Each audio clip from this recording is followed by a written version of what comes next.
Hi, welcome back guys. This is your sensei, back with another fanfiction. This is the first part of What If Naruto Gets the Power of Void? Now before starting, please give this video a like and subscribe to the channel if you want more videos like this. Now let's get into the fanfic. Naruto lay on the bed in Tsunade's just looking at the ceiling. Despite all the extra training he did thanks to asking all the Jounin sensei for tips, he couldn't save Haku or Zabuza. He used weights to increase his speed and stamina, woke up at 5 in the morning to warm up before meeting with his team, doing chakra exercises life leaf sticking and tree walking, and last a couple of low-rank jutsu. He needed to work on his taijutsu, working with his clones, and maybe learn a few offensive jutsu. Kakashi is known for mastering over 1,000 jutsu. He must have at least 1 or 2 jutsu that would be able to work with his fighting style. The bell test was the first time he ever actually felt how truly weak he was. He threw everything he could at him, but it wasn't enough. Kakashi made him feel weak and defenseless, and he never wanted to feel that way again. He knew he was stronger, but no matter how strong he got, there would always be someone stronger than him. That's why he would train harder than before, harder than anyone else his age, and he wouldn't stop training. But first he needed help from his sensei. Naruto quickly got up and walked out the building to find Kakashi. It didn't take long as he was standing along a tree reading that book of his. "Kakashi-sensei?" started Naruto hesitantly. "What is it that you want, Naruto?" he asked boredly. "Kakashi-sensei, I'm not strong enough, I need to get stronger," Naruto said sadly. "Well, Naruto, have you been training hard?" Kakashi asked. "Not hard enough. I can't protect anyone at the level I am at. I need to increase my taijutsu, ninjutsu, control, and everything else. I need more help if I want to get strong enough to protect all of my precious people," said Naruto desperately. "So you think I can show you how to do all of that? You want me to show you how to be a strong ninja?" asked Kakashi. "No, I want guidance. I can only learn how to be a ninja on my own. Give me the tools and I will make you proud, sensei. Give me a chance to get stronger and I will," declared Naruto at the end. "Very well, if you are serious about it, then there are a few things I can give you to help you with," said Kakashi as he pulled out 2 scrolls and a small piece of paper. "What are they for, Kakashi-sensei?" asked Naruto. "The first scroll is a taijutsu scroll that I found years ago. It is style that focuses on unpredictable attacks and unorthodox strategies. You see, the style is extremely hard to master for most ninja, due to most people being able to follow set paths. While someone like you who is naturally unpredictable, this style will suit you well," explained Kakashi. "So by being myself, this style will help me fight. Now will I be able to use it with my clones? They are my best means to fight at the moment after all," asked Naruto. "That is why I believe this taijutsu will suit you perfectly. This taijutsu never will remain the same as you incorporate anything you learn into it. The basics are the only things that are constant, as the advanced moves are made to be incorporated to the techniques of the one who uses it," explained Kakashi as he handed Naruto the scroll. "So I can constantly develop my technique and it will never stay the same. This will be perfect. I can incorporate my clones into it and any other jutsu I learn," said Naruto as he looked at the scroll in his arms. Now the second scroll is a few chakra control, speed, and strength exercises that you will have to do. The chakra control exercises must be completed before I allow you to move on your training," said Kakashi. "What is the last paper for, sensei?" asked Naruto. "This is chakra paper. By channeling your chakra into it, we can determine your nature affinity," said Kakashi as he handed Naruto the paper. "Here it goes," stated Naruto as he channeled his chakra into it. His paper then split down the middle as he let it fall to the ground. As it fell, it started to shred into thousands of pieces, making Kakashi's eyes widen. However, he quickly schooled his features. "So what nature affinity am I, sensei?" asked Naruto. "What nature affinity do you think you are, Naruto?" asked Kakashi right back. "Well, considering on the fact that you say I'm unpredictable by nature and the chakra is used to cut things, it can't be fire, as that would probably burn the paper, or water, as that would probably have to do with something getting wet. Earth is the most predictable and is steadfast, so I'm not earth. So it is either wind or lightning?" asked Naruto. So what element are you? Asked Kakashi. If I had to make a guess, I would say that I am wind. It is unpredictable and strong, but can be focused at certain points when it needs to be, said Naruto as Kakashi gave him an eye smile. That is a very good deduction, Naruto. It seems that you are ready to finally take this seriously, stated Naruto. Haku's death affected me more than you think, sensei. I now know that I've been living in a dream ever since I was a child. I thought that if I increased training after the bell test I would be able to be the best, but now I know that I will need to dedicate as much time as I can to training, said Naruto in a low voice. You don't have to spend every hour of everyday training. Despite being a ninja and legally an adult, all people must have time to relax and act their age. Finish the chakra control exercises by the end of the week, and when we get back I will get Asuma to start the first parts of your elemental training, said Kakashi as Naruto smiled brightly at him. Thanks, Kakashi-sensei. You are one of the few in the village to treat me like a human. That means a lot to me, smiled Naruto. Naruto, you hold a burden that many couldn't bear by themselves. The fourth Hokage entrusted the power of the greatest demon in the world to you. You are his legacy, and I'm proud to see you taking this role seriously now, stated Kakashi, and like a dam bursting, Naruto finally understood his role in the village. He had the power to control the greatest amount chakra that world had ever seen. If he could master it, then he would be unstoppable. The fourth trusted him and he would not let him down no matter what. I will make him proud, sensei. He trusted me with the protection of the village, and if I must I will protect the village with everything I have, Naruto declared. You say I will master the exercises in a week, I'll do it in 3 days. Kakashi watched as he saw Naruto ran into the tree line with a determined look on his face. This was the first time he had actually been truly proud of anyone on his team. Sasuke had changed little and was just as preoccupied with getting power. He was selfish and angered easily. He didn't work with the others. Kakashi thought he was a replica of him at first, but Sasuke was leagues more volatile than what he was as a kid. Then there was Sakura. He wasn't even sure if she should continue being a Kunoichi. She was the only one not injured on the mission, only cause she didn't do any of the fighting. Not once did she come up to him asking for help or to get her stronger. All she has done since the fight was look after the still unconscious Sasuke. Then there was Naruto, who had by far had the most growth in the entire team. After the bell test he saw that Naruto would practice on his own time. There was a huge improvement in the orange-clad ninja. His speed was close to Sasuke's level and it had only been a month. His strength was greater than Sasuke's. Kakashi noticed that Naruto had chakra weights on him for the past month and a half now. Those types of weights were made to increase whenever the body would get used to them. If that's so, then with his healing ability they could be doubling in weight every week. Give him 2 months and he would be at Chunin level, and at the way he is developing mentally he might be ready for the exams. Together the 3 might make it past the first 2 parts, but only Naruto would have the potential to make Chunin. Sensei would be proud of his boy, thought Kakashi as he looked back at his book and giggled perversely. Naruto quickly got to clearing next to a large pond in the forest and looked at the chakra control exercises. The first was to do water walking, which Naruto had seen Kakashi do in his first battle with Zabuza. Now to begin training, it says that I have to keep a constant flow to stay above the water, said Naruto as he walked to the pond and started releasing chakra from his feet as he stepped on it. Feels solid enough. But as he took a second step he sunk into the shallow water. Never mind, this might take some time. So with renewed effort he began to water walk. That night he slowly walked back to Tsunade's house to get some food and to sleep. He had practiced water walking for 5 hours before switching to look at the taijutsu scroll. He did a few basic katas and started to use his clones with those few basics. It was then that he learned a nifty trick with the shadow clones. It was during the katas that he threw one of his clones over the lake. The clone flipped and landed on the lake and was even able to stay on the water for an entire minute before it popped.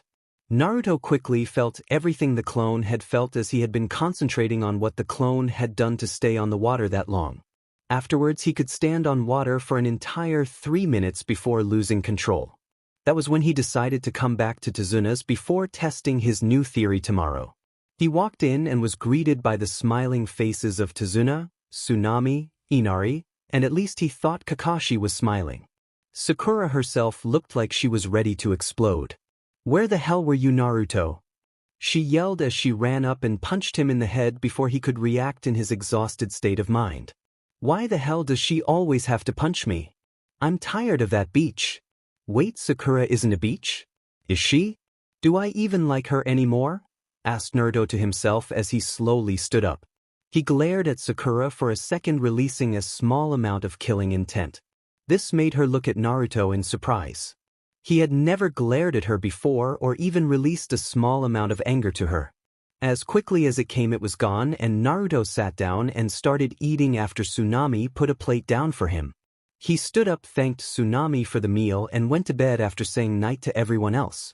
The next morning, Naruto was in the same clearing as before, doing the tree climbing exercise, while carrying a boulder with clones throwing blunted kunai at him. He reasoned that it would help his control, strength, speed, reserves, and accuracy. There were also 10 clones doing the water walking exercise while trying not to sink. After an hour of doing this, he finally slipped out of the tree and decided to take a break. He decided to walk around a bit before finding a hidden cave. Summoning a few clones to check it out, in case of traps, he stood outside waiting. He could feel how a few clones had feel for traps, and when they were all cleared, he entered. Inside found an armory of some of the strangest weapons he had ever seen. He could tell by the metal that they weren't steel or iron. They all had seals on them from what he could tell, but for some reason none of them seemed like he should use. He came close to a pair of trench knives on the wall that seemed to be calling to him. The blades were pure black and curved inward, making it look like a crescent moon, with the blade being on the inner part of the blade. The handles had guards on them with small spikes where the knuckles would be. .com Oksend_Bogdanovich_Bogdanovich_Skelepard_knife_, but with more of a crescent shape, black blade and hand guards with spikes. A little longer too. He grabbed and immediately he felt a burning on pain on his wrist. The pain brought him to his knees as he gripped his wrist in a vain way to stem the pain. What felt like eons was just 3 minutes, and he was sitting while looking at his wrist that now had a tattoo on it. It was the kanji for Kazekage, Wind Shadow. What do the blades have to do with the leader of Suna? Thought Naruto as he looked up to where all the weapons were to see that they were all gone. He crawled out of the cave, and when he looked back there was nothing left. The rocks that surrounded the cave were gone, and its entrance had disappeared completely. What is going on here? Was I caught in a genjutsu? He asked before using a kai release. With that he decided just to finish water walking for the day and just forget about all of that. But due to the tattoo on his wrist, he knew that what had happened was real and not just his imagination. That night he got back even worse than the night before. He barely made it to bed, and Kakashi was a little worried about him, so he went up to check on his student. Inside he found Naruto holding his wrist, studying what looked like a tattoo that said Kazekage. What was Naruto doing with a tattoo that said Kazekage on it? "So mind explaining how you got that there, Naruto?" said Kakashi, surprising Naruto. "I don't exactly know, sensei. I got it in a cave," said Naruto. "Where is this cave, Naruto?" "It's gone," he said softly. "Mind explaining?" replied Kakashi. So for the next few minutes he told Kakashi about the cave and him touching the blades. Then about how the weapons and the tunnel disappeared, but he still had the tattoo. "It seems that the blades you touched was somehow sealed into you. I have no clue about the cave, as I have never heard of something like that," said Kakashi. "Well, what are we supposed to do about the knives in my arm?" asked Naruto. "Why not try summoning them?" asked Kakashi. "How do I do that, sensei? We didn't really go over seals that much in the academy," stated Naruto. "Just focus on flowing your chakra into the tattoo on your wrist," stated Kakashi as Naruto concentrated for a little while before a poof occurred. When the smoke cleared, Naruto was holding 2 black crescent trench knives. The blades themselves looked like they were just made for the purpose of killing anything that got in their way. "Well, will you look at that? Here, let me see one of them for a second, Naruto," said Kakashi. Naruto handed him one of the blades, and immediately black tendrils whipped out and wrapped themselves around Kakashi's wrist. Kakashi immediately felt his chakra draining and he was soon brought to his knees by the pain that he had just registered. He was finally able to rip it off with help from Naruto and stood up panting and sweating from what the blades had done to him. They both looked at it and noticed that there was now a crimson-red seal that wrapped around the blade. Well, it seems that the blade will only let you use it, Naruto, and it seems to be able to absorb chakra just by being in contact with another person. It may have a few other abilities, but you will have to figure them out on your own. Well, I can spend the rest of the week on that as I finished water walking last night, beamed Naruto as he was smiling at his twin knives. Kakashi's eyes widened at the fact that Naruto had already learned a skill that took most over a week to learn in just 2 days. That is truly impressive, Naruto, but I will oversee your training for the next few days so that you don't hurt yourself. So you will only be able to do a little work using the blades, said Kakashi. Why don't you just use a shadow clone, sensei? Asked Naruto. So he learned the secret to the clones? He could easily be high Chunin level by the time of the exam. You would be proud of him, sensei. That would work, Naruto, but what do you know about your shadow clones? He asked anyways.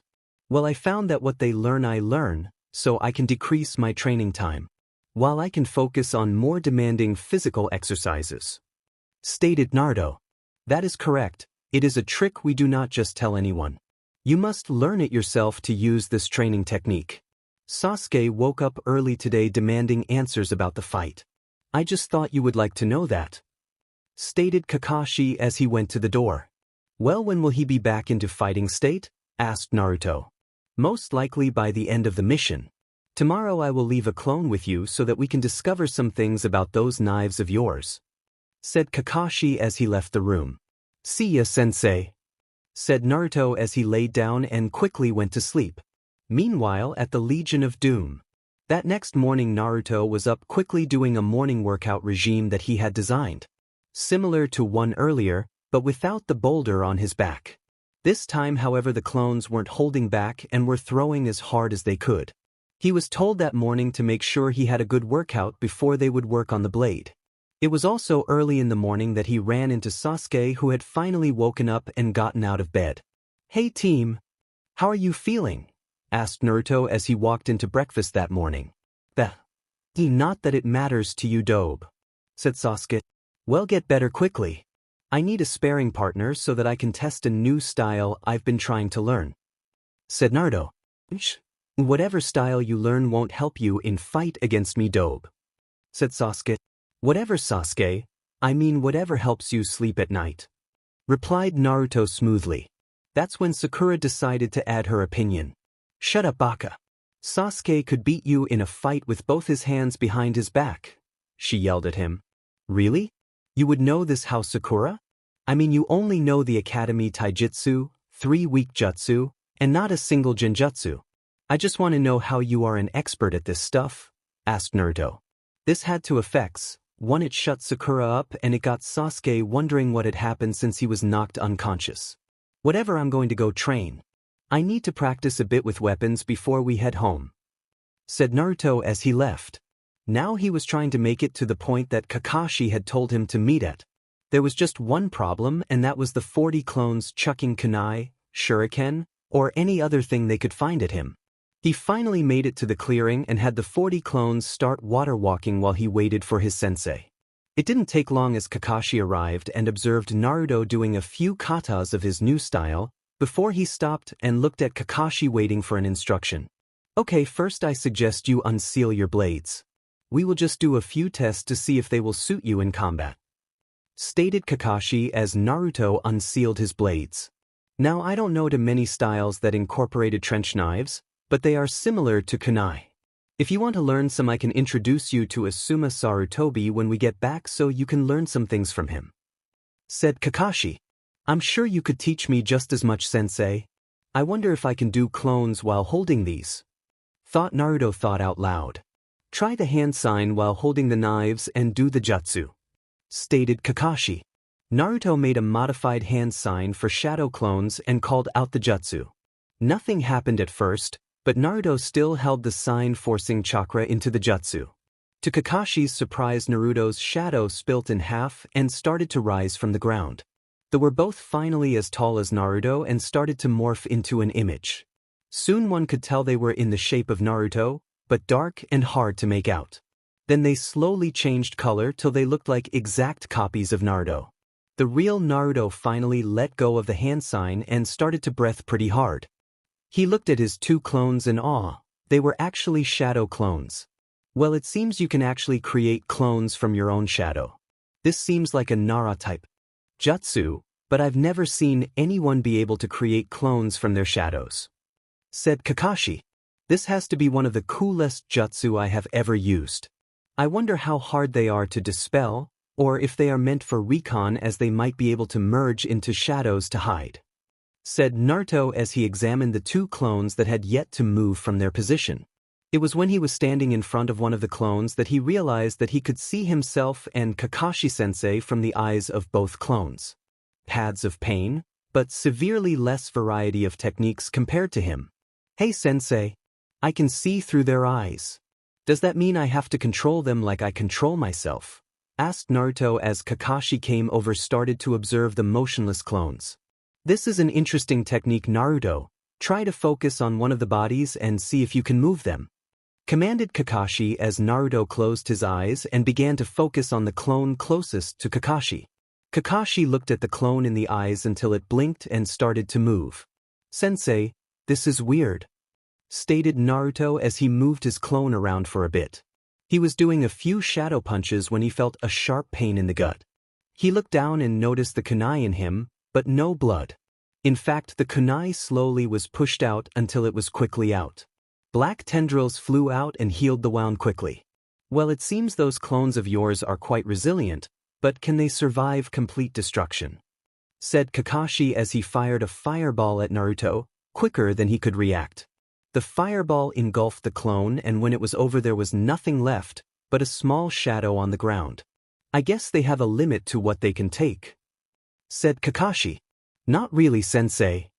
Said the other clones as he pointed at the shadow that was slowly reforming from the ground. If you have played Kingdom Hearts, think of the weakest Heartless, but growing into Naruto. After a few seconds it had completely reformed and started to move again. This time though both were moving instead of just one of them. So you figured out how to control both at the same time? Asked Kakashi. Yep, you see there was a mental block on each clone that you must break before you can control them. Stated one clone. Once broken it is very easy to control them. Said the other clone. Think of it as moving your arms, sensei. Said the original as it stood up and opened its eyes. Kakashi was immensely proud of his student for discovering such a powerful technique. In reality he could drop the other two and just keep Naruto as his genin cell and no one would know the difference if they hinged. It could be used for combat, training, or recon. I wonder if he can use the technique without the blades? Dispel your clones and put your blades away. Now I want you to try to make them without holding the knives. Commanded Kakashi. Okay, sensei. Said Naruto as he sealed up the knives and made the hand sign for the shadow clones.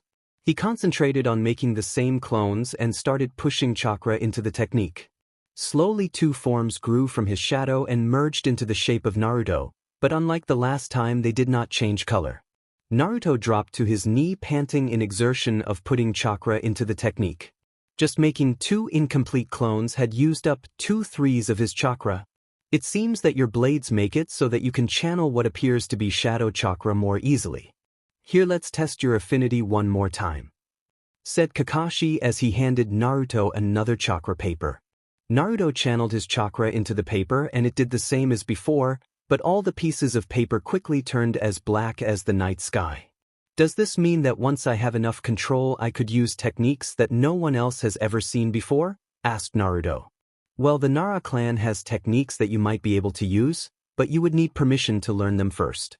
However, I do believe you could do things no Nara has ever done before. Said Kakashi. Wow, so is it like some sort of bloodline? Asked Naruto. You won't be able to until you have children, Naruto. Answered Kakashi. Oh well, I better get back to training then, said Naruto as he pulled out his blades again and made 2 more clones after dispelling the 2 pure black clones. Before you start doing anything I have jutsu here that I think you would like very much. It would fit your style perfectly, said Kakashi as he gave the scroll to Naruto. Wow. Sensei, this will work out perfectly, said Naruto in an excited tone. I thought so. Now I'm going to go find Sasuke and Sakura and show them water walking. I have to teach them something or else they won't be ready for what I have planned in the future, said Kakashi as he left the clearing. Naruto made some regular shadow clones go work on the jutsu that he was give, while he started to some sparring with the 2 new clones he had just made using his blade. As a group of 20 shadow clones came at the 3. I wonder what I should name this technique? They aren't really clones as they are an extension of my body. He ducked under a blow that one of his new clones saw coming at him. That is nifty. It is like having eyes in the back of my head, thought Naruto as he turned and slashed the neck of the exposed clone. I just need to work on my syncing with them. There is a second delay between my thoughts and their movements. If it wasn't for their regenerative abilities, they would be gone by now. Just then a clone was able to disarm him from one of his blades. The blade landed deep in the ground in the shadow of one of his clones. Normally this would mean nothing, but seeing as how the clone stopped moving altogether, the battle ended. Naruto walked up to his clone and looked at it. The eyes were moving around, but it seemed that it was frozen in place. He then walked over to his knife and pulled it from the ground and the shadow of the clone. This allowed the clone to move once more to the surprise of Naruto. So if the blade gets stabbed into the shadow of an enemy, they are immobilized until it is pulled free? This is really interesting. Now what should I call my new techniques? Thought Naruto as he sat down and began to think. I know. Kage Richi for its chakra draining properties, Kage Tarapu for when I trap them with the blade, and Kage Tamashi Encho for my clones or what are now my shadows. Shadow Leech, Shadow Trap, and Shadow Soul Extension. Now to get improved control over my shadows, thought Naruto as his clones surrounded him and his shadows.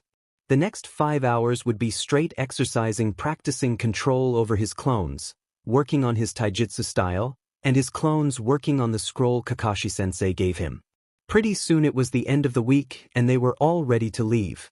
Inari was hugging Naruto, not wanting to leave while Kakashi was talking to Tsunade and Sakura was trying to molest Sasuke in the back.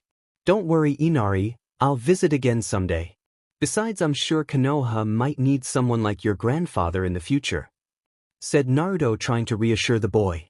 I know, but if it wasn't for you we would still be under Gado's rule, said Inari as he began to cry a bit. Hey, what did I say about crying? Asked Naruto. I'm not crying, they're tears of joy, replied Inari. Sure, stay strong Gaki, said Naruto as he began to walk over to where his team stood. It was at that moment that Sasuke finally took notice of the tattoo that was now on Naruto's arm. Dobe, where did you get that tattoo? Demanded Sasuke. You say something, Sasuke? Asked Naruto as he stood off to the side a bit. Meanwhile, Kakashi had sneezed during his conversation with Tsunade. I demand you tell me how you got that tattoo on your wrist, demanded Sasuke again as Sakura finally saw the tattoo. Yeah. You think you're cool cause you have a tattoo and Sasuke doesn't? If anything it makes you look even more like a dobe, yelled Sakura, but Naruto just ignored her and looked directly at Sasuke. You have no right to demand anything from me, Sasuke. Get that stick out of your butt and learn that not everyone is below you, said Naruto as he and Sasuke started to glare at each other. Sasuke activated his Sharingan, but at that moment he felt could steel pressed against his neck. If this was a real fight you would be dead, Sasuke, said Naruto as his clone released the said Sasuke. Luckily a fight was avoided as Kakashi came walking over with an eye smile. Well team, it is time for us to leave, he stated. It is about time, said Sasuke as he looked away, but one could tell he was still sad. I can't wait to get back home, yelled Sakura as Naruto couldn't believe how loud she was. I can't believe I ever liked her, he thought. Tsunade and Tsunami. I'll miss you guys. If you ever come to Konoha just look me up, he yelled as his team jumped into the trees. What was a 2-day journey while escorting civilians was nothing but a 3-hour journey for ninja. Naruto noted that Sasuke was panting lightly, and Sakura was sweating up a lake and panting in exhaustion. He himself was carrying weights, but wasn't even warmed up at this speed. It still isn't strong enough. This is nothing but a walk for someone at Kakashi's level. Thought Naruto. I can't wait to get back home, he stated out of the blue. You're excited about anything dope, said Sasuke, despite it being labored. I'm just saying, there are some things I need to buy. Since this is an A-rank mission, I should be able to afford new kunai, shuriken, wire, and clothes. I'm so tired of this orange jumpsuit, I want something in black, said Naruto to surprise of his teammates. I thought orange was his favorite color, thought Sasuke and Sakura. They made it to the gates and saw 2 Chunin guarding the gates. Kakashi walked forward to allow them to pass through. Team 7 requesting entrance after successful completion of a mission to the Land of Waves, said Kakashi as he handed them the documents and they were let into the village. Okay team, first we will go to the Hokage to report and then you will be given a week off from team training, said Kakashi as they left for the Hokage tower. He did the same thing as the bell test. He hinted to the fact that there would be no team training, but that doesn't mean we shouldn't train or ask for some help from him or others, thought Naruto as they got to the tower and began to make their way to the Hokage's room. On the way they ran into Team 8, also entering for a mission. Hey Hinata, Kiba, Shino, said Naruto as he saw the team. What's up Naruto, said Kiba loudly as he and Naruto were friends during the academy. Bark, said Akamaru as he popped up from Kiba's hood. Hi to you too Akamaru, said Naruto. Shino simply nodded to his fellow ninja and Hinata turned bright red before answering. Hello Naruto-kun, said Hinata shyly as she shrank back a bit. It's okay Hinata. I'm not going to hurt you. You don't have to be afraid of talking to me, exclaimed Naruto quickly. I'm not afraid Naruto-kun, she said a bit bolder than before. Good. I would want someone as cute as you to be afraid of me, exclaimed Naruto, unaware of what his words would do. Slowly her head turned a brighter red before she fell over on the floor to Naruto's surprise. Hinata, he yelled as everyone else looked the two with sweat drops. Guys, what's wrong with her, he said. Don't worry Naruto, she does this a lot. I'm Kurenai Yuhi, her sensei, said the red-eyed brunette. Oh, nice to meet you ma'am, said Naruto as he shook her hand. It was at that moment when they were asked to come into the Hokage's office. Team 8 good to see you, and Team 7. How was your first C-rank mission? Asked the Hokage to the surprise of Team. It was good Gigi, but we ran into some trouble, said Naruto. Let me explain Naruto. We were confronted by a total of 4 ninja on the mission. 2 were Chunin level, 1 was an unknown rank, and the other was a Jounin that went by the name of Zabuza, said Kakashi as the Hokage stood up in surprise and Kurenai gasped in alarm. Then this mission was at least A-rank at least Kakashi, said the Hokage. Yes it was, and after the bridge was complete the client paid twice the amount of a normal A-rank to compensate, said Kakashi. How did your team handle the situation Kakashi? Asked the Hokage. I believe they all handled it perfectly, but there are some things that we must discuss in private about Naruto here, said Kakashi. Well why? I'm the Uchiha, if anything you should be talking about me, exclaimed Sasuke in surprise. Sasuke, I suggest you hold your tongue or else you will be escorted from the room. Now Kakashi, will you give me a detailed account of this mission? Asked the Hokage. After the debriefing and Kurenai's team getting a mission, it was only Kakashi, the Hokage, and Naruto left. Now what is it that I should know? Asked the Hokage. I accessed the Kyuubi's chakra for a brief moment during my battle with Haku, said Naruto. Are you feeling any different? Asked the Huga. Not at all Gigi. Actually I feel better than ever, said Naruto. That actually brings us to our next subject Hokage-sama. It seems Naruto found a weapon while we were in the Land of Waves, said Kakashi as Naruto unsealed his twin trench knives. How did you find these weapons Naruto? Asked the Hokage. Well, started Naruto as he proceeded to the Hokage about the mysterious cave. I see this is certainly a mysterious find, but what I want to know is if there are any special properties that these knives have? Asked the Hokage. Well, when we are testing them we found that Naruto's blades can drain chakra and create unique clones, started Kakashi. Yep, I call them Kage Richi and Kage Tamashi Encho. All of the abilities so far are shadow-based, and by what Kakashi said about my chakra affinity, I now have shadow as a secondary element," said Naruto brightly. "Wow, that surely is surprising. May I ask what your primary affinity is, Naruto?" asked the Hokage. "Well, I determined with help from Sensei that I have a large affinity for wind jutsu. So I'm going to find Asuma and ask him if he can show me the first stage of mastering my wind element," said Naruto. "That is a good plan, Naruto. Why don't you go now? Kakashi and I have some things to discuss," said the Hokage as Naruto left to get his new clothes and weapons. "I thought it was clear that no student was made to take preference over the others, Kakashi. He has learned far more than the others," said the Hokage. "He is the only one asking for help. He isn't asking me to do everything for him. Just a few pushes in the right direction and some demonstrations like his father did for me. The others aren't so willing in that regard," said Kakashi as he paused to think over the information. "Sakura is too fangirlish and is doing nothing to get stronger. She spends all day fretting over Sasuke, and when I ask her to do more she doesn't listen. Sasuke demands for me to show him all my jutsu since he has now activated his Sharingan," said Kakashi in distaste. "Do you want to continue with this team then?" asked the Hokage.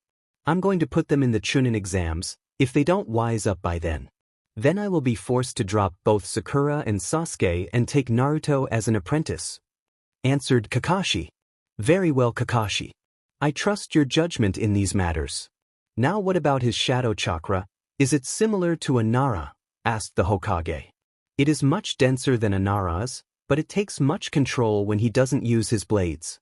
He releases too much chakra then. When he uses the knives, then his control is strong enough to waste a little chakra," said Kakashi. "Okay, I might talk to Shikaku to perhaps teach him a few techniques. That's if he finds Naruto worth enough to know those techniques," said the Hokage. "Is that all, sir?" asked Kakashi. "Yes, it is. You are dismissed," said the Hokage. Naruto was looking around one of the Shinobi stores in Konoha picking out new clothing. He had already selected black tactical pants and a black jacket with crimson trimming. The jacket had room for hidden kunai and he had chain mesh shirt underneath. Kunai and shuriken holsters on both legs for quick access. Overall, the new look fit him nicely. Since he still had a few hours left to train, he decided to seek out Asuma Sarutobi for wind chakra training. Summoning 20 clones, he sent them to various training grounds looking for the Jounin. 5 minutes later, one of his clones found Team 10 practicing team exercises on training ground. It only took him a minute to get there and watch the team doing what looked like a standard formation. Soon they were taking a small break when he noticed Shikamaru glance in his direction. Next thing he knew, there was a kunai heading for his head. He tilted his head to the side to avoid it. "I know you are there. Come down now or we will be forced to fight," he stated as his teammates came to his side ready to battle. He saw Asuma behind them, just smiling like he knew who was watching them.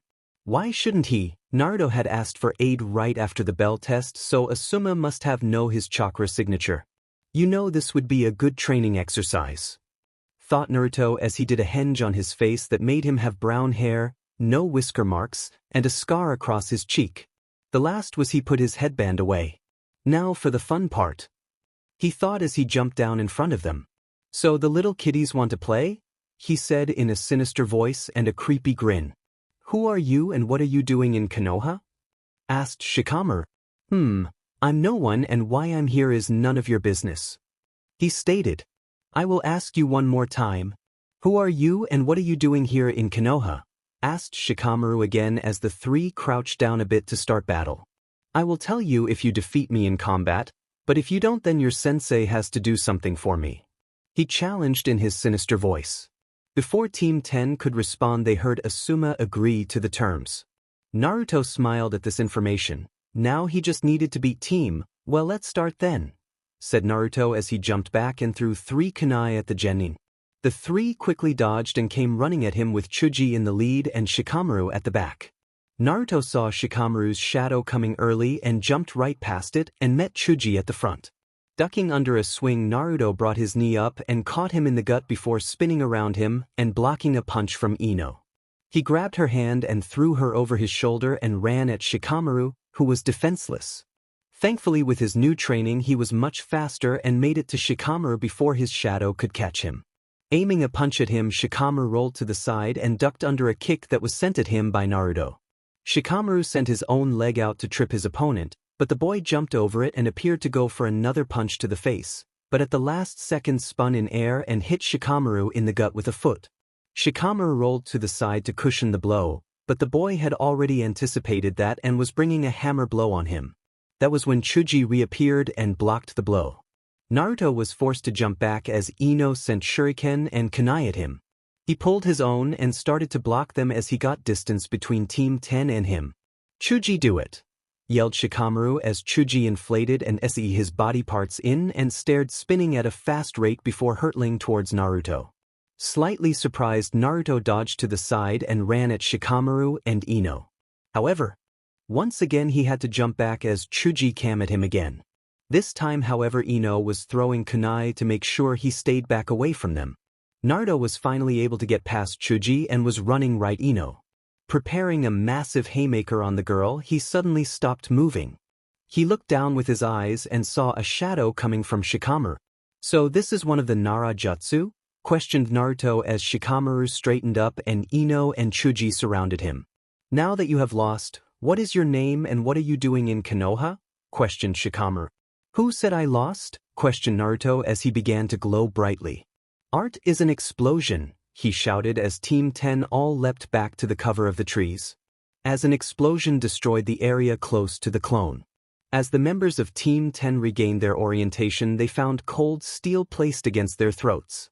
Each one of them had a clone with a kunai at their necks ready to kill them.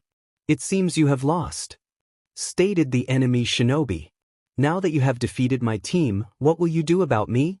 asked Asuma Sarutobi as he walked over. You will be teaching the beginnings of elemental manipulation for wind," said the Shinobi to the surprise of team. "You can drop the henge, Naruto," said Asuma as each clone popped out of existence as Naruto walked out from behind the trees with a smile on his face. Team 10 was flabbergasted by the fact that it was Naruto that they had been fighting the whole time. They couldn't believe that they had lost to the dead last. "So, Asuma-sensei, will you please teach me the first step?" asked Naruto as Team 10 recovered their minds. "Naruto, why did you do that? I actually thought I was going to be killed there," screamed Ino. "My troublesome teammate is right. Why didn't you just come out? We didn't need to do that troublesome fight," stated Shikamaru as he observed the blonde. "Yeah, I mean it is good to see you, but what's with doing that to us?" asked Chuji. Sorry guys, I just thought it would be a good exercise right there. I wasn't intending on hurting any of you," replied Naruto as he grinned at them. Shikamaru was still trying to figure out how the blonde got so strong. This isn't the same blonde as before. I have to throw everything I know about Naruto out of my mind. "Well, sensei," he asked hopefully. "We did have a deal after all," said Asuma as he took a scroll out and threw it to Naruto.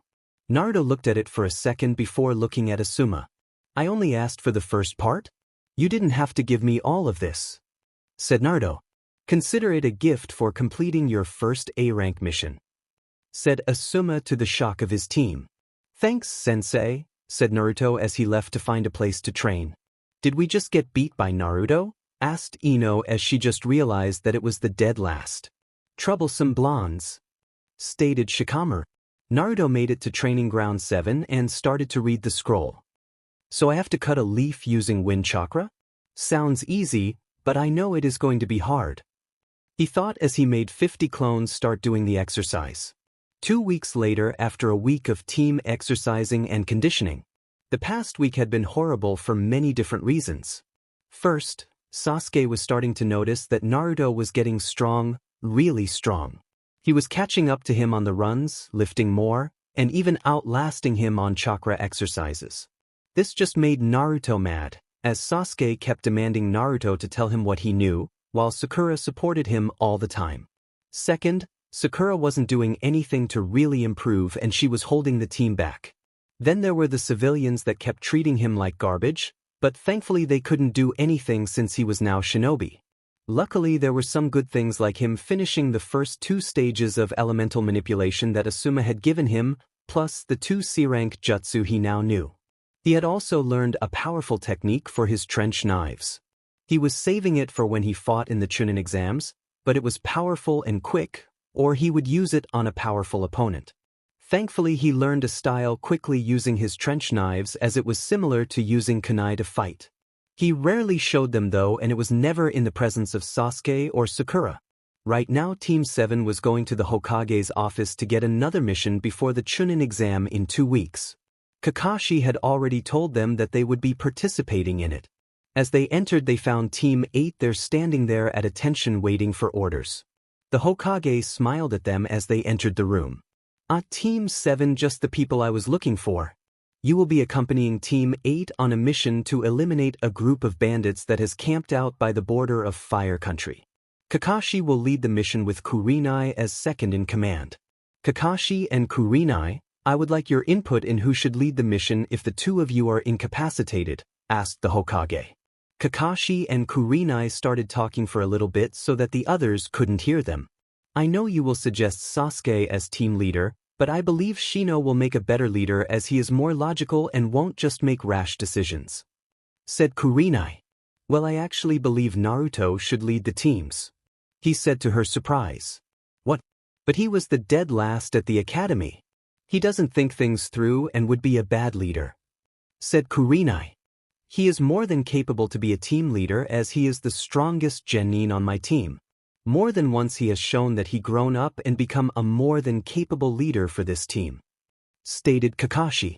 "If you believe him to be, then I will follow your judgment," she said as they walked over to where the teams were. They were about to speak before Sasuke decided to open his mouth. "I accept being leader of the team for this mission, senseis," stated Kakashi smugly. "Actually, we chose Naruto to lead the genin on this trip," stated Kakashi as Sasuke looked outraged, Sakura looked affronted, Team 8 looked surprised, and Naruto looked the same. "Sensei, I believe I do not deserve this role as leader," stated Naruto. "Yeah, why does the dobe lead this mission?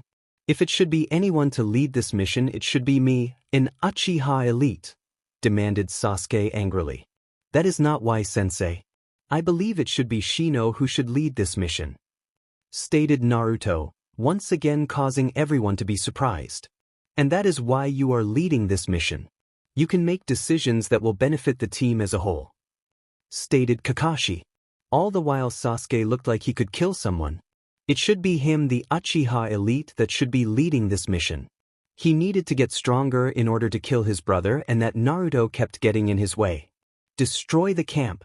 That is the mission, understood?" asked the Hokage. "Hi," they all responded. They all met at the East Gate 1 hour after the meeting. "Okay, teams, do you have all you need for the mission? This should only be a 3-day mission. We will be in and out as quickly as we can," stated Kakashi. "Hi," the genin responded as they took off. Team 7 was in the lead with Team 8 behind. Hinata had her Byakugan activated and Naruto had clones running around the area. Soon they would all have to make their first kill and became real shinobi. "Are you sure about the teams, Kakashi?" asked Kurenai from their position on a cliff above the bandit camp. "I'm sure. They need to work with other people in different teams if they want to get the experience that they need," replied Kakashi as he waited for the pairs to report in that they were ready. It had been decided that Shino and Sakura would prevent people from escaping the camp. That was if they got past the 3 teams assaulting the camp. Those teams were Kurenai and Kakashi, Sasuke and Kiba, and Naruto and Hinata. It was because of the Naruto and Hinata pairing that Kurenai was apprehensive about the strategy. Naruto was the dead last in the academy, while Hinata didn't have the heart to kill anyone. She had no idea that Naruto had come so far in the past 2 months and was now at mid-Chunin level and easily one of the strongest genin. His mind had gotten sharp and deadly. He could think up strategies on the fly and act out any role that was needed. Then there was his nature of just drawing the attention of everyone when he walked into the rooms. He would gladly give his life for any one of his friends or comrades, never give up even when facing impossible odds, and surprise even the most experienced shinobi. Kakashi knew for a fact that if anyone was to be paired with shy Hinata, it would have to be Naruto. He knew of her crush like everyone but Naruto, and that was the main reason for putting her with him. If Naruto was in danger, she would step in to save his life no matter how shy she was. Kakashi was more worried about Kiba and Sasuke. They were both rash and would make it a competition to see who could kill more. There was no way of them working together to face a common goal, unless faced with someone stronger than them. "Is everyone ready?" asked Kakashi through his radio. "I still don't know why I was placed with the creepy bug boy," said Sakura as she crouched down a few hundred yards from the camp. "Stay focused, you never know what can go wrong on a mission," said Shino, as if he didn't care she insulted him. "But Sasuke can handle all of the bandits by himself. He is the strongest ninja of our generation after all," declared Sakura loudly. "I'm not too sure about that. I know of 4 genin who can defeat him in combat," said Shino as he continued to be on alert. "Yeah, right. Sasuke is the greatest," she declared. "Is everyone ready?" said through the speaker. "I don't know why they put you with me. I don't need help to deal with a few bandits," said Sasuke smugly. "You arrogant butt. I'll have beaten more bandits than you by the end of the battle. Then we will see who is better," challenged Kiba as he glared at Sasuke. "You got yourself a deal, mutt," accepted Sasuke as the two glared at each other. "Although I bet Dobe would provide more of a challenge than you," said Sasuke as Kiba and Akamaru growled at the emo boy. "We'll see, Sasuke," growled out Kiba as he turned his attention back to the camp. "Is everybody ready?" asked Kakashi. Hinata stared at the boy that she liked. He had changed so much in the past 2 months, but she could still tell that he was the same. His eyes still twinkled when he smiled, and that smile itself could brighten anyone's day when they saw it. Although on the outside he was cool, calm, and collected. A big change from the brash, loud, and obnoxious boy he was before. But Hinata liked this Naruto just the same, if not more than before. She could tell he was ready for the mission. The Byakugan could read people like a book, and she could tell he was ready. His eyes were sharp, picking up any signs of movement or light. His ears were twitching, trying to pick up the softest of sounds so that no one could sneak up on them. Hands held kunai in a firm grip, ready at a moment's notice to be used. Yes, he had changed more than any other genin of the year. Unlike herself, she was nervous, fidgeting, sweating, and unfocused. She just knew that she would let Naruto down during the battle and that it would lead to him being hurt. Naruto seemed to sense her duress and looked directly at her with eyes that showed concern. "Hinata, are you okay?" he asked in a soft tone. "Enunokikan, I'm okay," she said, but her eyes didn't reflect what they said. There was fear in her eyes, but it was fear of the mission itself, but of failing. Naruto had seen those eyes before in himself. He would not anyone else go through what he went through after the bell test. "No, you aren't, Hinata, you're scared," he plainly stated, causing Hinata to gasp and look down. Tears sprang to her eyes as thoughts of Naruto thinking of her being weak came to her mind. However, she felt someone place their hand on her shoulder in comfort. "It's okay, Hinata. I'm scared too. I may have faced death a few more times than you, but it doesn't ever get less scary. You just have to focus on the task and let your body do the rest," said Naruto with a kind smile. But hey, never Keiki killed someone before. Am afraid of letting you down," she said sadly. "That's how I felt on my first serious mission, Hinata. I was so weak and I could do nothing to help my team, so I resolved to get stronger to protect them," he said as he smiled at her. "But what if I fail? I could get you killed," she said quickly, not even stuttering. "That's why you won't fail me, Hinata. It is when we are protecting our precious people that we truly become strong. As long as you fight to protect, you will never be weak," he stated. Hinata was speechless as Naruto told her this. Did this mean that she was one of his special people? It was a dream come true. "When we get down there, I will be watching your back while you are watching mine. I trust you, Hinata, as long as you can trust me." "Do you trust me, Hinata?" he asked, confidently with that infectious smile. She looked into his eyes and was lost for a moment.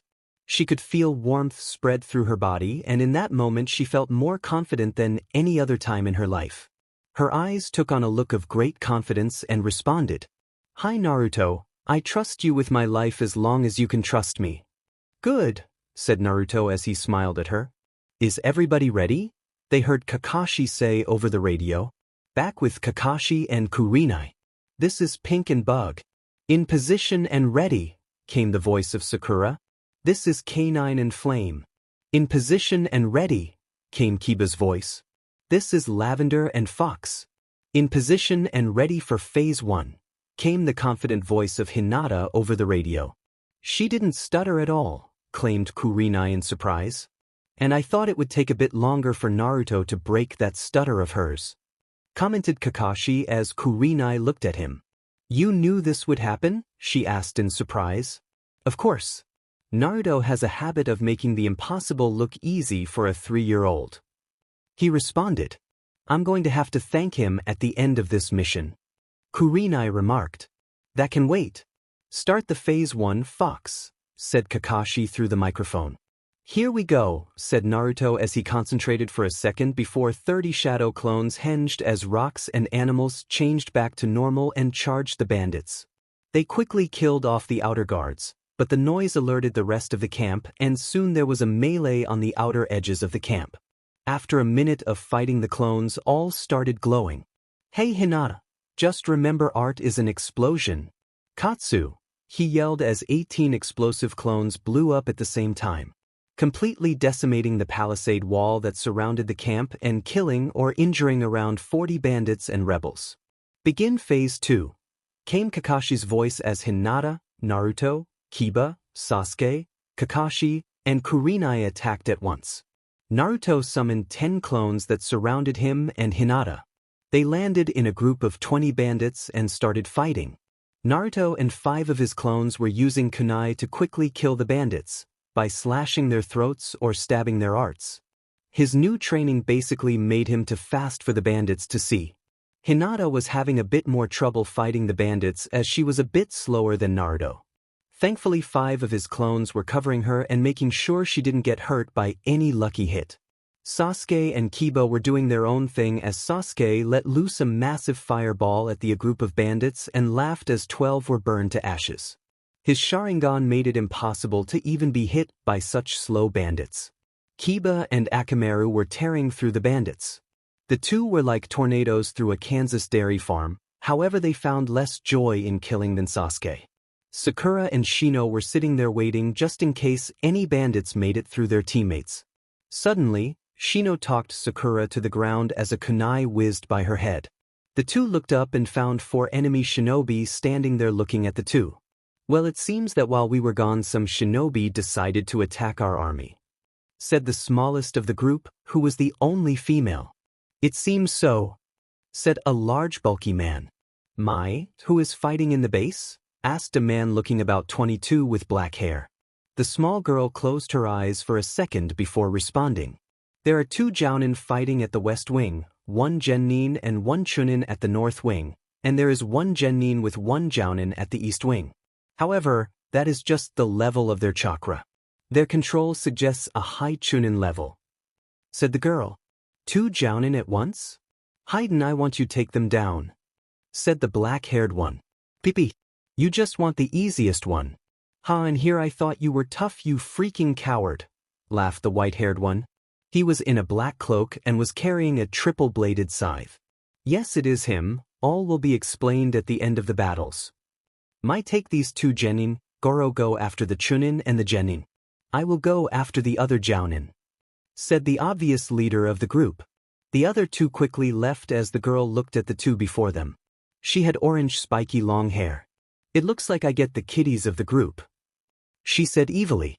Sasuke and Kiba had just finished off the last of their bandits and were arguing who got the most kills. There is no way an Uchiha elite could lose to a dog like you, Sasuke declared arrogantly. You are a prick, yelled Kiba angrily. Just then the 2 jumped back as a massive boulder landed between the 2 of them. They looked to the side and noticed a large man standing there. He was bald and had extremely tan skin. Though she said I would be fighting a chunin here? How am I supposed to test myself against others if they aren't even my level? Declared the man as the 2 genin glared at him.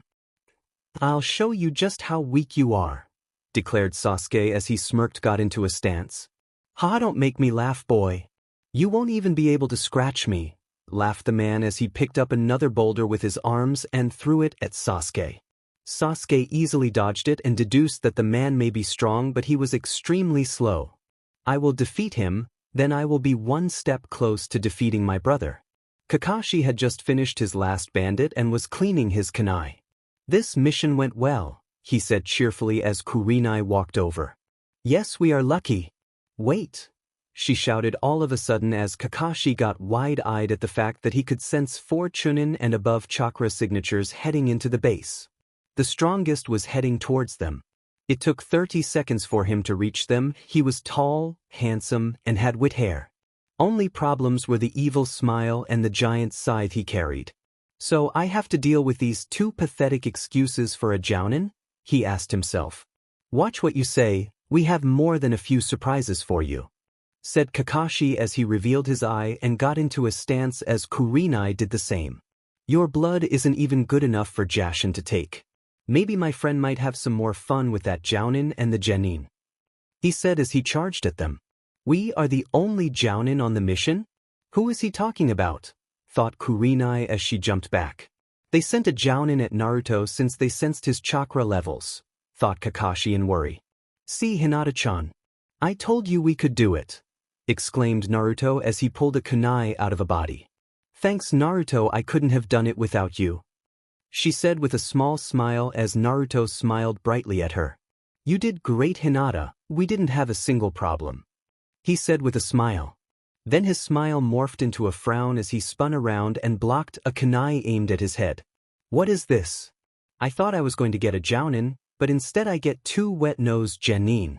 I believe that Mai is losing her touch, he yelled. Both Naruto and Hinata got close together and observed this unknown nin. We can take him Hinata, just stick close together. Kakashi and Kurenai will be here shortly, he said, but the enemy just laughed at him. Don't make me laugh, kid. The 2 of them are dealing with a S-rank criminal by the name of Haiden. They stand no chance just like you too. The name's Inferno, and by the end of this you will be nothing but a pile of ash, yelled the man as he started going through hand signs. Get behind me Hinata, yelled Naruto as he went through 3 hand signs. Katan, burning wave, he yelled as he fired a stream of bright fire.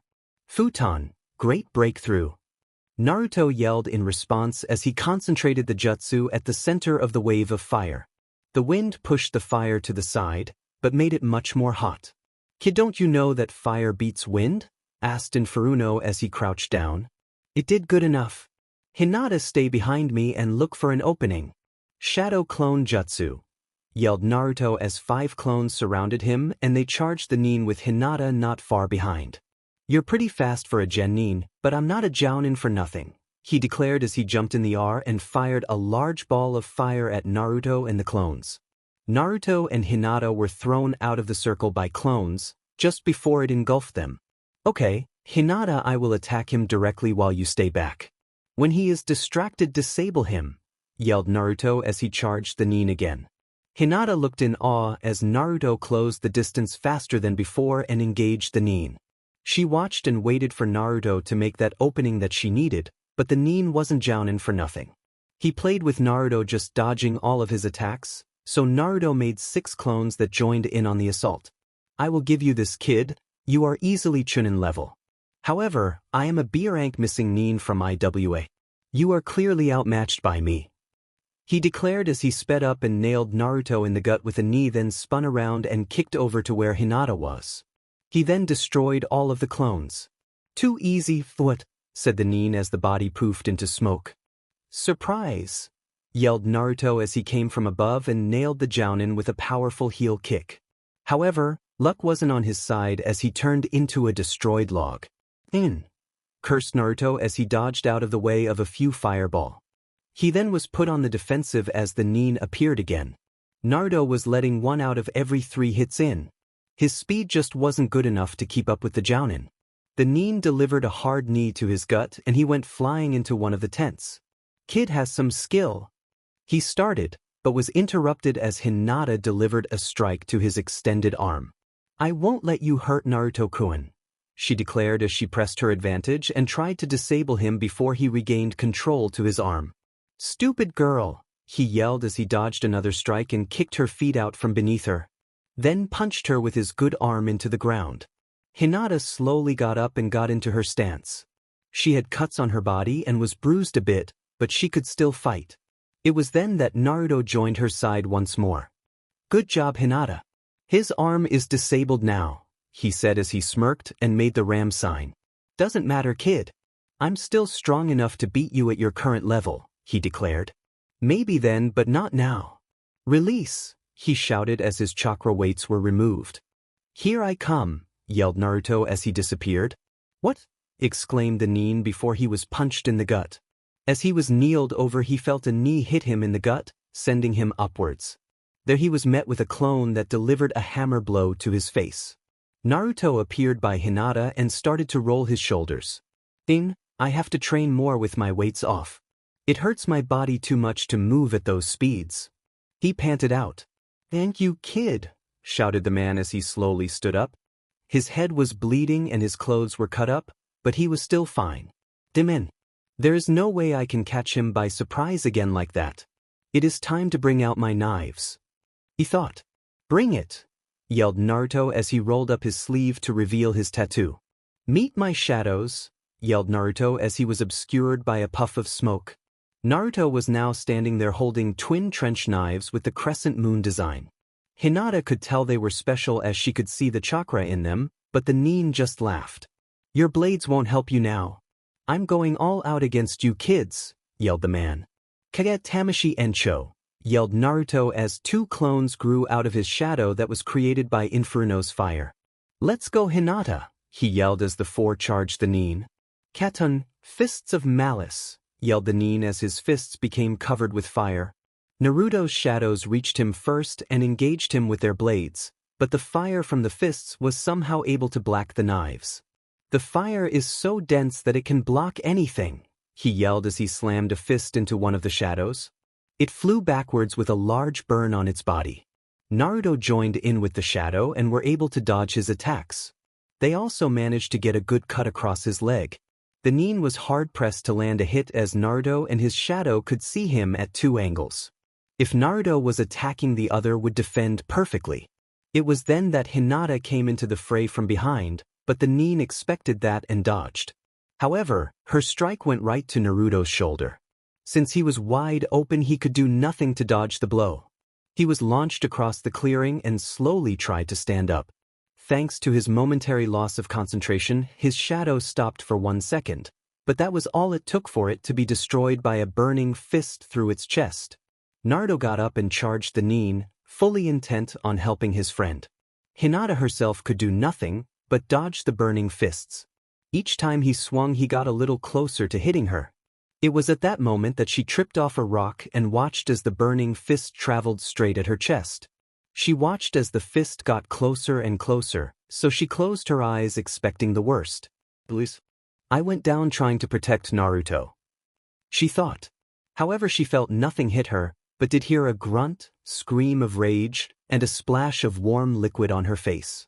She opened her eyes and saw the Nin holding what used to be his arm. Then she spied in the corner of her Byakugan eyes Naruto holding his gut 20 meters away. The clothes were burnt and she could smell cooked meat. It made her nearly retch when she realized that it was Naruto she smelled. He must have taken the blow for her and delivered a crippling blow to their opponent. She couldn't believe that he took that blow for her. "You bastard! You cut off my arm. I'm going to kill you," he yelled as he charged Naruto, who was barely on his knees staring at the Nin coming at him. Both of Naruto's shadows came in to stop him, but he just destroyed them with his last burning arm. They both broke apart and merged with the ground. She saw Naruto stab both of his blades into the ground and watched the Nin get closer. "This ends now," the Nin yelled as he ped his last arm back to finish the fight. However, that did not work out as his arm was stopped mid-swing. He looked back and saw a black tendril wrapped around his arm. Then he felt things wrapping around his entire body.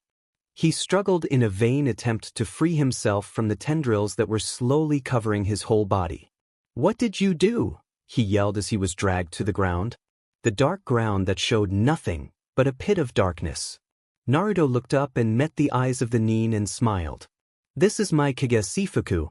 It will SCK all the chakra and life from your body once you are completely covered. It has already started to drain your chakra. Stated Naruto. And I will not die like this. Inferno shouted as he struggled even more, but it was to no avail as the shadow covered him completely and he was nothing more than a mass of black on the ground. Naruto held it for a few seconds before he finally released the jutsu. What was left of Inferno was nothing but a pale body that looked like nothing but skin and bones. Hinata wasted no time and ran over to him. Naruto-kun, are you alright? She asked in concern. Yeah, my body heals burns quickly. However, I don't think I will be training for the next few days. He stated as Hinata turned him on his back. What are you doing, Hinata? He asked in a surprised tone. I'm looking at that burn. Now don't move until I say you can move, she ordered as Naruto looked at her with a confused yet proud look. She took out an ointment and started to spread it across his exposed chest. Immediately Naruto felt the stuff do some good as he stopped feeling the pain. Now let's wrap that up, she exclaimed as she wrapped up his side for him. Thanks, Hinata. Think you could help me up now? He asked as Hinata pulled him up and supported his weight. Thank you, Naruto, for saving me, she said quietly. It was no problem, Hinata. I would do that for any of my precious people, he responded cheerfully, causing Hinata to blush and smile a bit. Do you know where the others are? He asked. Sakura and Shino are on their way here. Sasuke and Kiba are with Kurenai and Kakashi. They are also on their way here. They all had to defeat other ninja. She said, I'm glad they are all okay. Hey, we just beat a Jounin, Hinata. We are going to get so much money for this. Naruto exclaimed. But don't we need proof that they are dead, Naruto? Asked Hinata. That's why I took his hand when I cut it off, responded Naruto as he pulled out the hand of Inferno. That is disgusting, exclaimed Hinata. Yes, but I can buy new clothes with this. Ha, laughed Naruto. You haven't stuttered for a while, Hinata, stated Naruto. I know. I guess after something like that there is no reason to be scared of anything anymore. Thank you, Naruto. You gave me so much courage today, said Hinata with a small smile at the end, and her cheeks got a little red. You know your voice is cute when you don't stutter, right? He asked, which made her cheeks go bright red. Thank you, Naruto, she stuttered out. And you were doing so good too, said Naruto as Hinata had to look away to make herself not blush so much. Hinata! Naruto! They heard someone yell. Then from nowhere Kurenai appeared in front of them, but she had to dodge two kunai thrown at her by the pair. I'm sorry, sensei, exclaimed Hinata in shock at the fact that she just threw a kunai at Kurenai. Who cares about that? Are you two okay? Kiba, Sasuke, and Sakura have a few injuries. Shino didn't get hurt, but they weren't fighting a Jounin, exclaimed Kurenai as she checked the two over. It's okay, I have a few scratches and bruises, but Naruto got caught by a fist of fire.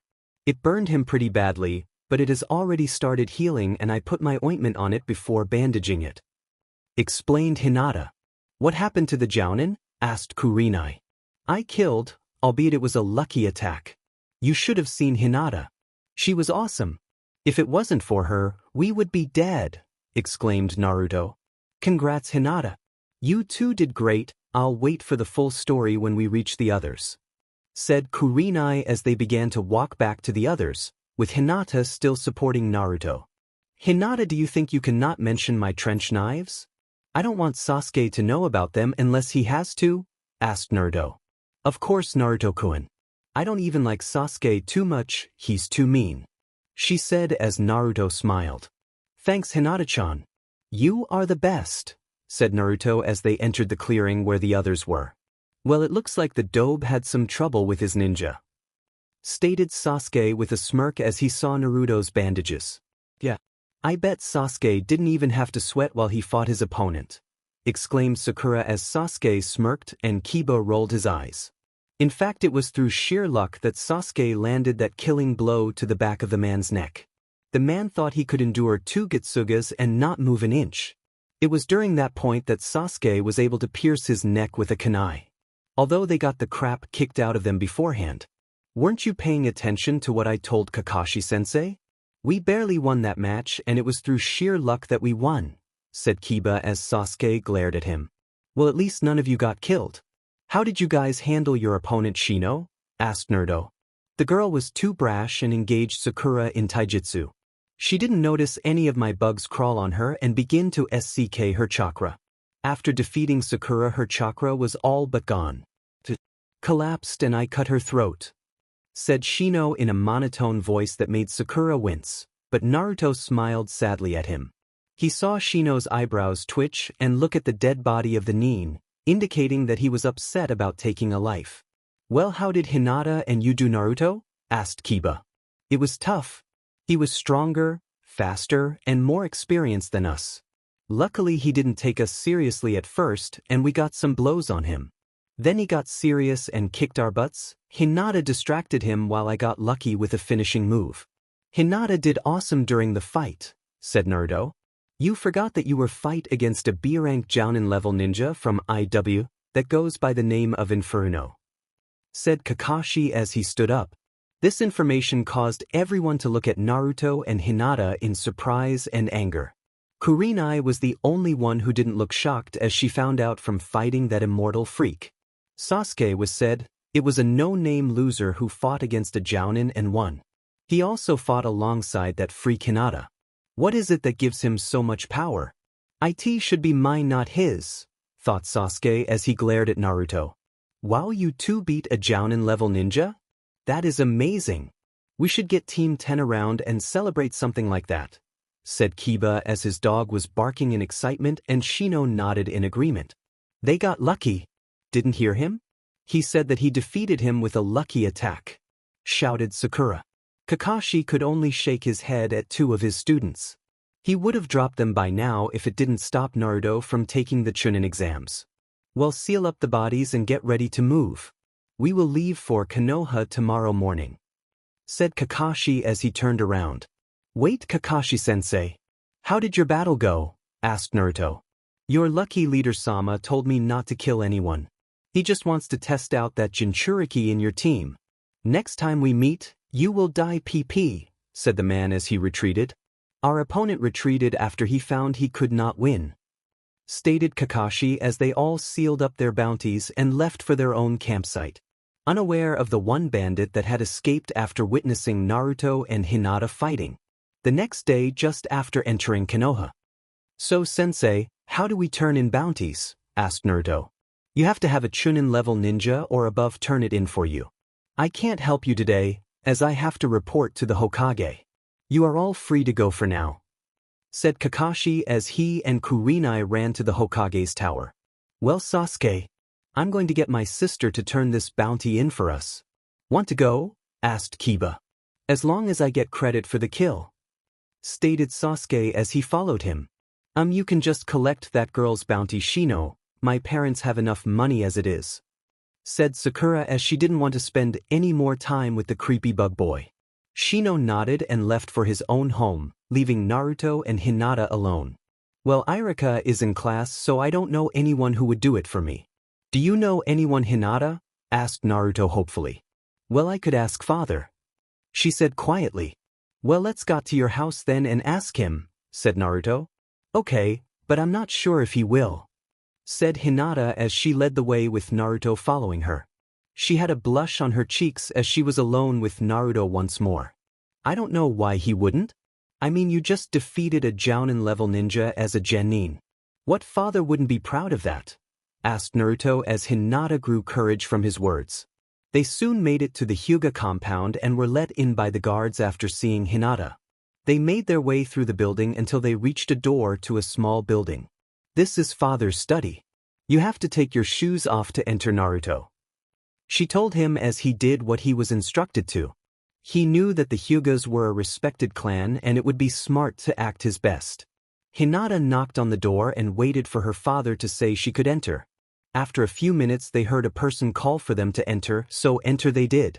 Hayashi Hyuga was a proud man, who wouldn't be proud of being head of one of the most prestigious clans in Konoha. Not much was said to faze him, but when his eldest walked into the room with Konoha's Jinchuriki, it actually surprised him. They both sat on two mats in front of Hayashi's desk and waited for him to talk. Naruto was a little unnerved by the man's gaze and was a moment's breath from making clones in case he was attacked. Hayashi observed the two for a few minutes before he decided to talk. The boy was on alert and he could tell that he was preparing a jutsu just in case. His daughter was nervous like always, but she wasn't shying away or fidgeting like normal. Interesting, was the only thing he could think to say. Hinata, explain to me why this boy and you are here to see me? He questioned her as he gazed at her with his emotionless eyes. Father. This one word was enough to surprise Hayashi as he hadn't heard his daughter not stutter out his name in a long time. Naruto and I came to ask you if you would come with us to Konoha's bounty station so that the two of us can deposit proof of a kill we collected on our last C-rank mission that was most likely bumped to being an A-rank. Stated Hinata slowly and carefully as if she was afraid she would make a mistake. Why was this mission of yours bumped up to an A-rank mission? Asked Hayashi. We encountered 4 missing nin alongside the bandit camp that we were sent to eliminate. Said Hinata. What were their ranks? Asked Hayashi as Naruto was starting to get nervous. There were 2 Chunin and 2 Jounin. Naruto and I were able to fight and kill as Jounin by the name of Inferno. He was a B-rank missing nin from IWA and master of flame jutsu. Said Hinata as Naruto showed his bandages in conformation. Hayashi's eyes widened a fraction, but the 2 genin didn't miss this. He was surprised that they had defeated such a powerful Jounin. His mouth twitched upwards in a small smile. Very well, Hinata, we will go to the bounty office this moment. You have brought pride to the Huga family. He stated to the wide-eyed girl and the grinning Naruto. Hinata was surprised she had never once been complimented by her father. It made her smile that she was finally starting to live up to the expectations of her father, and it was all thanks to Naruto. I would like to hear the details of the battle while we are on our way, said Hayashi as they left the building with Naruto giving an account of the battle minus the shadow manipulation. The next day Naruto was training at training ground. He was using his weights while sticking rocks to his body with the leaf sticking exercise while dodging wind jutsu and kunai being thrown by his clones. Is that all you've got? Yelled Naruto as he jumped into the middle of the clones and used too much chakra on the rocks attached to him. They all shot off and connected with every clones, causing a massive smoke cloud. Naruto smirked as he sat down by the memorial stone. He looked at all the names until he found the name of Minato Namikaze. Why did you choose me as the Jinchuriki for the Kyuubi? Naruto asked himself out loud as he looked at the name. Did you know my parents and ask them to use me? There must have been a specific reason for using me. Was it because of the fact that I have blonde hair similar to yours? I'm your legacy, but I don't even know why you chose me. Why choose me from the 4 other kids born that day in the village? Thought Naruto as he began to run through all of the information he knew about the 4th Hokage. He had blonde hair, he had one of the strongest wind affinities ever known, he was the strongest Hokage in the history of the village, he had enemies all over the world that would do anything to make sure he and his children were dead, and he never asked anyone to do something he wouldn't do himself. No.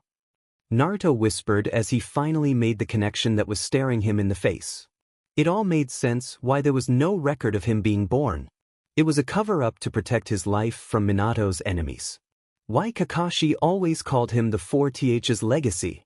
It wasn't because of the Kyuubi, but because he was the 4th's son.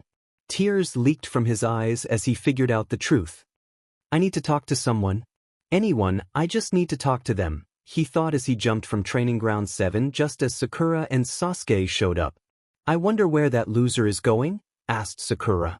Ichin, responded Sasuke, which made Sakura gush all about him being so cool. Naruto landed on the 4th's head and looked at the village that his father sacrificed so much to save, including himself. Why did it have to be me? He whispered to himself as he heard footsteps behind him. He had no other choice, Naruto. It was either you or the village, and sadly he had to choose the village. He loved you very much and cried when he made the decision to do this. Came the voice of Kakashi. It doesn't really matter, Sensei. I'm still going to make him proud, but I can't help to think that everything is a lie. Said Naruto. The only reason you weren't told is due to the fact that we didn't believe you mature enough to know the truth. If you had known, you would have told everyone and Tabu would have killed you by the end of the week," said Kakashi as Naruto nodded. "Who was my mother, Kakashi-sensei?" asked Naruto. "Her name was Kushina Uzumaki. A deadly woman who could make any man piss themselves just by glaring at them. She was a great woman, but sadly she died giving birth to you, Naruto. Now why don't you wipe those tears and let's go tell your team that we will be participating in the Chunin exams," said Kakashi as he put his hand on a now smiling Naruto's shoulder. "I will make them proud as their son, sensei," stated Naruto right before they disappeared. It was 3 days before the Chunin exam and Naruto was just walking through the streets of Konoha. He had been training hard all week, sharpening his skills so that he would pass the exam. He had learned 2 new jutsu and had improved greatly with his taijutsu and his knives. As he turned a corner, he spotted Hinata up ahead walking. Smirking slightly, he creeped up behind the unaware girl and yelled, "Hey, Hinata-chan." Hinata eeped and turned around and slapped whoever scared her and sent them flying into a wall. It was after a few seconds that she realized that she had just slapped Naruto. "Naruto-kun," she shouted as she went over to the dazed boy. "Oh, remind me to never sneak up on you again, Hinata-chan." He laughed out as Hinata helped him to his feet. "I'm so sorry, Naruto-kun. I didn't mean to do that at all. You just surprised me." She tried to apologize before Naruto just smiled at her. "It's okay, Hinata-chan, it is my fault for sneaking up on you." He laughed as Hinata smiled a bit. "Hey, you want to go on a walk with me, Hinata? Since we haven't seen each other since that time we went to Akimichi's barbecue in celebration of our mission," asked Naruto. "He's asking me to go on a walk with him." Hinata thought as her cheeks turned red, but she managed to nod and the two were off. They talked about things like training, what they had been up to, their thoughts on the Chunin exams, and other meaningless things. That was until Naruto decided to turn around and yell at something. "Konohamaru, that is the worst disguise I have ever seen. Boxes have round sides, not corners," yelled Naruto as the box exploded in a puff of smoke. Out of the smoke came 3 kids doing a weird pose while introducing themselves as Moegi, Udon, and Konohamaru. "Ha, boss, I knew you would be able to see through my disguise. Just like what I expected from my rival," yelled Konohamaru. Hinata thought she heard Naruto whispering about never teaching again. "Boss, will you play ninja with us?" asked Konohamaru. "A ninja playing ninja? How pathetic are you, Naruto?"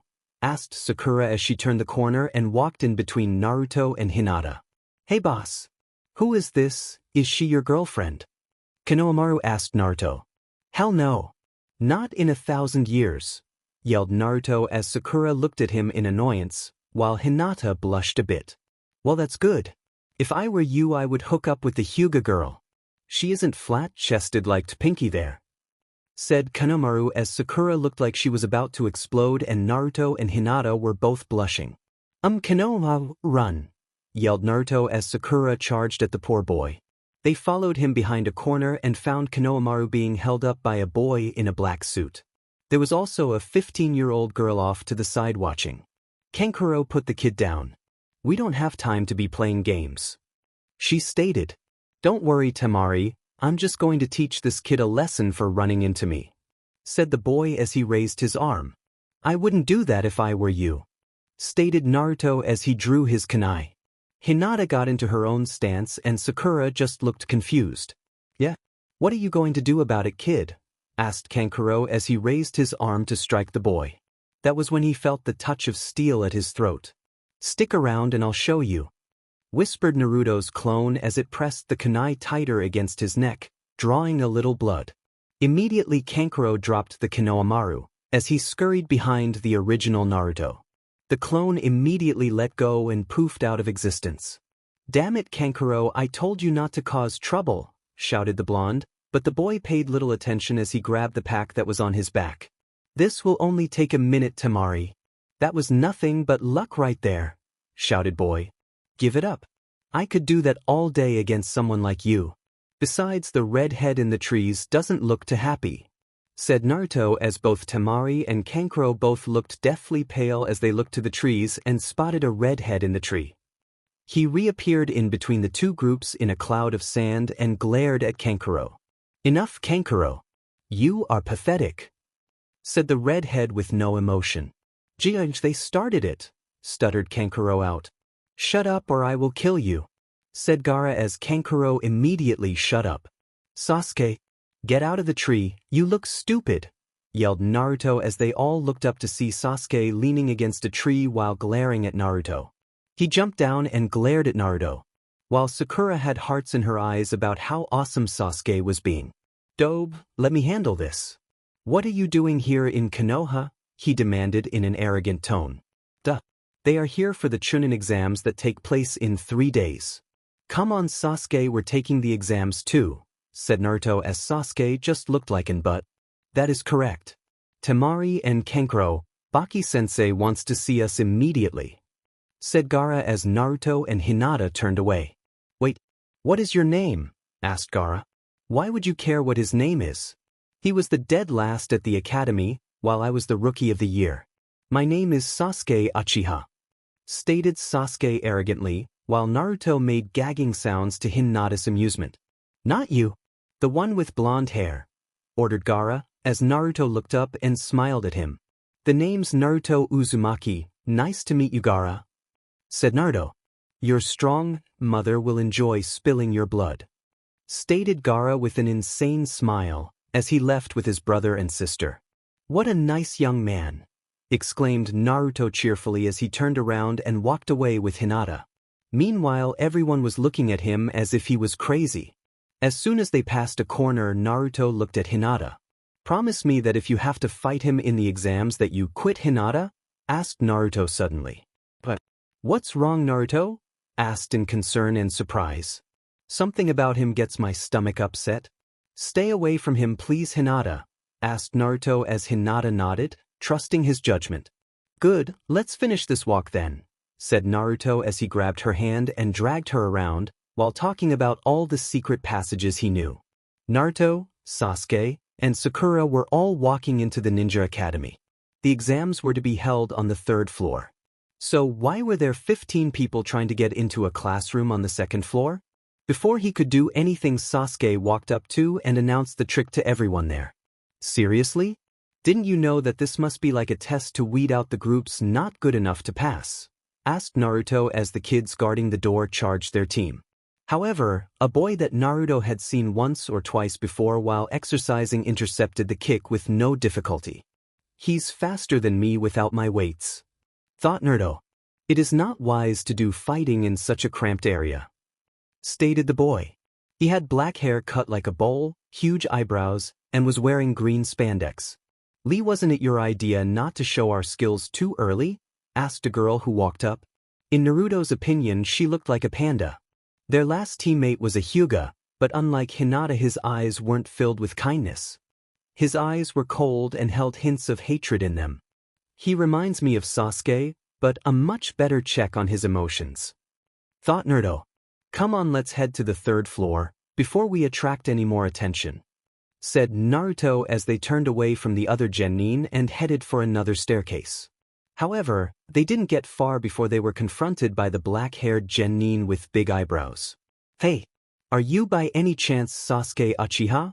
Asked the genin. Yes, I am. Why do you want to know? Asked Sasuke.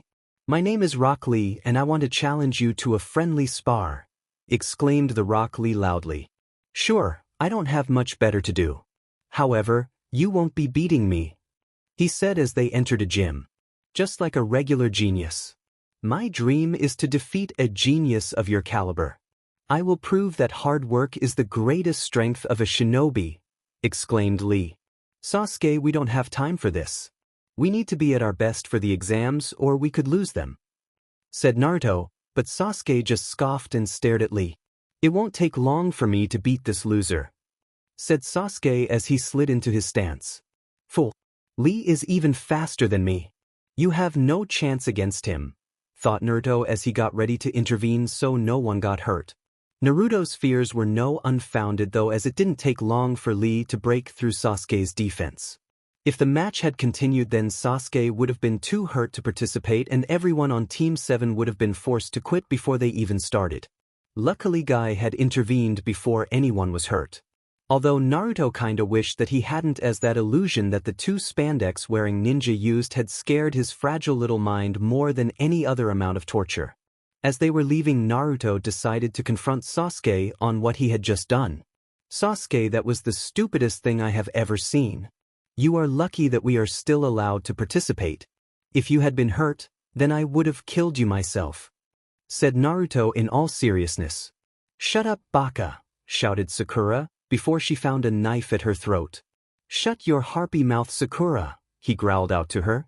Humph, that kid got lucky. Next time he won't be, said Sasuke arrogantly.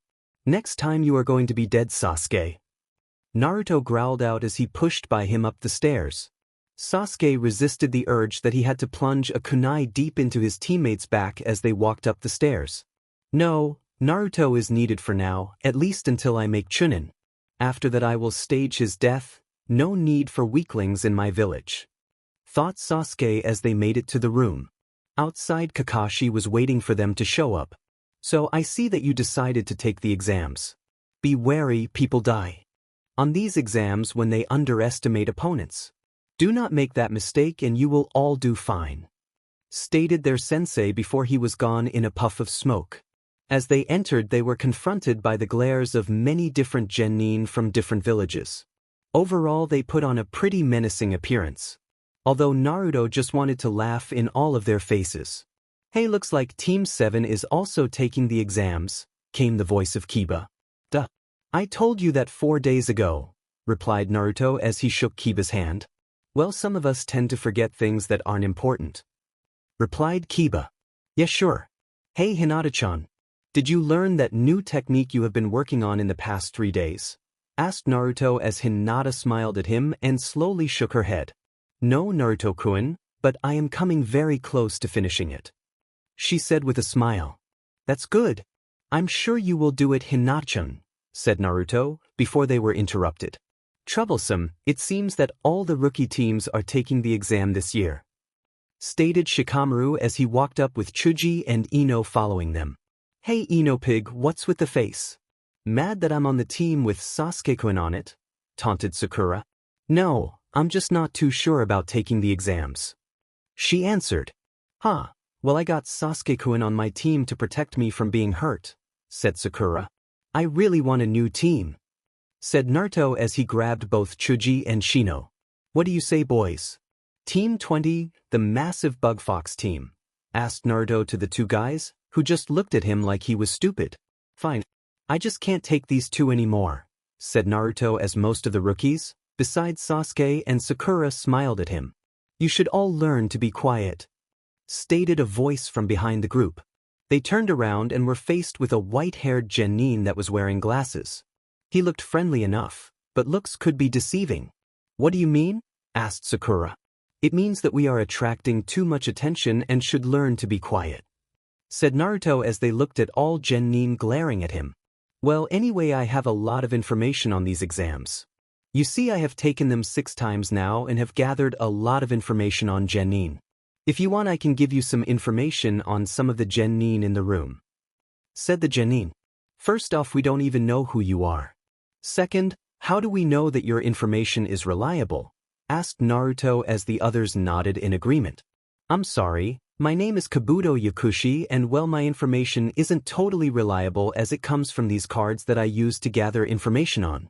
It comes from the bingo books, observation, chakra sources, and fan clubs, said Kabuto to the rookie's confusion. What? Asked Naruto. Well, you see, fangirls stalk their interests and learn everything they can about them. That is why the information is more reliable than usual, said Kabuto. I guess that does make sense, stated Naruto as the others nodded in agreement. So, do any of you have any specific genin that you want to know about? Asked Kabuto. You have genin from each village, right? Asked Sasuke. Yes, I do, from Konoha to the new Oto village. They are fairly new and probably don't have that many strong ninja yet, explained Kabuto as the Oto genin glared at the boy. I want information on Gaara of the Desert, Rock Lee, and Naruto Uzumaki, demanded Sasuke as the others beside Naruto looked shocked. You know their names. whined Kabuto as he drew a card from the deck and channeled Chakra into the card. Gaara of the Sand? It says his taijutsu and genjutsu scores are low. Ninjutsu says that he has control of sand similar to that of the 3rd Kazekage. He has completed 24 D rank, 13 C rank, and 4 B rank missions. He has also never been injured on any of his missions, stated Kabuto to everyone's surprise, including Naruto's. He has never been injured in a fight? I'm going to have to go all out if I want to fight someone at his level, thought Naruto as he glanced at the red head. Rock Lee has absolutely on ninjutsu or genjutsu on his records. However, his taijutsu is off the charts for any genin. He has completed 59 D rank missions, 28 C rank, and 2 B rank, said Kabuto. That didn't help me at all, thought Sasuke angrily. Now Naruto Uzumaki, also known as the Shadow of Konoha, according to the bingo books, started Kabuto. What, I'm in the bingo books? Asked Naruto. Why is he called the Shadow of Konoha? Asked Shikamaru as he looked at a nervous Naruto. Sasuke himself was extremely sad that Naruto was in the bingo books and he wasn't. Well, it says that he was witnessed causing the death of a B-rank missing nin by the name of Inferno. The abilities that were witnessed in the fight were shadow-based and similar to Inara's, but different in their own ways, explained Kabuto. So he can use shadows, but his techniques differ from my clan's. I'm going to have to ask my father about this, thought Shikamaru.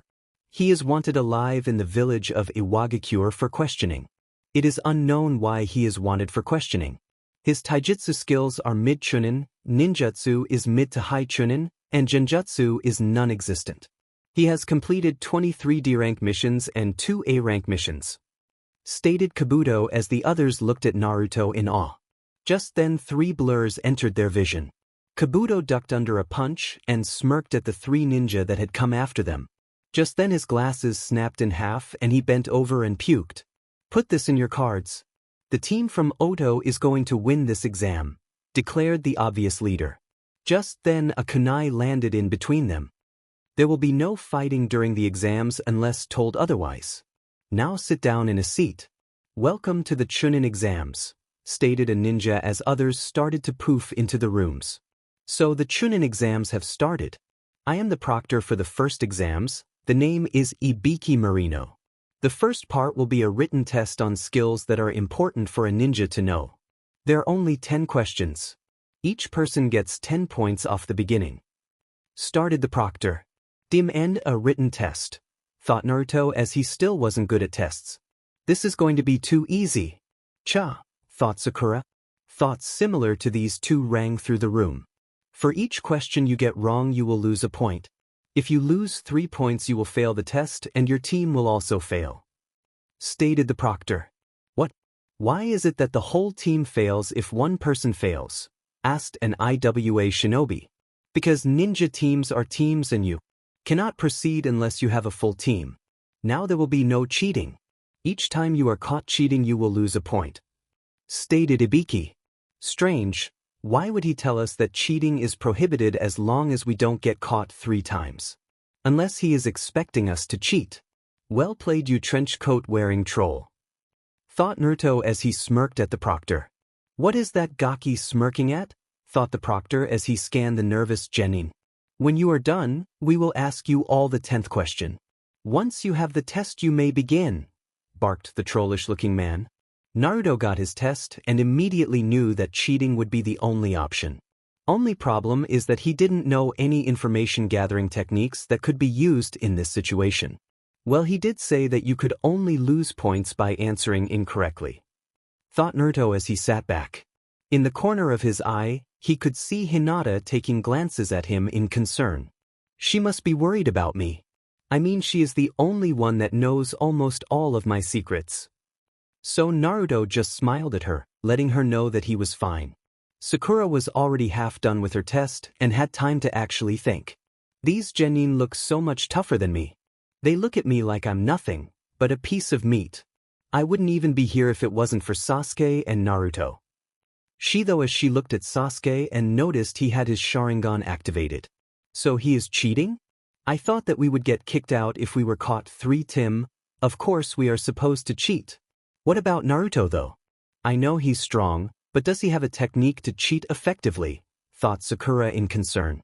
She had been thinking for the past few days and had finally come to realize that she needed to get stronger. If not for herself, then for Sasuke and Naruto. It wasn't too hard to tell that Naruto was just as strong as Sasuke, but she thought that she could get closer to Sasuke by supporting him. Since that didn't seem to work, she would go to Plan B. Plan B was to train and get just as strong as her teammates after the exam. Sensei will help me, I'm sure of it, thought Sakura as she finished her test. The dough better not fail for us. I know for a fact that he still isn't as good at information gathering as me. He may be stronger now, but I'm still got my strong areas. Thought Sasuke. You know what? I will get all of these questions right just to show how awesome I am, thought Naruto as he began to think of a plan. If only I had enough time to concentrate on making my shadows. However, everyone would see me if I use a hand sign. I have to create a distraction. That's it, thought Naruto as he began to focus his mind on a task.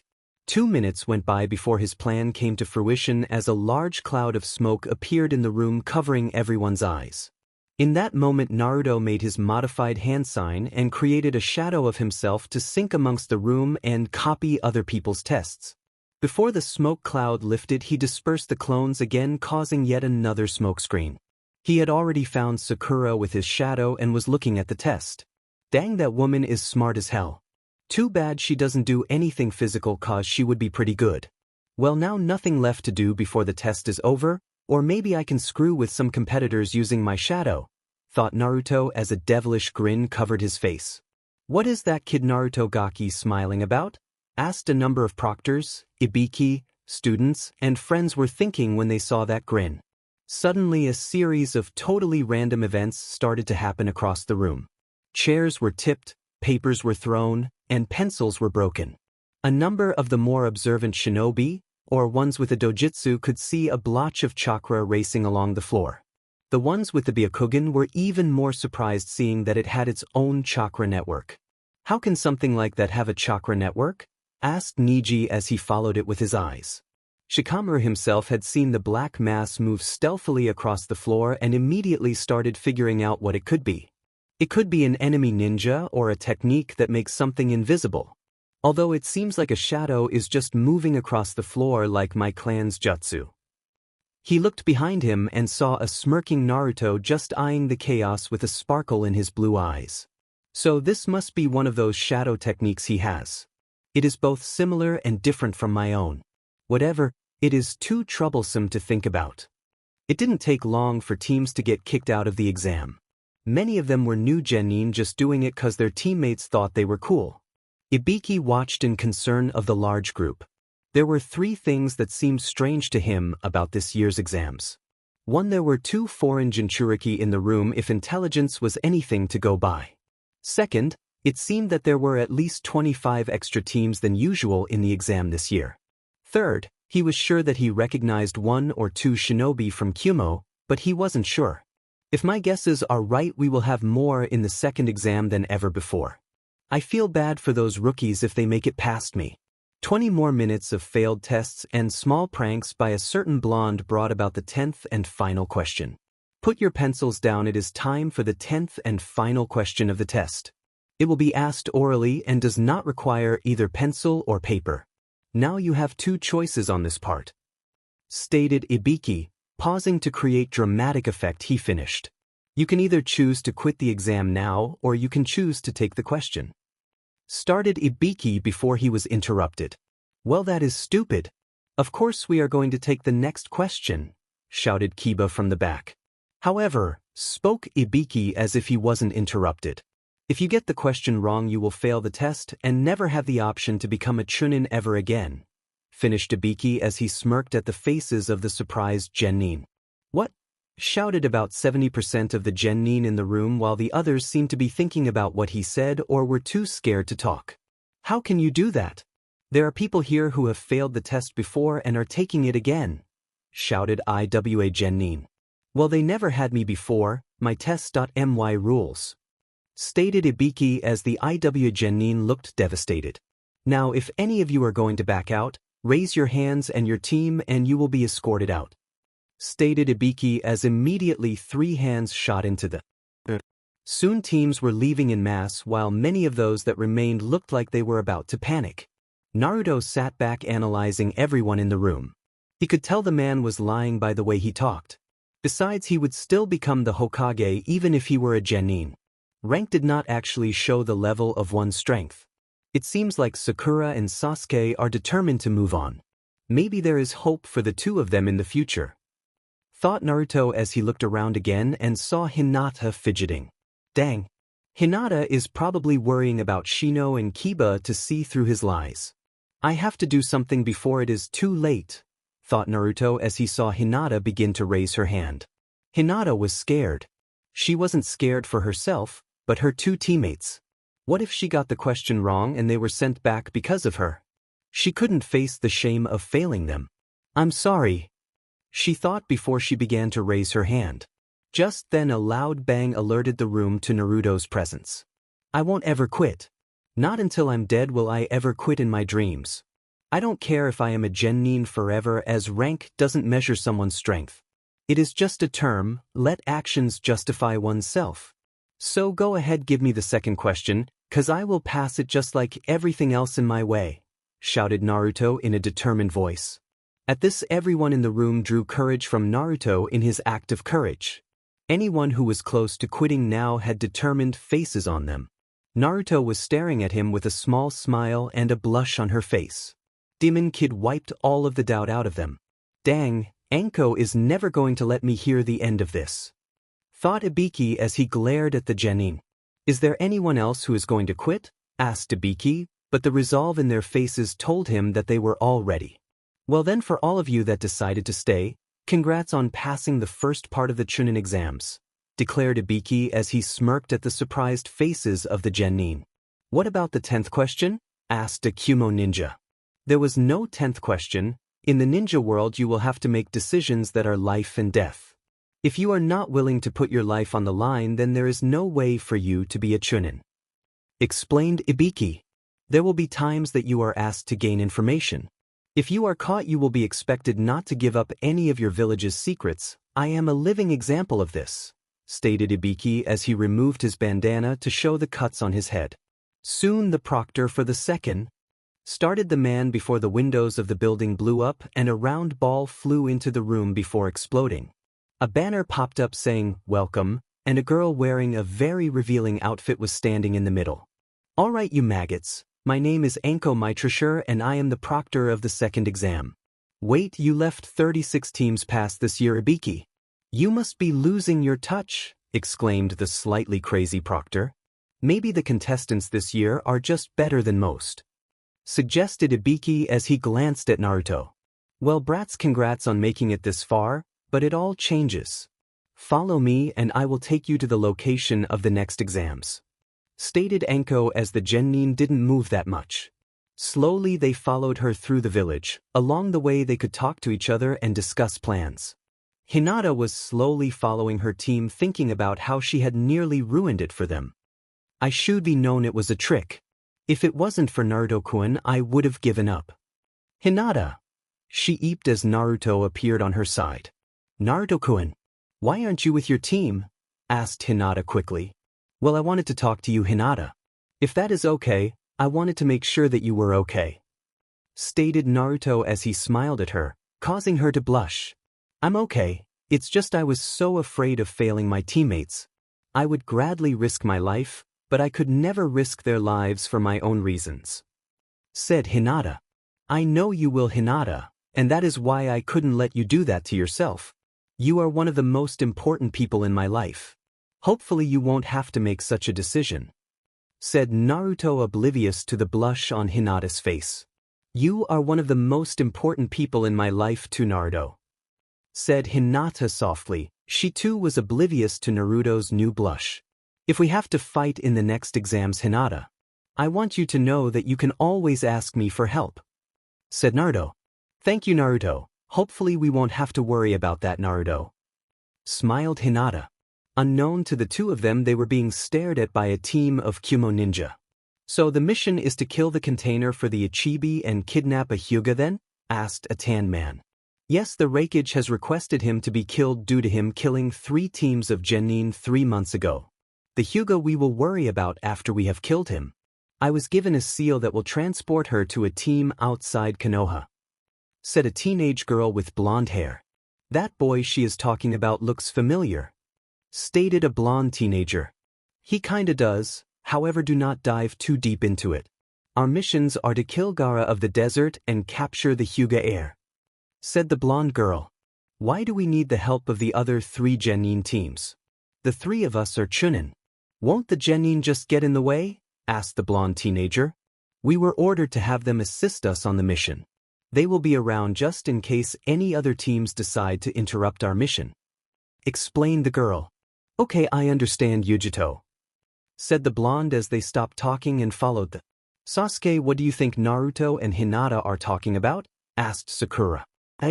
I have no idea," said Sasuke as if he had nothing more to say on the matter. However, he did not stop. "Sakura, is Naruto stronger than me?" asked Sasuke. Sakura hesitated for a second before answering Sasuke.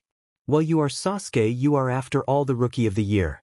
I know Naruto is stronger now, but he is still the same dope as before," said Sakura.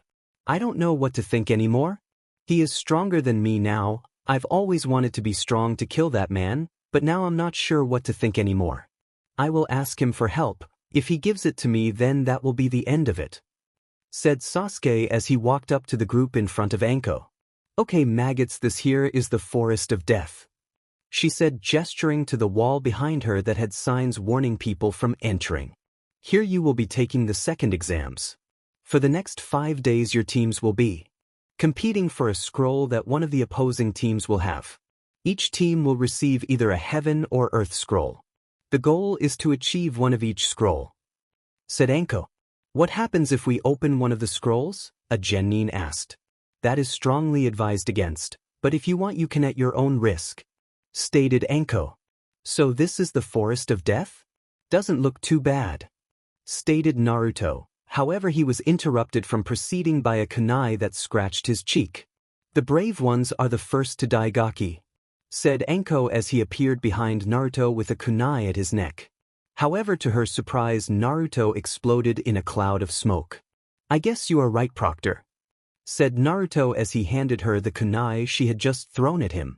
"Not bad, Gaki, but if you ever sneak up on me again I will kill you," she threatened as Naruto just smiled.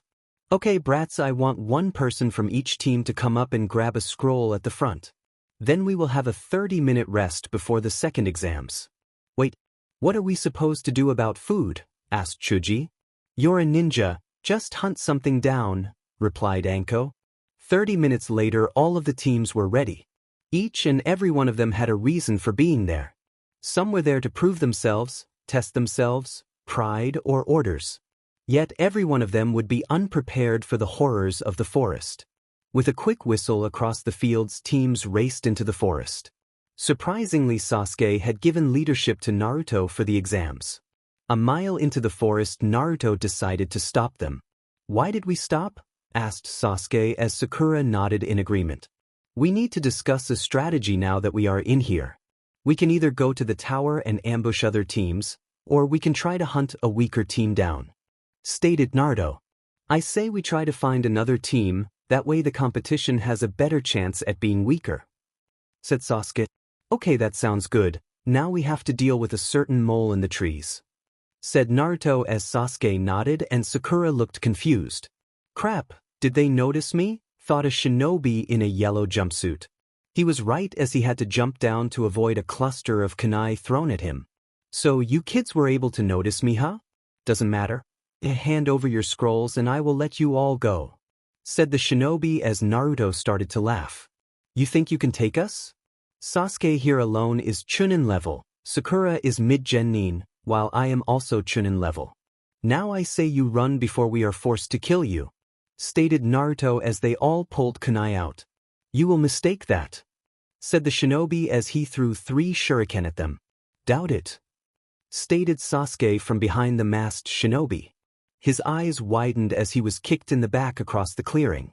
"You can't even follow me with your eyes. Surrender or we will kill you," stated Sasuke. Never, said the Nin as he started to make hand signs. However, he was forced to stop as his body was unresponsive. I guess I can do some of Shikamaru's moves, stated Naruto as he held a hand sign. At the feet of the Nin, his shadow had connected with Naruto's. Dobe, what is that? Asked Sasuke in mild confusion and shock. Well, it turns out, Sasuke, that I have an affinity for shadow jutsu like a Nara, but my chakra is much more dense. This enables better control with the shadow, but at a massive chakra drain, said Naruto. I thought you were an orphan like me, said Sasuke. I am an orphan, my jutsu are just similar. My affinity allows me to do things that no Nara can do. Think of it like this, without the blades he wastes twice as much chakra, with the blades it is near perfect control. Over time Naruto will seek to control it better, explained Naruto. Dimenu. Let me go, said the Rain Nin. No, now do you have your scroll? Asked Naruto. You think I would be stupid enough to leave my team with the scroll? Said the Nin. Good point, Sasuke, kill him, said Naruto as Sasuke smiled and slit the Nin's neck to Sakura's horror. How can the two of you just kill like that? Asked Sakura in shock. Easily, despite Sasuke and me hating each other. We know what it takes to survive in the ninja world. Unlike you, Sakura, not once have you ever tried to get stronger. You aren't mid-gen Nin level like I told that Nin. You are perhaps high academy level. If you do not wise up soon you will die. Enough said, said Naruto as Sakura was ready to cry.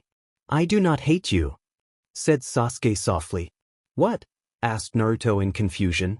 Did Sasuke just say that he didn't hate him? I said that I do not hate you. I am jealous of you, shouted Sasuke at the end. Why would you be jealous of me, Sasuke? Asked Naruto softly as he had never seen this part of Sasuke.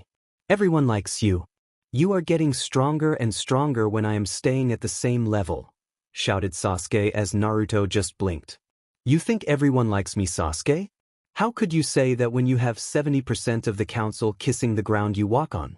90% of the village would love for you just to talk to them and you are prodigy. If anyone should be jealous it should be me, said Naruto. As Sasuke was about to retort, Naruto continued.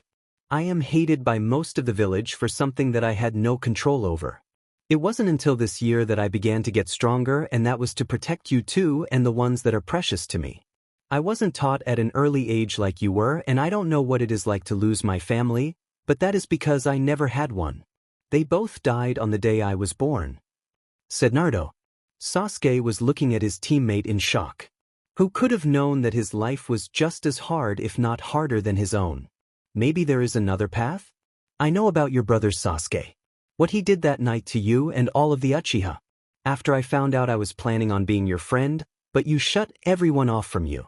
If you can let go of your hatred for 1 second, maybe you can see that you are not alone in your quest for vengeance. You have the entire village behind you to kill him, said Naruto. I can't. It has to be me who kills him for the Uchiha, shouted Sasuke as a war raged in his head about what he was going to do. Why does it have to be you?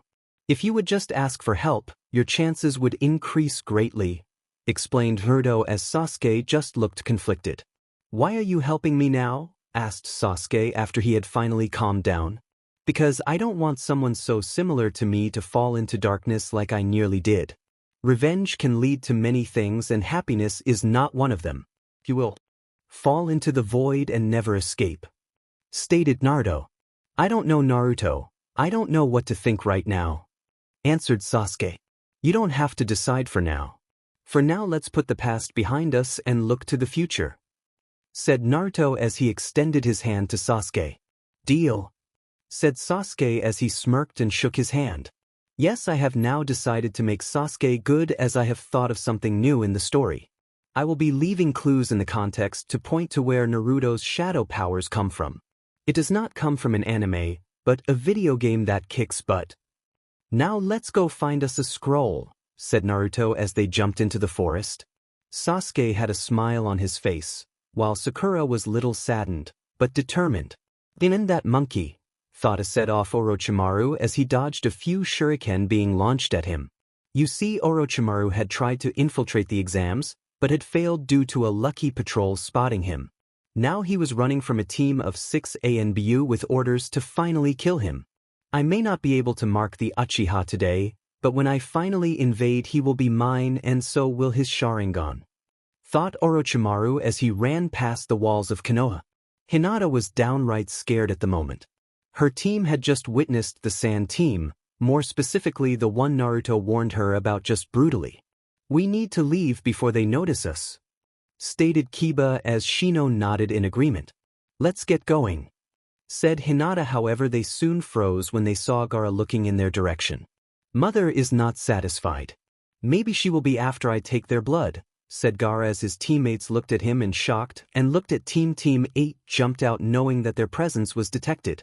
After seeing his attacks they knew their only chance was to escape. You were the one with the blonde? Asked Gaara as his siblings also remembered meeting her. Yes, I was, stated Hinata defiantly as her teammates looked at her in surprise. Naruto told me to avoid you, she stated. It's too bad you didn't heed his warning, stated Gaara as his sand swirled around him. Well, will you look at this? Both of our targets have found each other. This will be easier than I thought, said a voice from above them. Both the Sand team and Team 8 looked to the trees to find themselves surrounded by 4 Kumo teams. What the hell is this? Yelled Kankuro as he now had his puppet out and Temari had her war fan out. What does Kumo want with us? Asked Kiba. Oh, this here is nothing. We were just running through the trees and happened to stumble upon the Jinchuriki of one-tailed demon and an unsealed Huga girl. Then I remembered that we had a mission to kill the person responsible for killing my cousin and kidnapping said Huga, said a blonde-haired girl who was obviously the leader. Seeing as how they were outnumbered, Team 8, Kankuro, and Temari got close to each other. Gaara didn't care for the others and he summoned a massive amount of sand. It doesn't matter, mother will taste all of your blood, yelled Gaara as sand shot at the girl. However, the sand didn't reach her as a ball of blue fire hit the sand causing it to fall to the ground. Please, that sand of yours can't stand against the power of the two-tailed demon. Darui, take the puppet user. Omoi, take the one with the fan. You 3 teams kill the 2 males. Leave the Huga alive for transportation back to Kumo, stated the leader as the 3 Genin teams grinned in anticipation. Hinata, we can hold them off for a few minutes, but you have to run, said Kiba as Shino nodded in agreement. I won't leave you 2 here. I'm staying with you, replied Hinata as she activated her Byakugan. That is illogical, Hinata. Death is a better ending than what they will do to you, said Shino. I refuse to leave you 2 behind. I cannot just let you 2 sacrifice yourselves, replied Hinata as she now got into her stance. If that is what you wish, Hinata, said Shino as cloud of bugs exited his body. Yeah, we can do this, shouted Kiba as he immediately turned Akamaru into a clone of himself. You can try, yelled one of the Kumo Genin as he went through a few hand signs. Ken, burning web, he shouted as he breathed a small flame in front of where he stood. Immediately the flame split off into 3 directions and after so many feet it would split into 3 lines, creating a web of flames off the ground that was 6 inches tall. Team 8 jumped back, but were now separated from each other and could not use their teamwork skills. It was now 1 team versus a single Genin and the odds did not look good for Team 8 or the Sand team now that Gaara was fighting someone at his level. Naruto ran at the head of Team 7 scanning for any trouble. His shadow clones did the most work as they were hinged as animals, looking for anyone. He knew it was only a matter of time before they reached the tower with a scroll, but he had an uneasy feeling for the past 2 minutes. It was as if there was something was wrong and he needed to act. However, he couldn't focus on what he felt. It was as if he was disconnected from his own senses. This is ridiculous. All of my senses are as perfect as could be, it must be something different, but what? It was then at that moment that he felt the seal on his wrist burn for a brief second. He immediately stopped with Sasuke and Sakura stopping too and looking at him curiously. What's wrong? Asked Sasuke as he had a kunai out in case of trouble. My wrist is burning, said Naruto to the confused looks his teammates were giving him. That is why we stopped? Asked Sasuke as he was a little ticked to have stopped for such a stupid reason. Just trust me on this one, Sasuke, said Naruto as he made a seal and a poof of smoke covered his hand. Now in his hands were his two black crescent blade trench knives. Sasuke and Sakura both looked at the knives in wonder as they had never seen Naruto with them before. "What are those?" asked Sasuke as Sakura looked at Naruto in agreement of Sasuke's question. "These are my shadow blades, Sasuke. They allow me greater control over my shadow chakra when I use them. Now be quiet and let me think for a second," said Naruto as he closed his eyes. "What is this feeling I'm getting from these? I feel fear, terror, weakness, and yet determination. Someone is fighting for their lives right now, but who?" thought Naruto as he focused as much as he could on the feeling. Slowly an image forged itself in his mind. It was blurry at first, but the more he focused on it the clearer it got until he could make out what the picture was. To his surprise and horror it was of Shino, Kiba, and Hinata fighting a group of ninja. Shino and Kiba looked like they had a few injuries and were being cut off from Hinata. Hinata herself looked like she was exhausted and couldn't keep up much longer. There was one Kumo ninja on the ground dead or just knocked out. He couldn't tell, but what he could tell was that the fight wouldn't last much longer unless they got some help. Just then a kunai whizzed past Hinata's defenses and struck her in the knee, causing her to go down. Naruto watched how Hinata cried out in pain and how the Kumo ninja smiled victoriously. "Hinata!" screamed Naruto as he exited this vision. Quickly turning in the direction he believed she was, he dashed off to save her. Sasuke and Sakura were both startled, but had no choice but to follow. It was at this time that they realized that Naruto was fast. "What was that all about?" asked Sakura as she struggled to stay in sensing range of Naruto. "The hell if I know. I didn't even know he could use trench knives like that," said Sasuke as he followed Sakura as he didn't have any sensing abilities. Hinata was trouble, and that was the only thing that was running through Naruto's mind as he sprinted through the woods. "I will not fail you, Hinata. You are my best friend. I swear that I will make them pay for ever hurting you," whispered Naruto as he created 10 clones. Hinata could barely stand as 5 Kumo genin surrounded her. Shino and Kiba were both being stalled by the third team that was attacking them. Gaara and Yujito were duking it out and causing devastation in the area they were fighting. Kankuro and Temari were fighting a stalemate with their opponents, so she was all alone. "Just surrender already and we will let your teammates go," said the leader of the two teams attacking her. He had jet black hair and could use lighting jutsu effectively. This had two effects while fighting her. One, it could keep her at a distance by launching bolts of lighting at her, and it made fighting him up close just as dangerous. From what she could tell, he was high Chunin level, 2 of them were low Chunin and the other 2 were genin level.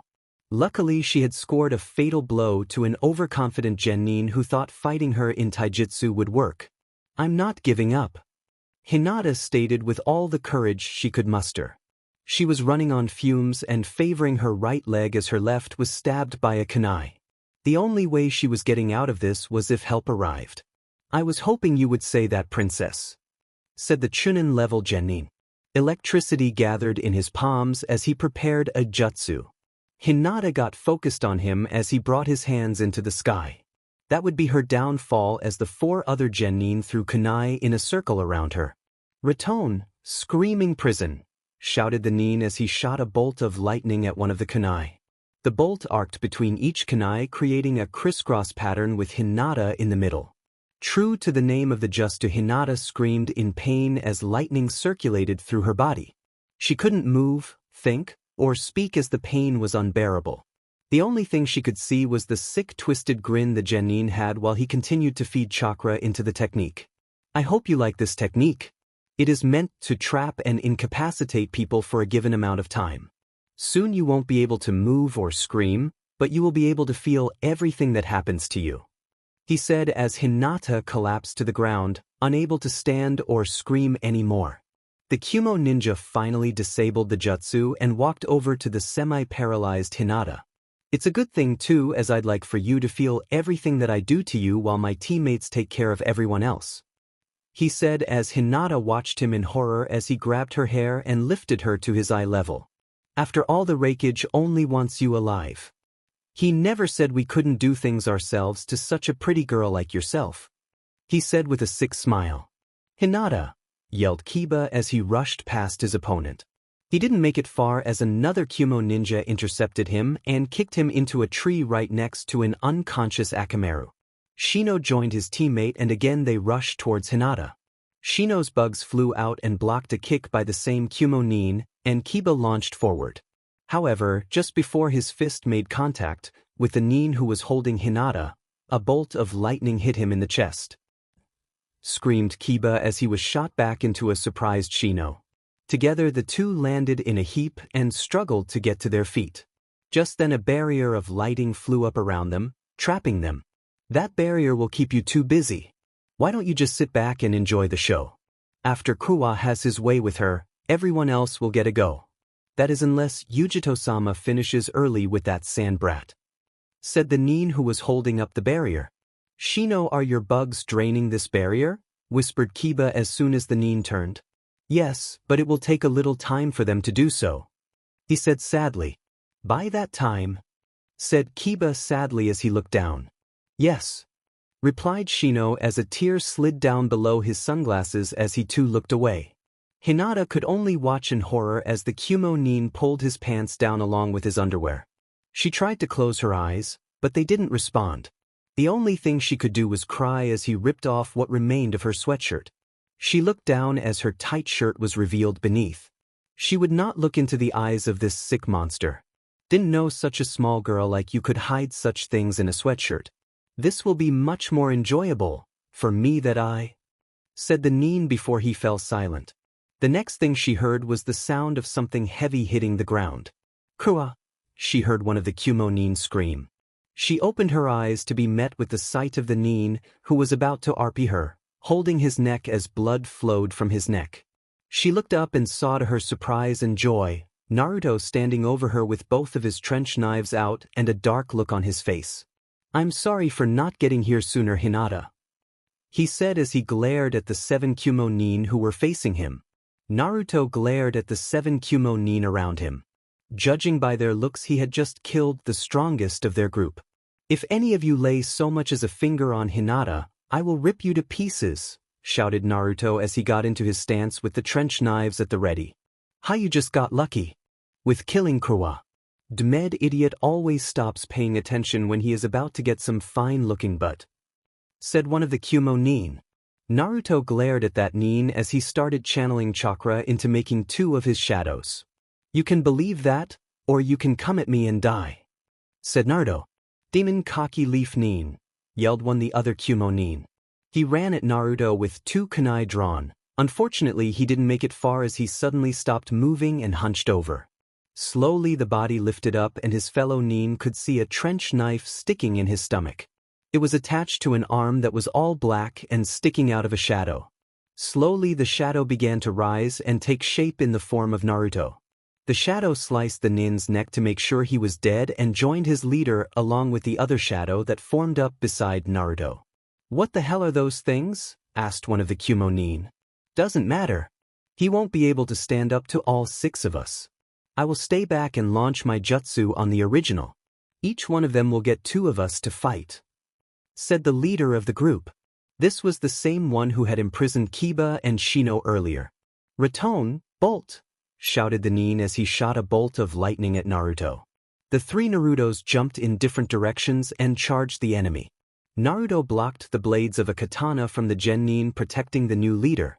You're pretty good with that sword of yours. Too bad you're not good enough, shouted Naruto as slammed the sword away and kicked the genin in the face. He then continued onward to the leader, who had gathered quite a bit of lightning chakra. You think I will go down that easily? Now I will show you why the Raikage has taught me one of his strongest jutsu, said the nin. Raton, lightning armor, he screamed as his body was encompassed by a shield of lightning. Grinning at Naruto, he disappeared. What?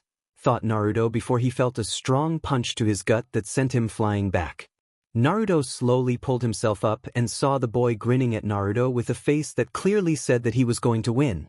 Give up already. We outnumber you 7-1. Just tell me how you think you can win, he stated. Naruto just smirked at the genin for a second.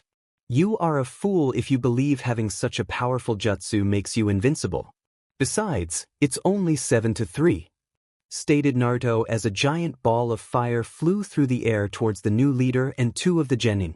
The leader and one of the genin were quick enough to dodge, but the last and weakest one of the group was unable to escape.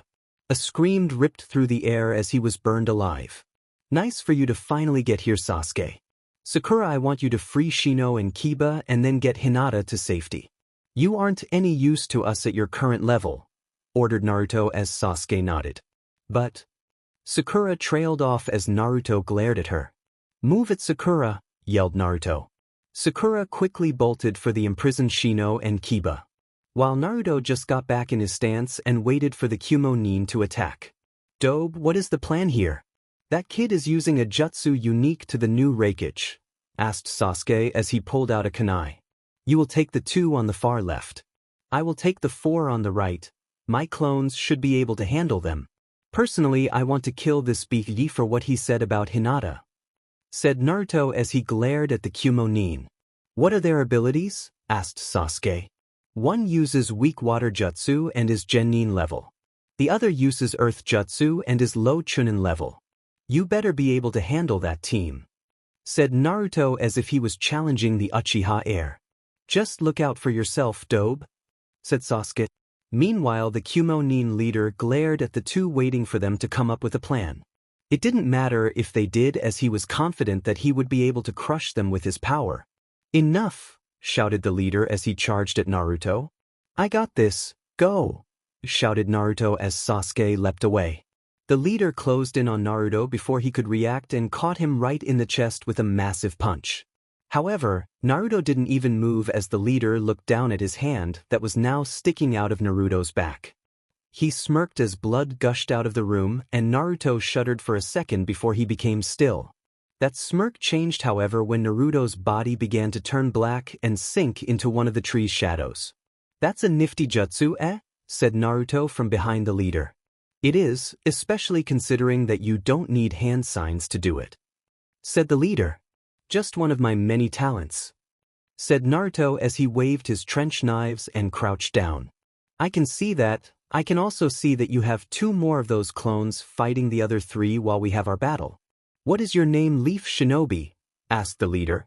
It's polite to introduce yourself before answering, replied Naruto. The name is Buritsu, cousin of the Raikage, said the leader. Naruto Uzumaki, stated Naruto as he charged Buritsu. Too slow, he heard from behind him. Buritsu faded from view. Naruto rolled to the side as a fist impacted the ground he had just stood at for a second. Lashing out with his heel in a spin, he connected with Buritsu. However, he did not take into account that his body was covered in electricity and was shocked and flung away. Dimin.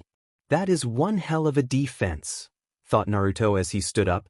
Quickly ducking to avoid yet another punch, he jumped back and flew through a few modified hand seals while holding his knives. Kage, Shadow Spear, shouted Naruto. 3 black spears shot out of the ground aimed at vital places on Buritsu's body. It did not work as each of the spears were blocked by the shield of lightning. Demon, cursed Naruto loudly as one of his fastest attack jutsu didn't work. Once again he was forced on the defensive as Buritsu kept up the pressure.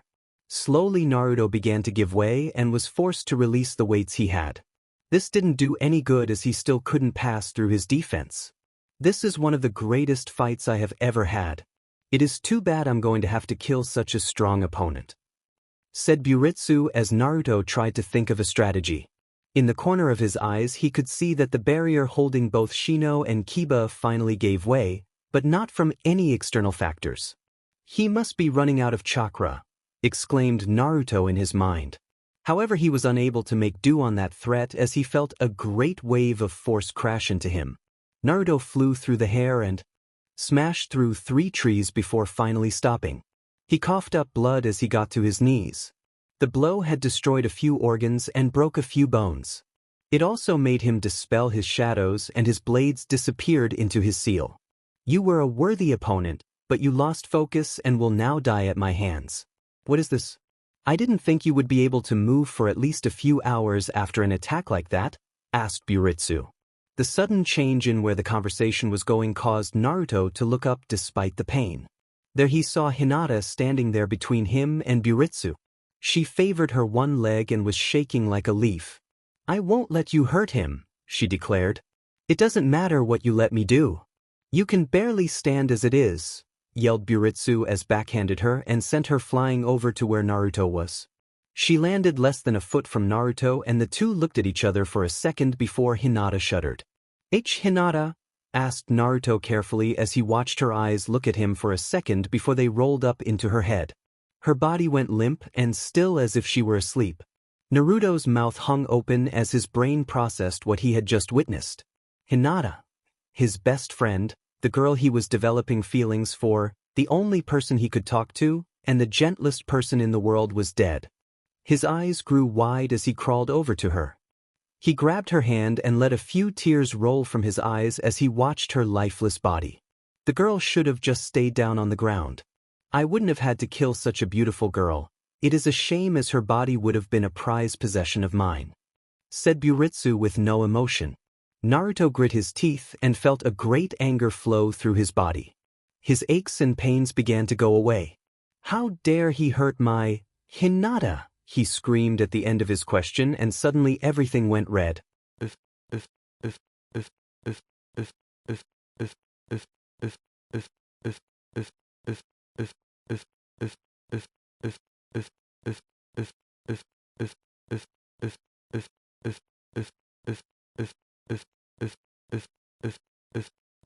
"Ha! Bet you thought that was the end." Oh. Shino and Kiba were just a little too late. They saw their sister in all but blood stand up and face a ninja that had just destroyed Naruto. They were also witness to her death and Naruto's breakdown. Suddenly a burst of intense killing intent spread through the area, making all of the fighting stop. Even the fight between Gaara and Yujito stopped, even though they were now about a mile away from where the initial fighting started. Naruto's body was suddenly expelling massive amounts of evil red chakra that surrounded him and Hinata. Mixed in with the red chakra was pure black clouds of chakra that flowed into Hinata and what appeared to be Naruto's tattoos on his wrists.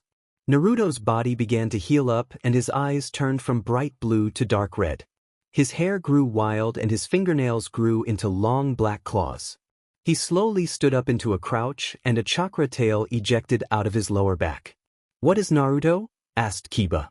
"Naruto is a mystery," stated Shino as he was figuring why the shroud of chakra seemed to be protecting Hinata from harm even though she was dead. "What the hell is this?" exclaimed Buritsu.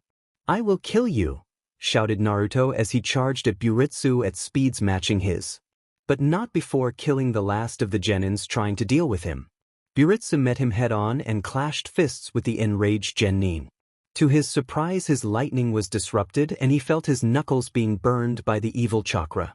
He jumped back and Naruto was right on him again. His hands were flexed like claws and were swiping at vital points on his body. This continued for an entire minute before Buritsu got annoyed. "That is it. I will crush you at full power," shouted Buritsu as even more lightning chakra gathered around him. He launched at Naruto again and connected with his jaw, but Naruto didn't move a step from the position he was in. "Is that all?" asked Naruto as a second tail shot out of his back. Naruto punched the air in front of him and Buritsu felt the force of the punch 5 yards away. "I will kill you," shouted Naruto again as his hand morphed to a giant black chakra fist that was flying at Buritsu. The fist connected with him and sent him flying back. Burn marks appeared all over his chest where the black chakra fist hit him. He slowly got up and held his burnt chest. His chakra was nearly gone and all of the damage he had done did nothing to the demon in front of him. His armor sputtered for a second before staying up after he charged up the last of his reservoirs. This was no longer for the mission, but for his honor in defeating this genin. No matter what he was going to die, his team was dead and he was one of the last left of the group and was suffering from chakra exhaustion. "This is the end," yelled Buritsu as his armor exploded around him in a fierce display of power.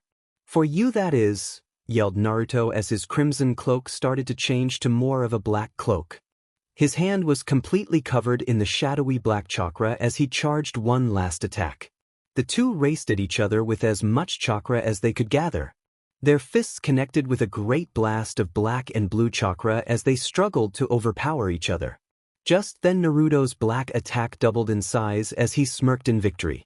Die! Yelled Naruto as his black chakra completely plowed through Buritsu's attack and armor. The Kumo Buritsu was nothing more than a few scraps of blood, bone, and flesh after the attack was over. Naruto lowered his burnt hand and walked over to where Hinata's body was. Black and red chakra flared around his body as he approached his friend. "I will save you," stated Naruto as all of his black chakra suddenly flew from him into Hinata. With the absence of the black chakra, Naruto fell to the ground passed out just when Sasuke eliminated his last opponent. What is he? Were the thoughts of Shino, Kiba, Sakura, and Sasuke. That was pushed to the side as they raced over to where Naruto and Hinata lay. They found both of them still breathing and overly okay. Hinata didn't even look like she had a single wound. "We should get our scrolls and get to the tower as soon as possible," said Sasuke. "I already did that, Sasuke. We can use them to barter with if we are attacked later," said Sakura. "We need an earth scroll," said Shino as Sakura nodded at him. "Well, it is a good thing that they had two then," smiled Sakura. "Okay, I will carry the dobe here and Sakura will carry Hinata. Let's get out of this god-forsaken forest," said Sasuke. Drip, drip, drip, drip. Why was it so dark? All he could see was darkness, vast amounts of darkness. From what he could tell, he was stuck in ankle-high puddle of water, some sort of sewer or shed, as he could hear the dripping. "Where the hell am I? I was fighting that Buritsu guys and then I'm here in this dark abyss," shouted Naruto in his mind as he took a step further looking for some sort of object. He walked along for a few minutes, just reaching out in the darkness trying to find something to grab a hold of. His thoughts drifted to the fight and what transpired during the contest of strength. However, those thoughts focused on blue-haired girl that was possibly his best friend. Seeing that man about to do something so evil to someone that was as nice and caring as Hinata drove him over the edge. Not even when Mizuki had nearly killed Irika-sensei, or when Haku had turned Sasuke into a human pincushion had he been so angry. 3 times now he had lost people that were close to him. Sure, Irika-sensei was just a teacher and Sasuke was, well, a BSRD, but that didn't matter to him. The two of them were connected by the pain that they shared. However, Hinata was pure. He could see a deep pain in her eyes and loneliness that rivaled Sasuke's and his own eyes. Yet, unlike the two of them, her thoughts weren't evil and bent on revenge and trying to suppress the thoughts of death. Naruto wasn't blind, he could tell that Hinata hurt just as much if not just a little less than him. That is what hit him the hardest. How the kindest, most pretty, and modest girl could harbor such loneliness. His heart ached whenever he saw her with those eyes that showed so much loneliness in them. If it hadn't been for the wave mission and Haku, he would have never noticed it before. But what could be the cause of such eyes on such a pure person? It couldn't be that she was an orphan, as he knew the Huga were a very large clan in Konoha. She had friends in the academy as Kiba and Shino were always acting like brothers to her. So why did she have those eyes that did not belong to such a beautiful face? Every memory that he could remember from before the bandit camp and fighting that Jounin about her came to his mind. She had always been shy around him and getting red in the face as if she were angry or sick. However, her body language never once suggested that as the case. It wasn't till after the bandit camp that he could have a conversation with her and not worry about her fainting.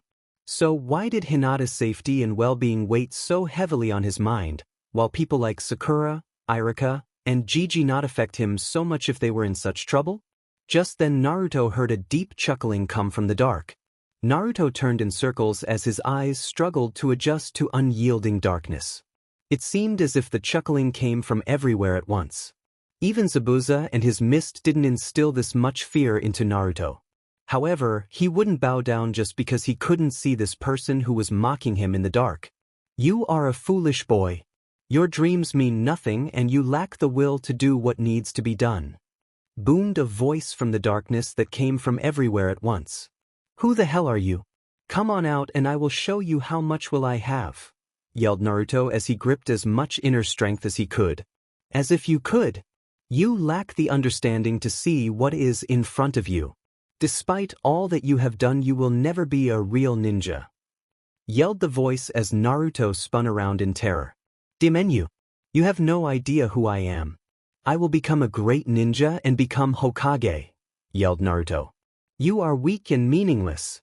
If you were so strong, then explain to me why you were unable to save Haku, Zabuzu, or that Huga girl that you care for so much, yelled the voice. Naruto was visibly shaken by this piece of information. Tears sprung to his eyes as he looked down, but saw nothing but darkness. Darkness? It was the only thing he should be allowed to see. Out of all the things the voice had said, the one about Hinata had been the worst. It was true, as he was unable to defeat Buritsu without using the Kyuubi's chakra. However, there was something that was bothering him. Somehow he had regained control of himself after the start. It was weird. It seemed that there was something helping him control the Kyuubi's chakra. Shut up, yelled Naruto as he went from whispering to shouting at the voice. Is that all that you have to say?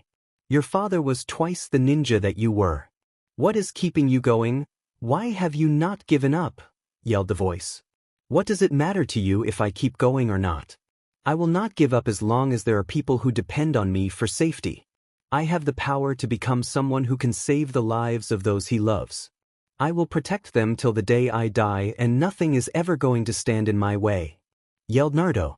You are being serious, aren't you? Well, then face your inner darkness, and then you will finally learn who I am. Then will we have our talk, face to face. The voice shouted. What are you talking about? Asked Naruto. This darkness is the representation of your soul. However, it also the part of your soul that your powers depend on.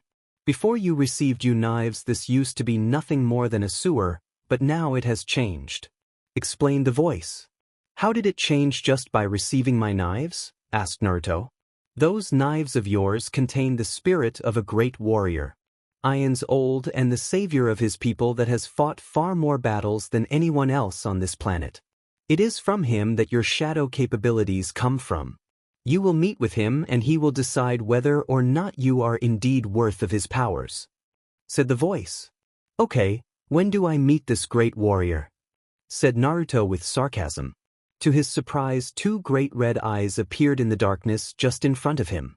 You will meet him now, yelled the voice as Naruto suddenly found himself floating in a dark area of space with dots of light floating through the sky. Now where am I?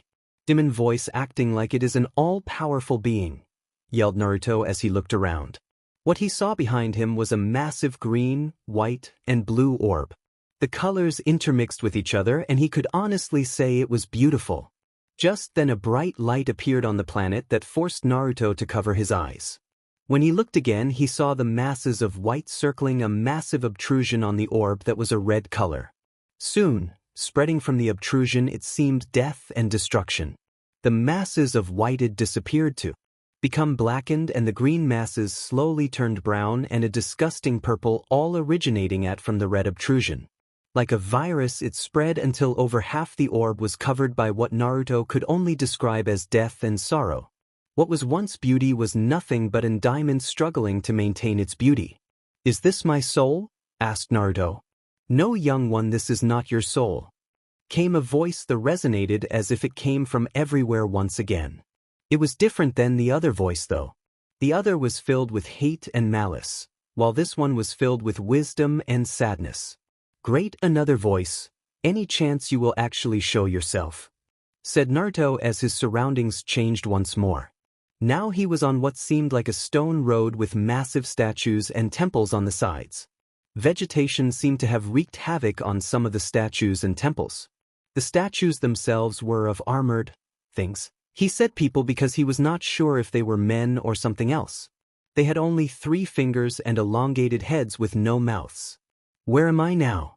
Why is this happening to me? Do I really deserve something like this? Asked Naruto as he walked to the end of the road and looked down to see a massive valley filled with vegetation.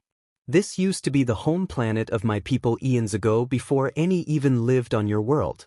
My people thrived on this planet, living in harmony until a discovery was made that shook it to its core, stated the voice. One of the greatest warriors of our race discovered a way to link our minds together in harmony. Many of my people rallied to his cause, and the way of the Kalai was born. However, there were some that did not wish to let go of our individuality. So we were banished by a corrupt council against the wishes of our greatest leader. Stated the voice with much sadness. That makes no sense. Why would they just banish you for wanting to remain individuals? Yelled Naruto. It never made sense. My forefathers were part of those that were banished. We went to the world of Shakuras, which is the home of my people. We became known as the banished ones, while our cousins worked the power of the Kalai. While we used the power of the void, in which the powers of darkness and shadows manifests itself. Explained the voice. So what you mean is that my shadows are coming from this void? Asked Naruto. That is exactly what I mean. The void can allow someone to see the future, become like a shadow, and manipulate them through years of training. Came the voice. So what you're saying is that my possibilities are limitless? Also, what is your name? Asked Naruto. Yes, the possibilities of your powers are limitless when they are mixed with your chakra. My species, the Protoss, could use the void, but we never had enough energy to use all of its power. If you must know my name, it is Zeridal. Explained Zeridal. So are you going to teach me to use my powers, Zeridal? Asked Naruto as he struggled to understand what this Zeridal was saying. No one can teach you to harness the powers of the void. The void calls upon all beings and you must continue to harness it so that you can become stronger. I have seen your past and the void allows me to see your future. You will become a great ninja, but it will be through hard work and the courage to stand for what you believe is right. If you can see the future, then why don't you tell me what I need to know then? Asked Naruto. It is not my place to tell you what you need to know, young one. The sands of fate are always shifting, as it is our decisions that can change everything. This planet is my people's home world of or. My race was destined to assimilate into a being known as the Overmind. Explained the voice as Naruto's surroundings shifted again. The sky was blood red, the clouds dark, and the ground devoid of all vegetation. Massive organisms and what looked like living buildings covered the valley below. The center of the valley held the most massive thing he had ever seen before. It looked like a giant organ with 4 appendages rising above it with a central dome that moved around as if it were an eye. Thousands of other much smaller winged creatures circled it in a massive pillar. That's when he heard a loud bang and looked behind him to see thousands of horrifying-looking creatures charging at a large group of men in bulky blue armor. The men in the armor raised up big steel-looking rods and suddenly thousands of explosions followed as the hundreds of the creatures fell to the ground bleeding and screeching. Massive metal beasts stood behind the men and started making the banging noise. Naruto could barely follow the projectiles as they left the tubes on the beasts. They must be some sort of advanced projectile weapon or something, and those must be metal suits that might run on chakra, thought Naruto. He watched in fascination as thousands of the creatures fell at the hands of the projectiles, but their numbers never wavered. Soon the creatures were upon the men and screams tore through his body. He felt sick as he watched men get mutilated, melted, or crushed by the horde. It was at that moment ball of blue light flew into the creatures and exploded in a mass of blue energy. The battle had shifted as a new faction joined on the side of the men. Naruto could immediately tell that these were not men as they were larger and had a different color skin. Their warriors wore yellow armor that had 2 glowing blades sticking out of the wrists. These warriors cut into the ranks of the creatures and began to push them back as they were protected by projectile weaponry from the men, machines, and these 4-legged walkers that were firing the energy ball. The Terran and the Protoss both fighting alongside each other to rid or of the infestation known as the Overmind. It was driven by single purpose to assimilate the Protoss into the Zerg to become complete. In one last gamble, the greatest Protoss ever, Executor Tassadar, sent his flagship into a direct collision with the Overmind. Explained Zeridal as Naruto now looked at the sky and saw hundreds of massive metal monsters descend from the sky with weapons blazing. They wreaked havoc on the Zerg ground forces before the column of Zerg flyers over the Overmind charged at the fleet. The battle turned worse as the metal monsters turned to flame and exploded. Only one made it through the thick blanket of Zerg and slowly moved towards the Overmind. Naruto watched in awe as blue energy came from the ship and covered it in a field of energy so bright he had to shield his eyes. It collided with the massive Overmind, and soon the great creature began to break apart as the blue energy tore into the creature. As it broke apart, peace descended on the battlefield as all three races stopped fighting. Suddenly all went dark again, and Naruto was standing in a long corridor that was dimly lit. "Why don't you show yourself and tell me what I need to know then, Zeridal?" asked Naruto. "Very well," stated Zeridal as a figure walked out the darkness. He stood around 5 feet 9 inches and had blue skin with glowing green eyes. He had armor only on his wrist where Naruto assumed his energy blade came from. The rest of his body was covered in a dark purple cloak that seemed to give him a deadly sort of appearance. "Naruto Uzumaki, I have chosen you to be the successor of my people's power, the Void. You will not discover everything about your powers, but if you understand the Void it will help you," said Zeridal before he continued. "That battle was one of my species' greatest ever. Only after our leader Tassadar harnessed the powers of the Void could he kill the great beast. The battle also taught our species that we were not alone in the universe against such a threat. We worked alongside the human race and we won the day. My greatest friend after the war was done was James Raynor, the ancestor of your race," said Zeridal before he was interrupted. "This is all good and all, but what does this have to do about choosing me to have your powers?" asked Naruto. "Because you are the ancestor of James Raynor, and only someone who has both a light side and dark side can properly assist them. We will talk again, but I have judged your soul and you are indeed worthy," finished Zeridal as he backed away and disappeared into the dark. "Great, how the hell do I get out of here?" asked Naruto as everything went black again and he was in the first room again, but 2 giant red eyes were looking at him. "So you are back, human. Do you still wish to know who I am?" came the voice again. "You're the QB.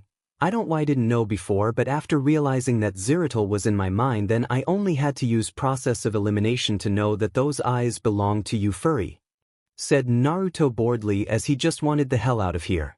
"You have a lot of guts for a human, but then again you have gotten blessings from Zeridal. We will talk again soon, you're needed outside," said the QB as everything began to dissolve. Naruto slowly opened his eyes and realized that he was in a dark, moist area, not as dark as his mind, but still pretty dark. He slowly got up and registered the fact that he no longer felt any pain in his body. He looked to the side, saw that he seemed to be in a tree, well, at least under the tree as he could see the roots. Just then he heard a cry of pain from outside and looked to see an opening in the roots. He walked outside to see Sasuke fighting against one of the Nin from sound, protecting an injured Sakura. Then he watched Kiba and Shino fighting the leader of the sound team. Then he saw Hinata trying to fight the girl on their team. Quickly he summoned 2 shadow clones and the 3 took off to fight the 3 opponents. The original went after the girl, while the clones went after the 2 boys. The one Sasuke was fighting was launching high-pressure air attacks at Sasuke with ease. This prevented him from getting close, or using a fireball as his chakra would then run low. "Demon this guy. If it wasn't for the fight with those Kumo Nin, this guy would already be down," thought Sasuke as he took cover behind a tree. Is this all the power that the great Uchiha has? This is pathetic. Great decapitating air waves. Zuka yelled as he shot his strongest attack at Sasuke. "I can't dodge this," thought Sasuke as the attack approached him. "Futon, great breakthrough," yelled Naruto as he jumped in front of Sasuke and launched one of his few wind jutsu. The attacks collided and both fought for dominance.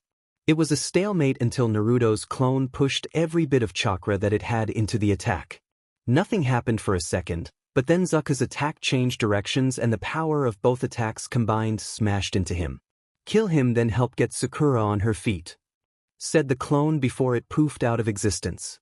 The one that was going to assist Kiba and Shino had it easier as he just had to get behind Dosu and wait for the opening.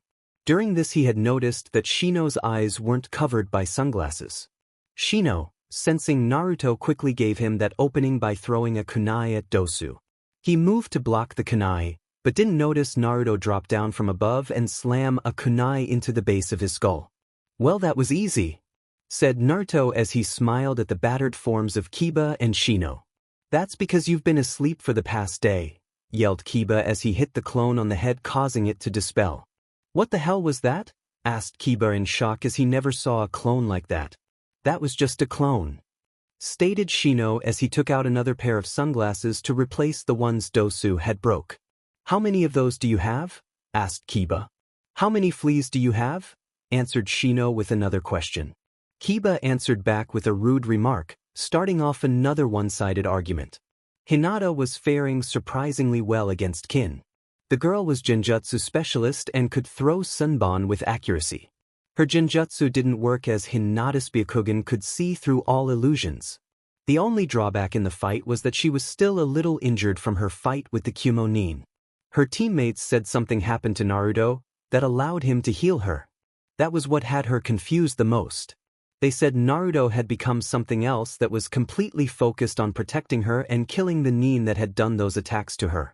This girl wasn't nearly as strong as the Kumo Nin, but she was fast enough just to stay away from Hinata. She had finally gotten close when she heard the sound of a kunai approaching and ducked.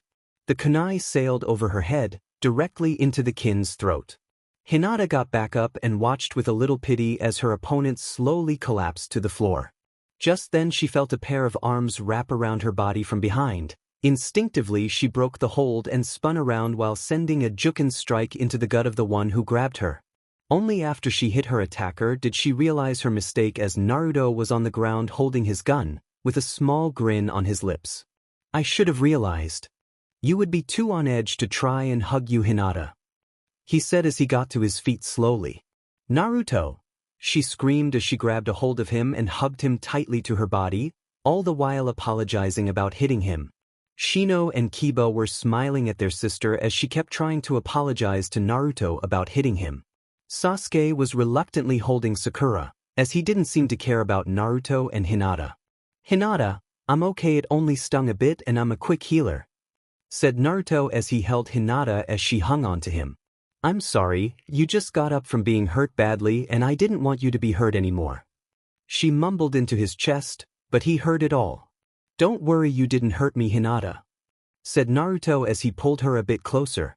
If you don't mind, we need to move to the tower. Most of us are out of chakra and we have our scrolls. It would be most wise if we headed to the tower and got some rest before the next part of the exam, said Sasuke as everyone looked at him for talking this much, even Shino. Look, who cares what I do, but I am right, yelled Sasuke as he quickly got tired of the stairs. He's right. We should be able to make it in less than 1 hour, said Shino as the rest nodded. Naruto created a clone to carry Sakura and they were off to finish the second part of the exams. They were unaware of the silver-haired genin following them the whole time, wondering why there was a change in plans. Where are you, Orochimaru-sama? Wondered the genin as he decided to get moving. It didn't take them long before they were all at the tower wondering what they were supposed to do with their scrolls. Maybe we should open it? Asked Naruto as he looked at both his heaven and earth scroll. Yeah, right, Baka, and risk being disqualified, yelled Sakura. Naruto is right, said Sasuke as Sakura immediately shut herself up and put herself on Sasuke's side. Indeed, there were no rules stating that we couldn't open the scrolls after we made it back, said Shino. Okay, let's do this, said Naruto as he opened both of the scrolls and promptly threw them on the ground. A second later there was a poof of smoke and Irika was there smiling at the 6th genin. It seems that you guys decided to get together to make it through the exams. Not really, sensei. We have to talk to Gigi about what happened in the exams, said Naruto. Well, you have 3 days to rest before the next part starts, but I'm not sure if the Hokage will be around in the next 3 days. There was a lapse in security in the exams, said Irika. What exactly happened? Asked Shino. Well, Orochimaru was spotted entering the village by one of our top ANBU squads. Thankfully, he didn't make it into the forest, explained Irika as he allowed Team 8 to follow since they showed him their scrolls. This is different, we need to talk to Gigi about it, said Naruto. Okay, I will send him a message, but don't get your hopes up, said Irika when he sensed how serious Naruto was. For now, all of you just take a break and engage in some light exercising. When the Hokage gets here, I will summon you all, said Irika as everyone nodded and he walked away. Well, I'm going to get something to eat. Anyone want to come? Hinata? Asked Naruto as she smiled and nodded. The others quickly found excuses and walked away. I guess that just leaves you and me, Hinata, smiled Naruto as he grabbed her hand and dragged her around in an attempt to find the lunchroom. Entering the lunchroom, they noticed immediately the sand team there in the corner. The older two looked like they were pretty banged up and tired, and even Gaara looked like he had come out of a blender. They immediately looked up when Naruto barged through the door and were surprised to see Hinata there with them. To this they were surprised as they had thought that the Leaf team that was in forest with them was destroyed. How the heck did that Leaf team survive against 4 Kumo teams? Asked Kankuro. I know, I thought they were dead meat when that crazy beach separated us with that massive katana attack, answered Temari. That blonde arrived. I sensed his killing intent from a few miles away. Mother wants his blood badly, said Gaara as a bloodthirsty smile covered his face. Temari and Kankuro looked at each other for a second before going back to their meals. That girl may have escaped due to you, but you will not escape Mother's wrath, thought Gaara. Naruto and Hinata quickly ate and left to find somewhere quiet to rest and talk for a little bit. So how do you think Shikamaru's team is going to do? Asked Naruto as they sat on a balcony overlooking the forest. I don't know, as long as Shikamaru doesn't fail on purpose I'm sure they can make it, responded Hinata. Yeah, that is true. The only way for him to work hard is if it is for a break. Laughed Naruto as Hinata did too. Soon a comfortable silence settled on the two for a few minutes. Thank you. Hinata spoke softly after a few minutes. What was that? Asked Naruto as he barely heard her. I said thank you, said Hinata as she looked down a bit. Why are you saying thank you, Hinata? Asked Naruto. Because if it wasn't for you I would be on my way to Kumo now. They would have done horrible things to me, Naruto, yelled Hinata as tears formed at her eyes. Immediately she felt 2 pairs of arms wrap around her again and pull her into their body. This time, however, she didn't hit the person, but allowed herself to be pulled into their chest as tears ran down her eyes. It's okay, Hinata. I will do everything in my power to protect you. You mean too much to me for me to let you get hurt, whispered Naruto as Hinata softly cried into his chest and hugged him back. It didn't take long for her to stop crying, and to Naruto's amazement he found that she was sleeping. What am I supposed to do now? Thought Naruto as he decided to make one of his shadows go look for where Team 8 was sleeping for the night. This is the shadow's perspective. Remember, they are linked to Naruto's mind, so it is like it is Naruto. The shadow was running through the entire tower trying to find either Kiba or Shino. Along the way he spotted a Kusa team enter the tower, and he even spotted another Leaf team that had Lee in it. Finally he found Kiba and Shino arguing about whether or not dogs or insects were better partners. What do you mean insects are smarter?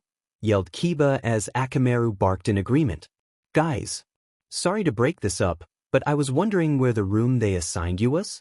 You see, Hinata fell asleep in my lap and I was going to put her to bed, said Naruto. As Shino and Kiba nodded. We will show you where we are staying then, Naruto, said Kiba. They soon made it back to Naruto and Hinata as the shadow was directly linked to Naruto. As soon as they made it, the shadow sunk into the floor and joined up with Naruto's actual shadow. Check it out, you guys. Ever since the fight with Kumo Nin, my shadow chakra has been much easier to control, said Naruto as he smiled at them. Ever since talking with Zeridal, his shadow chakra was much stronger as he was beginning to access the void. The only problem was that the seals on his wrists that held his knives were starting to fade.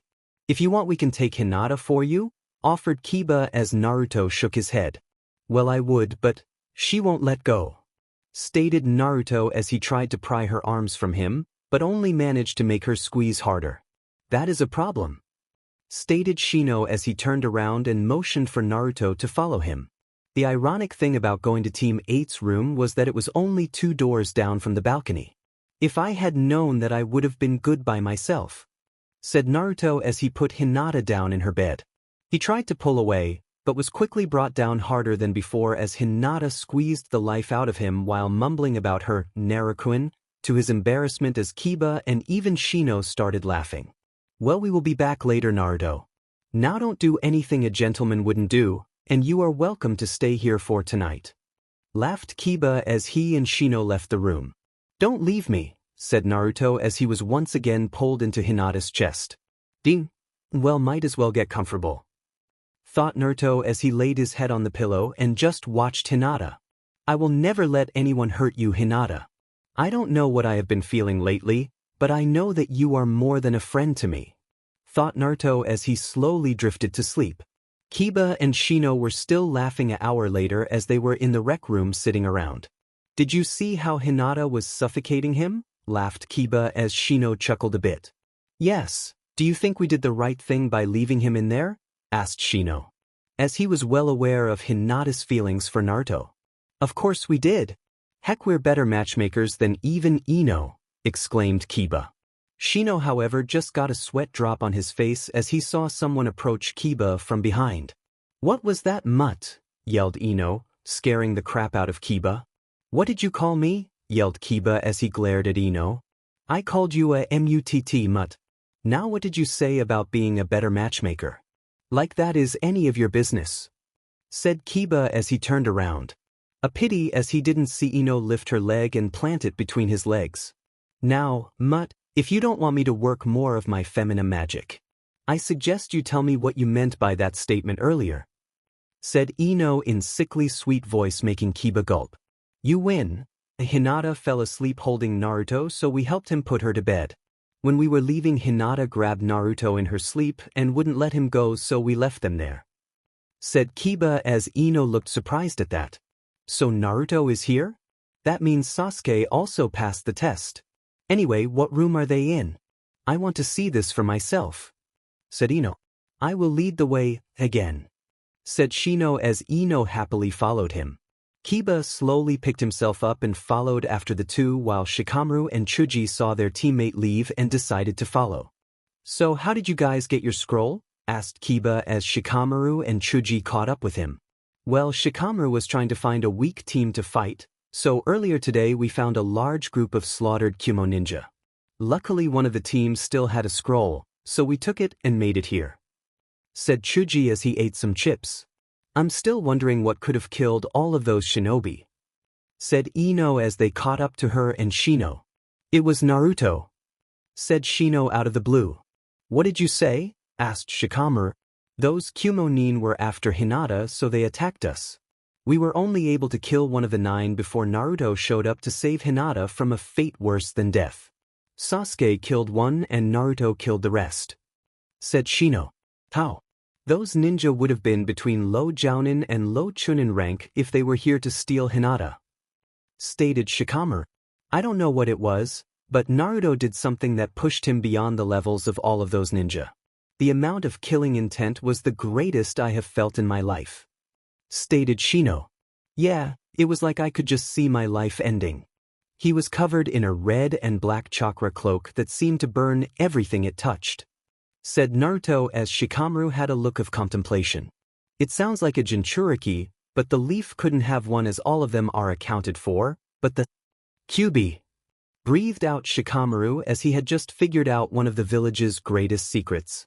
That explains why we were always told to avoid Naruto by other parents. Why the teachers always glared at him and he always acted like he was happy. It was to hide the pain that he was feeling the whole time, he thought as they made it to his room. Everyone be quiet, I don't want to wake them up, whispered Ino as she went for the handle. What was that? Asked Kiba loudly. I said shut up, Ino yelled as she punched Kiba in the head. Everyone had sweat drops as she turned around, started to slowly open the door. They all walked in and saw Hinata snuggled up to Naruto's chest with his arms wrapped around her protectively. A little drool was coming from Hinata's mouth and was pooling up on his shirt. Both of them were smiling faintly, but Hinata seemed to have cried earlier. The group slowly walked out, and only when the door was closed did Ino only start to talk. They are such a cute couple, said Ino. They are pretty nice looking, agreed Chuji. Yeah, but why do you think Hinata seemed to have been crying earlier? Asked Shikamaru. Mostly because of what almost happened to her in the forest. The one Kumo nin almost raped Hinata before Naruto showed up and killed him, said Kiba. Troublesome, said Shikamaru. Come on you guys, we need to get some rest for when the exams start up again. Team 10 walked away down the corridor when Shino and Kiba looked at each other. Should we sleep in the same room as Hinata and Naruto? Asked Kiba. Why not? Responded Shino as Kiba just gaped at him. Whispered Kiba. I heard that. Responded Shino as he walked into the room with Kiba. Following slowly. Naruto was lined up with his fellow genin with their senseis in an indoor arena with walkways surrounding it for people to observe the fights. There were 5 leaf teams, 1 sand team, and 1 kusa team. Most observers were surprised to see that every single one of the rookie teams made it past the forest death. The first match was between a member of Kabuto's team and Sasuke. Now a week ago Naruto would have been hoping for Sasuke lose his match, but Sasuke was improving so fast in his attitude that Naruto just thought he was just faking everything. But when Sasuke came up looking for help, Naruto couldn't say no, as it reminded him of when he begged Kakashi-sensei for help. Now Naruto was watching Sasuke pick apart his opponent's defense and lay brutal but effective strikes everywhere on his body.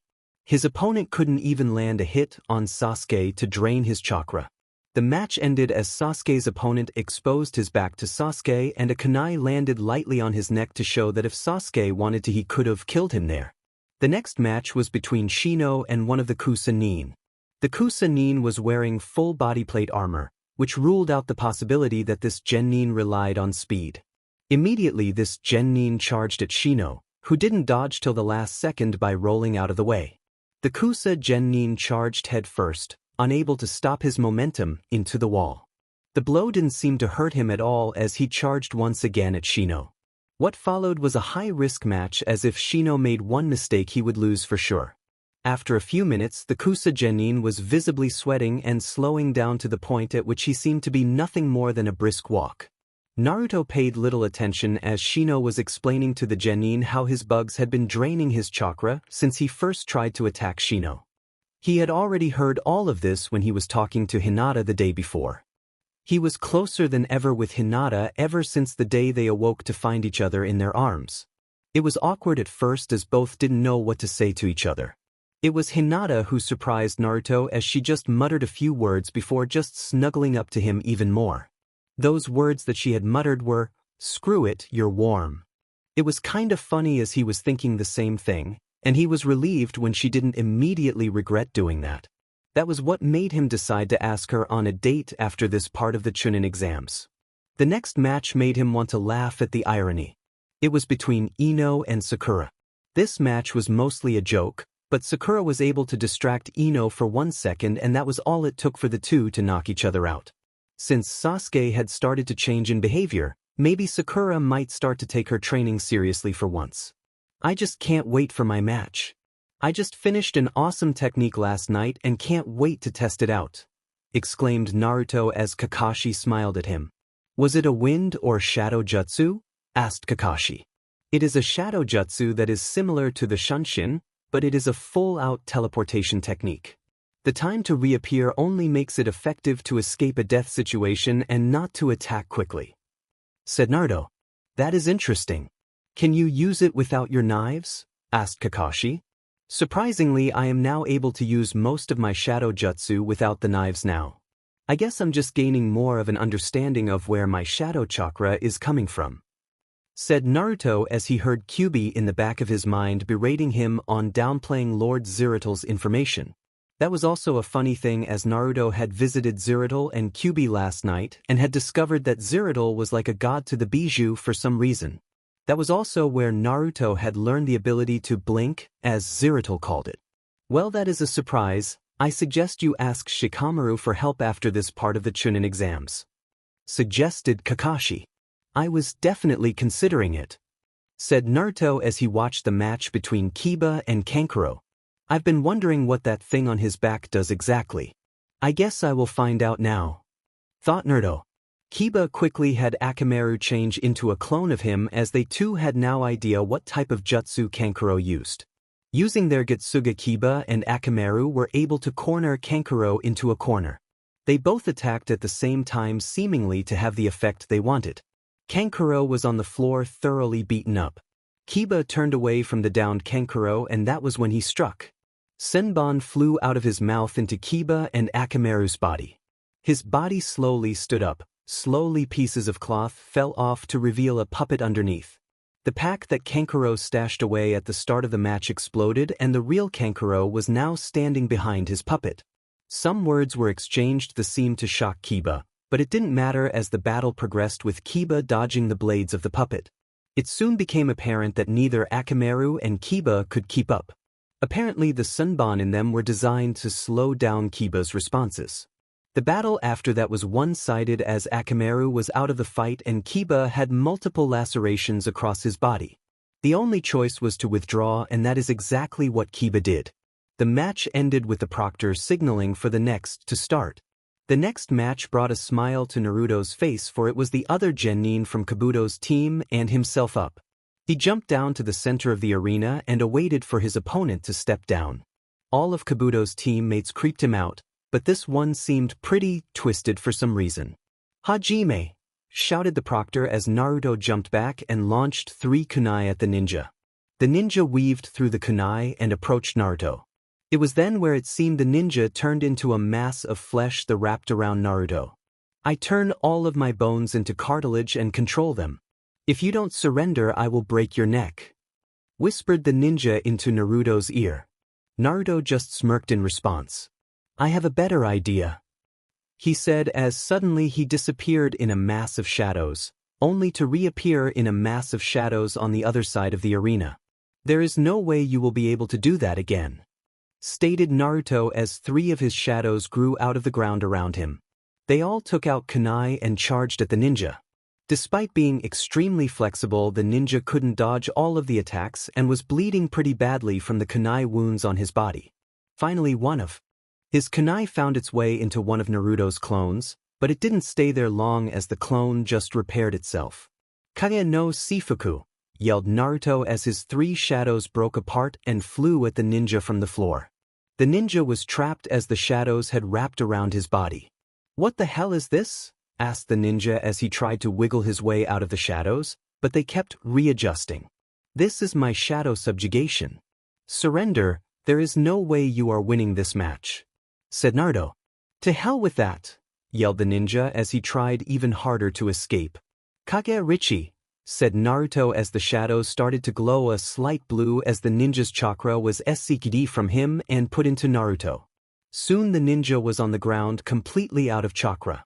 There was little cheering on his win, but Naruto was relieved to see Hinata smiling at him. He also saw Shikamaru possibly trying to figure out how Naruto could control shadows. Naruto joined the rest of the others at the top of the stands. He was congratulated by both Hinata and Kakashi while others just gave him a small nod of acknowledgement. Naruto made his way over to Shikamaru to discuss some things for after the second exam, when the next match started. It was between Lee's teammate, Tenten, and Temari. Naruto knew right away that Temari was at the advantage as her wind jutsu kept Tenten's attacks from getting close. "So are you going to tell me how you got shadow manipulation?" asked Shikamaru. "Well, I'm sure you find out soon, but not here. I was wondering what your clan's position was on teaching techniques to an outsider," asked Naruto. "It usually depends on who the outsider is and what he has to offer to the clan. I'm sure you have things to offer, but I will have to check with my father," said Shikamaru. "I have very much to offer to your clan. I don't expect a miracle, all I ask is for you to try," said Naruto as he shook hands with Shikamaru. After their exchange was over, Naruto went over to where Hinata was standing. She smiled at him as he approached. "That was a good match, Naruto." "Thanks, Hinata. I hope you do just as well in your match against whoever you fight," said Naruto. "I just hope it isn't against Neji," said Hinata sadly. "Who is that and why not?" asked Naruto in concern. "He is the other Huga here, he is also my cousin. For as long as I've known him, he has hated me for something that happened when I was very young. He is also much better than me in the gentle fist," explained Hinata. "Well, if you fight him, be careful. I'm sure you can win against him if you give it your all, Hinata," said Naruto encouragingly. "Thank you, Naruto," said Hinata as she managed to smile at him. They both decided to focus on the matches after they were done talking. During their talk, Chuji and Shikamaru had both fought against Kusa Ninja, but only Shikamaru was able to pull off a win. During the fight, Naruto saw the true tactical mind of Inara. Chuji's match was close, but Chuji wasn't able to stand at the end and collapsed right before his opponent did. The next matchup on the screen had Hinata fidgeting as it had Neji versus Hinata up on the screen. Naruto saw her nervousness and whispered into her ear, "Do your best, Hinata. If you do that, then you can leave the ring with your head held up high no matter the outcome, but personally I believe you can kick his butt," said Naruto. Hinata slowly walked down the steps and faced off against her cousin. He was glaring at her in a face she had long ago grown accustomed to. 2 months ago it would have made her possibly give up, but now it made her determination grow. "Give up, Hinata. Fate has decreed that you face me today and fate will have you fail today," said Neji. "I will not give up, cousin. I have come too far to quit by your words alone," replied Hinata with as much confidence as she could muster. "Words? Nothing but words. If that is all that you have to show, then this match will be no different than all of the others," said Neji. "No, cousin, they are not words. If they were words, then explain to me why my team made it back from the forest before yours did," asked Hinata. Many people gasped as they had never seen the shy, timid girl backtalk someone before.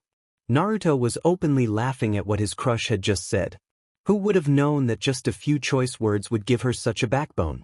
It was awesome if he had to describe it. Win or lose, he was going to do something to make her the happiest person in the world, no matter what. Neji didn't respond for once and got into his stance. Naruto could quickly tell that it was a very rigid stance and it was made for a head-on sort of attack. To his surprise, Hinata took the very same stance.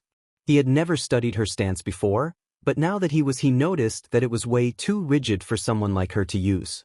The way the foot were placed suggested that she would block. Naruto knew from experience that she was too nimble to block, so she would dance around her opponent. He noticed this when they fought together for the first time against that Inferno. "Hajime!" shouted the proctor, snapping Naruto out of his thoughts. Both Hinata and Neji charged at each other, trying to beat each other. Neji would strike and Hinata would block and counterattack, and Neji would block. Soon both fighters jumped apart to gain a little breathing room. "You have improved, Hinata, but not enough. A failure will always be a failure," said Neji scornfully. "Come on, Hinata. Stop going easy on the guy. I know for a fact that you have another fighting style that is much better than the one you are using. You used it against Inferno and kicked his butt," yelled Naruto. "What nonsense at this? Huga can only learn the gentle fist. I hope for your sake that you have not betrayed tradition to learn a new style," said Neji. Hinata glanced at a smiling Naruto before building up enough courage to change her stance. "No, cousin. This is still a clan stance, but very few have ever used it. One of them was my mother. It was made for people who have an affinity for water, unlike most of our clan who have an affinity for earth," said Hinata. "It doesn't matter what style you have, as you will still fail," declared Neji as he charged at Hinata again. The two engaged in vicious taijutsu again, but it was different this time as Hinata dodged attack after attack. Neji landed maybe 1 or 2 blows the entire 5 minutes that they fought, while Hinata landed around 10. It was at the height of the skirmish that they both aimed at the chest of the other, hoping to bring them down and out. Both stopped as their hands stopped at each other's chest. For a few seconds nothing happened, but then suddenly Neji coughed out blood and took a few steps back. "How?" asked Neji. "Your strike never hit, cousin. I pulled my chest back at the last second and your blow missed by less than a centimeter. It seems a loser can fight fate," said Hinata as she smiled at Neji. "Never!" yelled Neji, shocking just about everyone as he began to spin in a dome of chakra. The attack launched Hinata across the room into the wall. Her head hit the wall hard, causing her to be knocked out. "Hinata!" yelled Naruto in worry as he saw her not moving. "Calm down, Naruto, she is just unconscious," said Kurenai as she appeared behind the boy. "It seems you were wrong, Hinata," said Neji as he slowly walked to the exit after the proctor called the match. He didn't make it far as he collapsed due to the pain in his chest.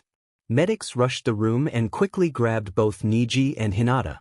"That Neji is lucky that Hinata hit her head, or she would have won," said Naruto. "True, but if it wasn't for you coming along, I don't believe she would have done that good. Said Kurenai. What do you mean, sensei? Asked Naruto. She has always admired you, Naruto. Just the fact that you are acknowledging her means more than the world to her. Said Kurenai. Really? Her safety and well-being mean more than the world to me. Said Naruto as he glared at the passing Neji. It seems you failures like to stick together. Said Neji in the most condescending voice he could muster. Funny, if I wasn't mistaken, Hinata would have won that match if you didn't pull off that move at the end. Replied Naruto. Neji glared back, but decided not to say anything as the guy made him sit down and let the medics look at him further. I will make him pay, I swear it. Vowed Naruto as he watched the match between Gaara and Lee. This match was probably one of the most exciting of the day and also the most informative. Gaara's manipulation of the sand gave him a perfect offense and defense, but there were weaknesses that were there. Lee was pushing those weaknesses to the breaking point, but in the end it was Lee's body that gave way before Gaara's sand. The end result was a severely injured Lee and a slightly angry Naruto at the way Lee's dreams had been crushed. The people who won their matches all lined up in front of the Hokage ready for the next part of the exam. I would like to congratulate all of you on making it this far in the exam. Now the third part of the Chunin exams shall be held in 1 month in an arena for the whole world to see. It will be a tournament-style competition where you will fight for the honor of your village. Said the Hokage. So if we win we will be promoted? Asked the last Kusa Genin. No, only if the proctors believe that your mind and body are ready to become Chunin will you be allowed to become one. You could win the whole tournament and not be promoted, or you can lose your first match and be promoted. Now you will all be drawing numbers from this box to determine who will fight who in the first match. Said the Hokage, as Hayate walked up with a box and a large board with numbers on it. When I call your name, come up and pick a number. Said Hayate. The order of the matches would follow along the lines of this. Versus Naruto. Sasuke versus Gaara. Shikamaru versus Temari. Shino versus Kankuro. The Kusa got to by the first round and would have to fight the winner of Shino and Kankuro in the semifinals. Well, I'm off to see Hinata-chan, yelled Naruto as he got ready to dash away. Wait, meet me at the entrance of the My Clan compound at 10 o'clock tomorrow, Naruto, yelled Shikamaru. Gotcha, Shika, laughed Naruto as he had just rhymed Shikamaru's name. All blondes are troublesome, said Shikamaru, but he felt a great amount of killing intent from behind him. What was that, Nara? Asked Temari as she glared at him. Troublesome. Trailed off Shikamaru as he got destroyed by his opponent a month before he even was supposed to fight her. Now at the moment I have my Jounin squad during the Otosuna invasion. Their names, description, and abilities are as followed. Oni 6 feet 2 inches, with a brown skin color, with long braided hair and brown eyes. He has an affinity for fire and specializes in kenjutsu. He carries twin medium swords that he uses in conjunction with his fire affinity. His personality is cold to all, but his teammates who he would give his life for without hesitation. Shini Namikaze gave me him as a character in my story. Dung, pronounced young, 5 feet 11 inches, looks similar to Shikamaru, but has very long girlish black hair that is unkempt. He is very lazy and pessimistic, often looking at the bad side of things. He hardly shows personality, and when he does his teammates get mad at him as he states the worst possible things to think of. He is a ninjutsu specialist that has a high affinity for lightning jutsu. This character was made by Adengo 714. Arashir Kajisito, 6 feet 1 inch, with golden tan skin, short red hair with gold streaks. He has sky blue eyes with a gold ring outlining his pupil. Has a dojutsu that enhances the sight of the person who uses it. Wears a normal Jounin uniform and has archer's gloves. He has an affinity for fire and lightning jutsu. Uses them in conjunction with his bow, and is pretty good at using seals for explosives. Happy-go-lucky joker of the group, but when the fighting starts he becomes quite serious. This character was made by Stormfirestar. Joe Gren, he is a large muscular ninja that has a Western appearance and stands at 5 feet 8 inches. He has short brown hair and brown eyes. He is a good Samaritan and often does the right thing for no particular reason at all. His weapon of choice is a large double-edged polearm. He relies completely on taijutsu and is just below the level of Guy. He was made by the first person to add me on PSN even though he doesn't have an account, Jaden's Gambit. So yeah, there will be another character in that mix, but he will be my very first OC that is not inspired by anything else. Anyway, I had a nice conversation the other day with Leaf Ranger about the StarCraft universe and it came down to discussing our favorite species. His was the Terrans and mine was of course the Protoss. So this got me thinking about whom everyone else thinks is the best one. I put another poll on after I realized that getting one of the species from StarCraft as a summons would make it too easy for Naruto. I also put up my very first challenge, which is a Naruto and StarCraft crossover that I wanted to do, but I don't have enough time to do it. Plus I am going to make a Naruto and Hellsing crossover sometime in the future, after this story and the Forsaken Fox. Now without further waiting, here is the 5th chapter of my favorite story. Chapter 5, House of Cards. Naruto wasn't in too great of a mood as he had been kicked out of the hospital earlier by that slut of her attendant. She's lucky that it's illegal for ninja to attack civilians, or I would show here what a real demon is capable of, thought Naruto as he decided to make his way to a training field to practice. Not to mention he could probably just go see Hinata later that night. She was only in the hospital for precautionary reasons associated with concussions. He would actually be able to get some alone time too if she stayed awake all night like people who get concussions are supposed to do. Anyway, back to his training, he was using his shadows to improve how in sync he was with them. If they fought against the same person, it would be like fighting a team of ninja who had been together for their entire life. In a sense it kind of was, as Naruto had been himself his entire life, but he didn't like to think of it that way. There were unlimited possibilities when it came to his shadow manipulation. They didn't even have to take the form of himself if he wanted. After some experimenting he could turn them into animals, but when they became animals he had no idea how to move with them as he wasn't familiar with how they were built. Yo, Zeridal, how close are the physiology of a human and a Protoss? Asked Naruto as a thought came to him. Our species were remarkably similar in how we were built. There are some fundamental differences as we lacked the power of speech and our bone structure was a little different. Overall though we were much more closer in that sense than with the Zerg, stated Zeridal. So would it be difficult for a human to learn how to move like a Protoss? Asked Naruto. Yes, it would be, but it isn't impossible. I have come across humans who could do almost as much as my species. It took much training, but the results were promising, replied Zeridal.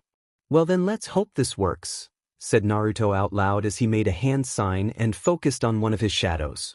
Slowly the shadow began to morph into a taller figure that was pretty skinny. It had bluish-gray and scaly skin. It had bright blue eyes and was wearing golden armor that covered most of its body. It had long dreadlocks coming out of its head that reached down to the knee. It was a Protoss zealot now, and Naruto couldn't believe what he had achieved. He focused his mind completely on the shadow and took control of its movements. This was a mistake, however, as he took one step and promptly lost control of the body. You will need much more training than that to be able to control the body of a zealot.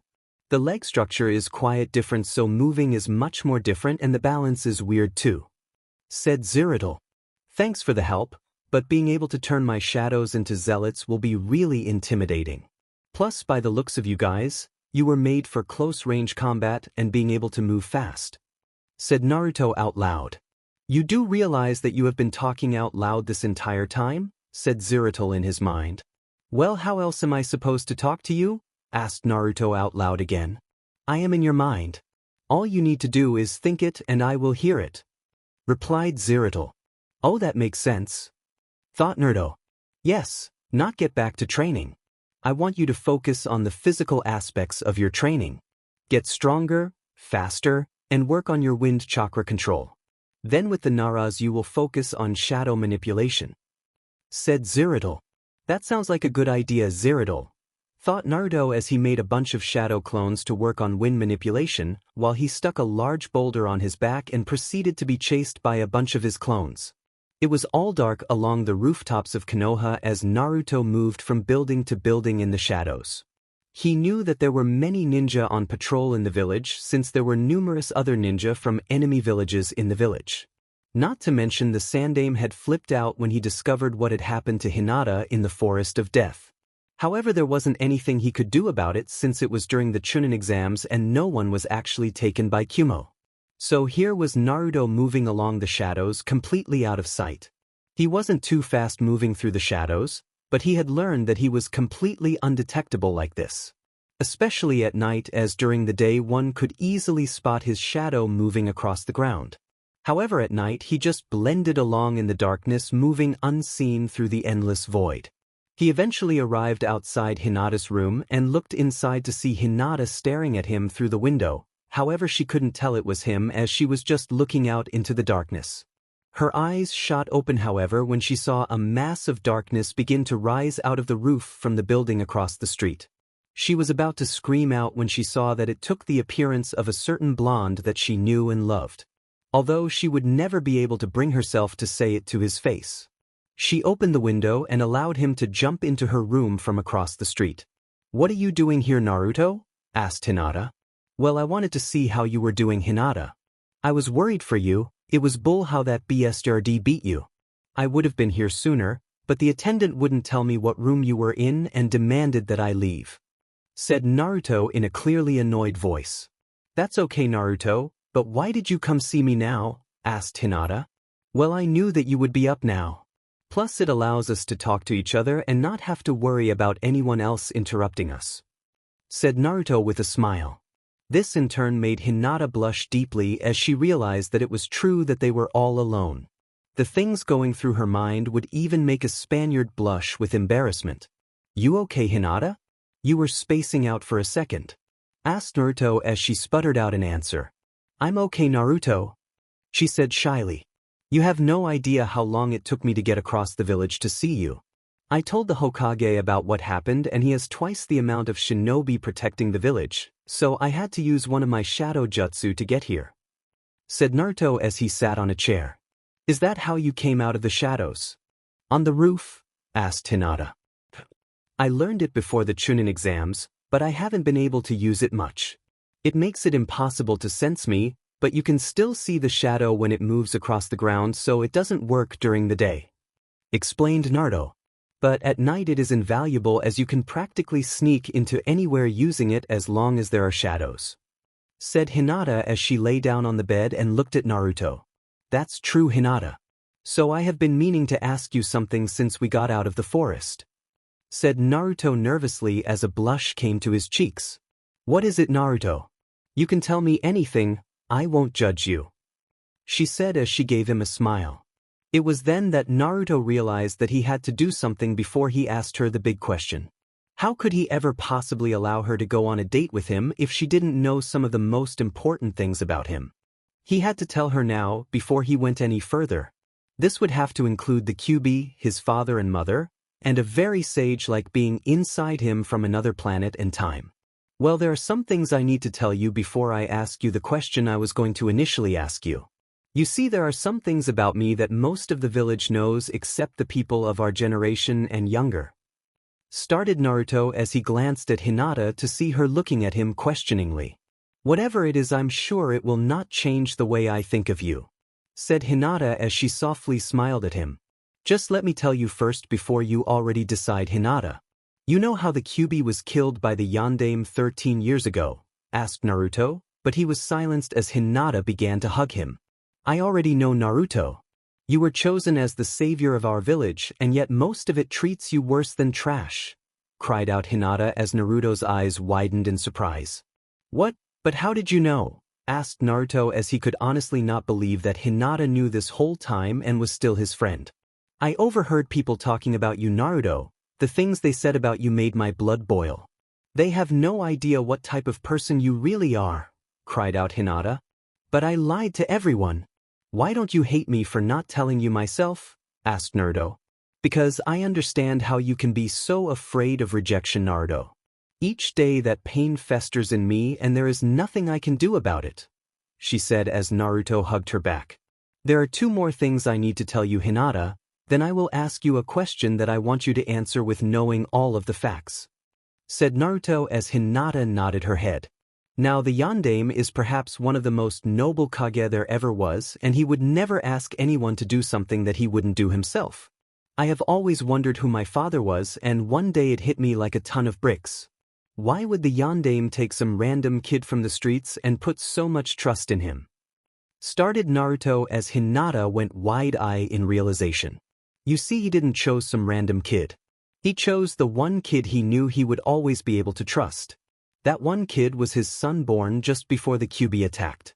That boy's name was Naruto Uzumaki Namikaze. Said Naruto as Hinata's mind went blank at that information. You are the son of the Yondaime? Said Hinata as if it was statement, but she was really just trying to confirm that information. Yes, I am. It was hidden from me to protect me from my father's enemies. Answered Naruto. But if the village had known, you wouldn't be hated like you are, Naruto. Stated Hinata. Yeah, but I would probably be like Sasuke if they knew. I doubt you would be my friend if I acted like that. Said Naruto as Hinata laughed a little. Yeah, but you aren't, and that is all that matters. Aren't you mad at your father for sealing the Kyuubi in you? Asked Hinata. Well, at first I was upset, but then I realized that he only did what was best for the village. Although I wouldn't have done the same if I was him. Said Naruto. What was the other thing you said that I needed to know about you? Asked Hinata. Oh, well, that my powers come from some eternal source of energy known as the Void. It is basically a bloodline, as it will be passed down to my descendants. Said Naruto. So is it going to be like the Nara's bloodline then? Asked Hinata. It is a little different than the Nara's, but it is more potent and suited for combat. The Nara's bloodline is suited more towards support. Said Naruto. What was the question you wanted to ask me then, Naruto? Asked Hinata as she noticed Naruto blush and look a little uncomfortable. Well, I was, wondering if you, wanted to go hang out over this month? You know, alone, that just you and me? Naruto managed to get out. Is he asking me if I want to go on a date with him over break? Squealed Hinata in her mind as she believed her dream was coming true as his face turned a bright pink. I mean, only if you want to go on a date with me. Whispered Naruto as he was so nervous of if she would reject him or not. Yes. I mean, I would love to go on a date with you, she shouted at first, but then calmed down. Really? Thanks, Hinata. I'll do something real nice for you too, said Naruto in an excited tone as he hugged Hinata. She suddenly went limp in his arms, and he noticed that she had passed out on him with a smile covering her face. That is my Hinata, thought Naruto as he laid her down in bed and quickly left the room in case someone heard Hinata yell yes. Naruto got as much sleep as he could that night so that he would be awake to see the Shikaku-sama. This would be perhaps his first real step to becoming Hokage. If he wanted that hat, then he would need support. What better support to have than the Jounin commander of Konoha and perhaps one of the greatest strategists ever, at least until Shikamaru grows up a bit. This was going to hopefully be a very good political move in the future. He had been hearing rumors from older shinobi that the civilian council was gunning for his head and to keep low if he knew what was good for him. They weren't trying to intimidate him, they were just looking out for him, as the civilian council could get to anyone. This was due to the efforts of one man on the council, and his name was Danzo Shimura. The man was said to have been Hiruzen's rival and quit the shinobi forces after his one branch of ANBU were disbanded. However, there were rumors that he still controlled ANBU, but no one could prove this, as the man was paranoid as hell that someone would catch him in the act. There had been a few investigations, but the man had never been charged. Naruto had even heard that at several points of his childhood the man had offered to take him under his wing and turn him into a weapon for Konoha. That sent shivers down his back just thinking about it. Those fears of him being a weapon would hopefully end with him becoming friends of the Nara clan. Hopefully they wouldn't blow any of the secrets he was going to tell them, but he never knew when it came to most people. He dressed in a new uniform he had just bought to look professional to the head of Nara's. It was a black ANBU uniform with a tight urban cameo combat vest for seal tags and smaller weapons. The ANBU uniform had two crests on it to represent his clans. One was the swirl of the Uzumaki and the other was a blue orb surrounded by yellow lightning representing the Namikaze. He was wearing black ANBU pants with kunai holster on his right leg for convenience, and on his knees and elbows were urban cameo knee pads. The uniform he wore also came with a red and black cape that hid his face from view. He jumped out his window and headed to the Nara compound that was on the other side of Konoha. It was pretty easy to find as it was right by two other compounds that were Chuji and Ino's clans. He arrived there with a few minutes to spare and waited patiently at the gates for Shikamaru to come out and greet him. It was just like Shikamaru to be about 5 minutes late. "It's about time you got out here, Shikamaru," said Naruto as Shikamaru lazily put his head out his door. "Yo Naruto. My dad said that he will meet with you. I can't help but wonder what you wish to speak to him about though," said Shikamaru as he ushered Naruto into the gates. "Well, I'm not just talking to him. I want you to be in there and listen to what we have to say," said Naruto as they walked into a formal-looking room with 2 couches in it. "I thought you clans like to use mats?" asked Naruto as he sat down on one of the couches. "Well, you can't sleep on a mat, can you?" asked Shikamaru boredly. "I guess that makes sense for a Nara." Smiled Naruto. The door opened. Naruto quickly jumped to his feet and bowed his head to Shikaku. "So this is Naruto Uzumaki. I was wondering when I would first meet you.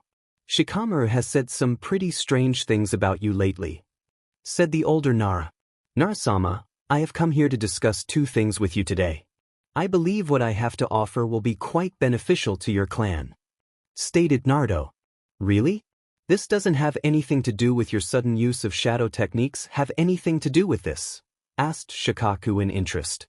"Yes and no, there is something else that I must talk to you about after I tell you about my shadow manipulation," stated Naruto.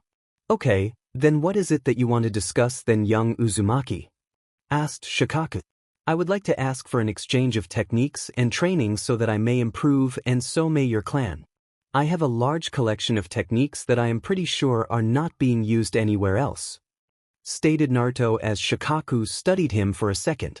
"If that is so, then there is little that my clan could actually offer you in forms of training, so what is it that you really want for some of your techniques?" asked Shikaku.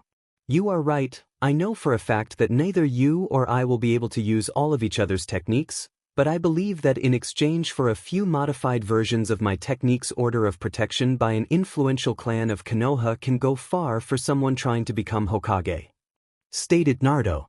Shikamaru couldn't believe what he was hearing from this Naruto. He knew that the blonde genin had changed quite a bit lately in the way he acted, but this was just beyond what he was suspecting. 2 weeks ago he didn't believe that Naruto had what it took to be Hokage. Now though he was cunning, smarter, strong, and a politician at heart. He knew that the Nara clan couldn't learn most of his techniques, but the ones he modified were probably very effective still. All he wanted in return was protection and support from his clan, something they probably would have done for much less. "Those are some generous terms there, Uzumaki. We have given support for far less, so why do you feel so generous?" asked Shikaku. "Well, to be frank, I wasn't sure if you would hate me like everyone else in the village for what I contain. Besides, that isn't the only order of business that I wish to discuss with you," explained Naruto. "What are you talking about? What is it that you contain, Naruto?" asked Shikamaru in curiosity. "Are you sure you want my son to know, Uzumaki?" asked Shikaku. "Yes, I do believe it is time that another person of my generation knows of my burden," stated Naruto. "What burden is that, Naruto?" asked Shikamaru as he was paying attention fully to Naruto. "That the Yondaime never killed the Kyuubi, but sealed it into his son," said Naruto. This statement made both Shikamaru and Shikaku go pale, but for different reasons. Shikamaru just believed that Naruto knew who the Kyuubi was sealed into, but Shikaku already knew that Naruto held the Kyuubi, meaning he was the son of the Yondaime. "Is that true, Namikaze?" asked Shikaku as Shikamaru now went wide-eyed again as he realized the implications of what Naruto had just said. "You are Minato and Kushina's son?" asked Shikaku in shock. "Of course I am. We both have blonde hair. My mom was due to give birth to me that day, and who else would my father use to seal the greatest of the demons in?" asked Naruto. "You are the Kyuubi's host and the Yondaime's son? Troublesome blondes," stated Shikamaru as he just sat down again and closed his eyes. "Anyway, that brings me to my next order of business. After I become Chunin, I will be having Sarutobi announce my heritage to village. I will need support from at least 3 major clans to allow me a seat on the council for the Uzumaki Namikaze clan that I will create," said Naruto. "However, if the civilian council tries anything before the exams, I will need your support then. They are greedy and will probably try to put me through the CRA. I don't plan on being subjected under their rule, so I would like for you to stick up for me if I announce my heritage early," added Naruto. "So I'm guessing you want me to talk to Chuza and Inoichi about a future alliance between clans? Then you would like to put the civilian council in their place?" asked Shikaku. "Exactly, I will declare all 3 clans allies and friends of the Uzumaki Namikaze. After this, all 3 of your clans will be considered noble clans since my mother's clan the Uzumaki are a family of daimyos from Whirlpool," stated Naruto as Shikaku looked at him analyzing all that he said. "Very well, I guess you want me to tell both Inoichi and Chuza about this deal? Besides, I wouldn't mind sticking it to those pompous civilians," asked Shikaku. "That would be best, and this is a SSS rank secret that no one may know until I announce it to the public," stated Naruto. "Very well, Naruto Uzumaki Namikaze, you are now formally a friend to the Nara clan. When do you wish to exchange jutsu?" asked Shikaku. "Tomorrow if you don't mind?" asked Naruto. "No, that is no problem at all. By the way, there is someone in Konoha who might want to take you as his apprentice. He is Jiraiya the Toad Sage. He trained your father and most likely would jump at an opportunity to train you too," said Shikaku. "Oh really, you mean the godfather that was gone for my entire life?" asked Naruto in a curious tone. Yeah, he should be around the hot springs this time of day," stated Shikaku nervously. "I may have just killed Jiraiya," thought Shikaku as he said goodbye to Naruto. "So my dear old godfather is here in the leaf and I know his exact location? I think it is time I got some revenge and make him feel guilty for never visiting," thought Naruto as jumped from roof to roof. It took Naruto just less than a minute to make it to the springs and quickly spotted a wild mane of white hair peeking over the fences of the hot springs. "That pervert! I will make him rue the day he ever peeked on a girl," thought Naruto evilly. Naruto quickly sunk into a shadow and started to slowly make his way to Jiraiya. He moved from shadow to avoid detection and was soon right below the pervert. "Hidden leaf, 1,000 years of pain," yelled Naruto as he shot out of the shadow and jabbed Jiraiya in the butt. Jiraiya was launched into the air holding his rear end and howling like a girl and landed right in the middle of the girls in the hot spring. "That's what you get for peeking on girls, and thanks for being such an awesome godfather," shouted Naruto as he laughed and decided to go to Ichiraku's for some ramen. "Yo Tuchi, 1 bowl of chicken ramen please," asked Naruto as he sat at the bar and smiled at Tuchi and Ayam. "So Naruto, I've been hearing some rumors going around about a certain brat making it to the Chunin exam finals. Any idea who it is?" asked Ayam with a knowing smile. "Let me think. Does he have blonde hair, blue eyes, whisker marks, and the power of being awesome? If so, then I guess it could only be me then," said Naruto as he smirked at Ayam. "Well, you better win, brat. I have over $5,000 on you to make it past the first round. That is a 10 to 1 odds. Then I have $8,000 on you making it past the second round, which is 20 to 1 odds. Last, I have 10,000 on you winning the finals, which 30 to 1 odds. So if you don't win, I'm going to castrate you," said Tuchi as he brought out the ramen and put it in front of the flabbergasted Naruto. "Are you as serious?" asked Naruto as processed what Tuchi had just said. "Of course I am, brat. We have been saving up for the past 8 years now so that when you entered the exams you would win it all," said Tuchi as if he knew it would happen. "But that is $23,000. How can you have so much faith in me?" asked Naruto as tears came to his eyes. "You may not know it, brat, but you may be an Uzumaki, but in our hearts you are an Ichiraku too and part of our family," said Ayam as she smiled at Naruto. Naruto had tears in his eyes as he looked at the 2 people who considered him an actual part of their family. He jumped over the bar and hugged both of them as much as he could without hurting them.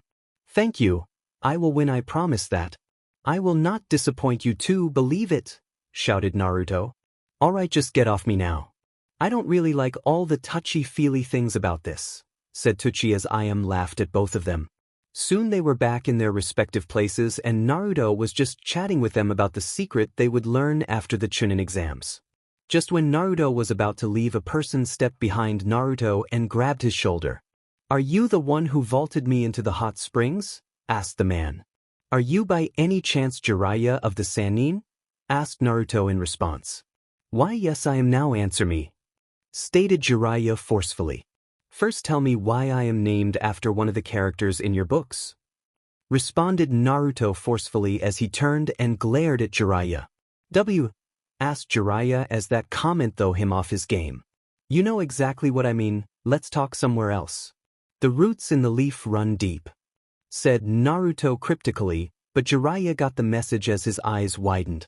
Jiraiya ran through a few hand signs and grabbed Naruto before they both disappeared in a cloud of smoke. They both reappeared on top of the Hokage's monument, and Naruto now stared at Jiraiya with an expectant look on his face. "What?" asked Jiraiya as he didn't like Naruto's face. "Why is it that this is the first time that I am meeting my godfather when I have been alive for 14 years now?" asked Naruto. "How did you know?" asked Jiraiya in shock. "It wasn't too hard after I finally learned how to use my brain. Now answer my question, if I like it then there will be no hell to pay," said Naruto in response to his question.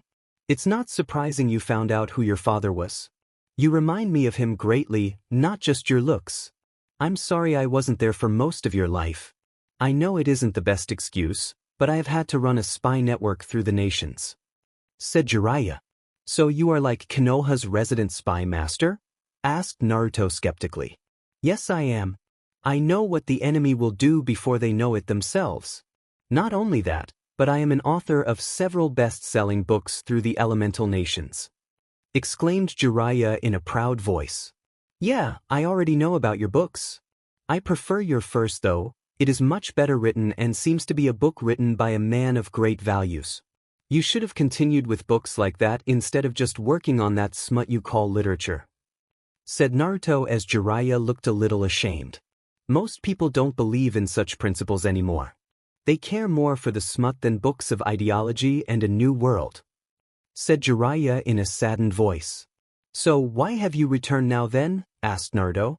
"I returned so that I could report on my findings of Orochimaru and so that I could finally start to train you. Your father wanted you to learn 3 techniques from me and I intend to do so," said Jiraiya. "Well, why should I allow you to help me in the first place? I have been doing just fine with Kakashi and myself. I have the Naras helping me on some jutsu during the next month," said Naruto. "True, but Kakashi is training the Uchiha now, since he needs it more than you at the moment. I can teach you techniques that would make you the envy of others. 2 of them were made by your father, but I can't fully do the last one," said Jiraiya, trying to convince Naruto to allow him to teach you. "Yeah, I know Kakashi is with Sasuke, but that is needed considering who Sasuke is fighting. I can look after myself, and my techniques are quite sound at the moment, but if you want to make it up to me you better not slack off," stated Naruto seriously. Jiraiya's face broke out into a big smile as he started to run through a few hand signs. "Summoning jutsu," yelled Jiraiya. Suddenly a poof of smoke separated Naruto and Jiraiya. When the smoke dissipated, a large toad was between the two. It had a large scroll in its mouth. It quickly dropped the scroll and disappeared from the clearing in another cloud of smoke. "So what is this?" asked Naruto as he eyed the large scroll. "This here is the Toad Summoning Contract. After signing it with your blood you will be able to summon toads to help you with just about anything. The toads have always been allies of Konoha and the boss even helped fight the Kyuubi," explained Jiraiya. "Well, let's get this done then," said Naruto as Jiraiya opened the scroll. Only 2 names had been signed yet, they were Minato and Jiraiya. Naruto bit his finger and signed his name in blood on the scroll. It glowed bright crimson for a second before fading into black like it was ordinary ink. "So now I can summon toads with that jutsu you used earlier?" asked Naruto. "Don't get ahead of yourself, Naruto. It will be some time before you will be able to summon anything big. It is pretty hard to perfect the art of summoning," explained Jiraiya. "Well, are we going to get to training? You aren't the only person I will be training from. At 8 I do my physical regime, at 11 I will be training with the Naras, and at 3 I can train with you before I will finish with extreme chakra training," said Naruto as Jiraiya nodded at him. Sounds like a sound plan. Right now though I am going to show you the basics of the summoning jutsu, so let's go find a large clearing to train in, said Jiraiya. Got it, pervy sage? Said Naruto as he followed behind Jiraiya. He didn't notice the dreaded look that came over Jiraiya's face when his back was turned. Demon brat has no idea how much he is like his mother and father. I guess I will be training 2 Hokages in my lifetime, which makes a new record for Konoha, thought Jiraiya. So brat, the first thing about summoning is that you must focus on what you wish to summon, otherwise you won't get the right toad for the job you have. You may get one meant for scouting when you are in a fight, or you might get one for fighting when you need a scout. Thankfully this is the easiest part of summoning, said Jiraiya. So as long as I focus on what I want to summon, then I should be able to summon it? Asked Naruto. Not exactly. Some toads require massive amounts of chakra to summon and some require exact amounts to be summoned, so control is very important. However, to summon a boss or one of equal strength it takes a massive amount of chakra to do, said Jiraiya. Okay, so what are the hand signs to the jutsu so I can start practicing? Asked Naruto as he was excited to finally start. After getting the hand signs from Jiraiya, Naruto practiced doing them as fast as he could to get it in his muscle memory and to make it extremely quick. Are you going to do the jutsu or just practice with the hand signs all day? Asked Jiraiya. Sometimes it isn't the strongest jutsu, but the fastest that wins the day, said Naruto as he went through the hand signs again. That is exactly what your father told me when I taught him this jutsu, said Jiraiya as he smiled at Naruto. Well, I think I have the hand signs down now. Let's do this, yelled Naruto as he went through the hand signs and called out the jutsu before slamming his hand on the ground. There was a large cloud of smoke about 3 times bigger than Jiraiya. When it cleared, it revealed a toad the size of a bear with a large shield on its back. Jiraiya, why did you summon me? Asked the confused toad. What? But how did you manage to summon a large toad on your first try? Asked Jiraiya as he kinda ignored the toad for Naruto. I've been practicing my control a lot lately. What's your name? Asked Naruto to the toad as he ran up to it. You summoned me? Asked the toad with surprise in his voice. You're the first toad I've tried summoning, smiled Naruto. That is quite impressive. What is your name? Asked the toad. I asked you first, said Naruto loudly to remind the toad that Naruto had indeed asked. Oh yes, my name Gamashiru. Now what is your name? Asked Gamashiru. I'm Naruto Uzumaki Namikaze. It's nice to meet you, Gamashiru, smiled Naruto as he shook the toad's hand. So you are the son of Minato? I met him once when I was but a tadpole. He mistakenly summoned me on his very first time. It is nice to know that this might one day be considered to be a family tradition, said the toad. Wow, that is awesome. I guess that means I'm better than what my dad was at this age, said Naruto as he smiled widely. Don't get full of yourself, brat. Your father learned this jutsu at the age of 10 right after he graduated the academy, said Jiraiya. My father graduated at the age of 10? Asked Naruto, clearly surprised by this information. Yes, it is, along with 2 others who I took on as my team. One of them died and the other retired after making Chunin at the age of 12. He and your father were very good friends even after he retired, said Jiraiya. Really? Who is it? Asked Naruto curiously. Sorry, but you won't find out until after the Chunin exams, said Jiraiya as Naruto pouted. Dang, hey, I have something that I need to ask you, said Naruto. If it is about your father's friend, then forget it, said Jiraiya as Naruto scowled at him. No, it is about me announcing my heritage after the Chunin exams. I'm going to talk to Gigi about it and ask him if he will. However, I might have to reveal it earlier if the civilian council learns of my shadow bloodline. That happens, will you back me up? Asked Naruto with hope clearly evident in his eyes. Kid, I wasn't there for most of your life. Now that I'm here, I don't plan on leaving you to those wolves. If you reveal your heritage, I will stand by you like I should have your entire life, said Jiraiya as he smiled at Naruto. Thanks, pervy sage, said Naruto brightly as he sunk into his shadow before Jiraiya's fist connected with his head. Going to have to better than that, said Naruto as his head rose out of the shadow 6 feet away. That's a good escape jutsu, pointed out Jiraiya. Yeah, but it is really slow and people can follow my shadow out in the sunlight. Well, I'm going to talk to Gigi. See ya, pervy sage, said Naruto as he sunk into his shadow and left the clearing. I can't sense his chakra at all when he is in that shadow, said Jiraiya softly as he left to do more research. Sarutobi was breezing through the paperwork for the day using a couple of shadow clones. Without having to do the bane of all Kages, Sarutobi had time to see his family, train, visit the academy, and most importantly read his favorite books. It just so happened that he was reading the so-called book when his window burst open. A familiar blonde landed in the room in front of the desk. Quickly Sarutobi stashed the book away so that Naruto didn't see it, but luck was not on his side. Are you telling me that you read that smut that pervy sage writes too? Why is it that every one of my teachers is a pervert? Asked Naruto to no one. Meanwhile, the Hokage was processing what Naruto had said and was blushing from being caught in the act. So I'm guessing that you met my student Jiraiya today? Asked Sarutobi. Yes, and we discussed a few things. You see, I'm planning on doing something before or after the Chunin exams.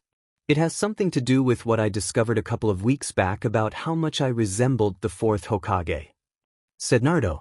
He noticed sweat begin to form on the Hokage's face. I realized that there was no way for the fourth to choose a child that could turn either bad or good. So he would have to choose someone from a family that he could trust.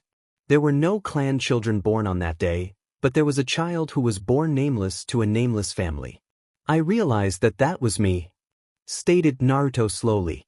What are you trying to say, Naruto? Asked the nervous Hokage. That the only reason for keeping everything such a big secret was to protect the son or daughter of an important man. Now, since there wasn't a single clan child born on this day and the rest are still civilians, well, that means that it would be a Hokage's child.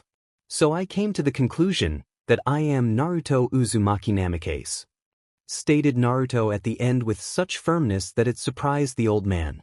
You are correct, Naruto. Please don't hate me for lying, but it was to protect you from your father's enemies. You would have been hunted every day of your life by assassins from other villages, explained the Hokage desperately. I understand, Gigi. I realized that right away.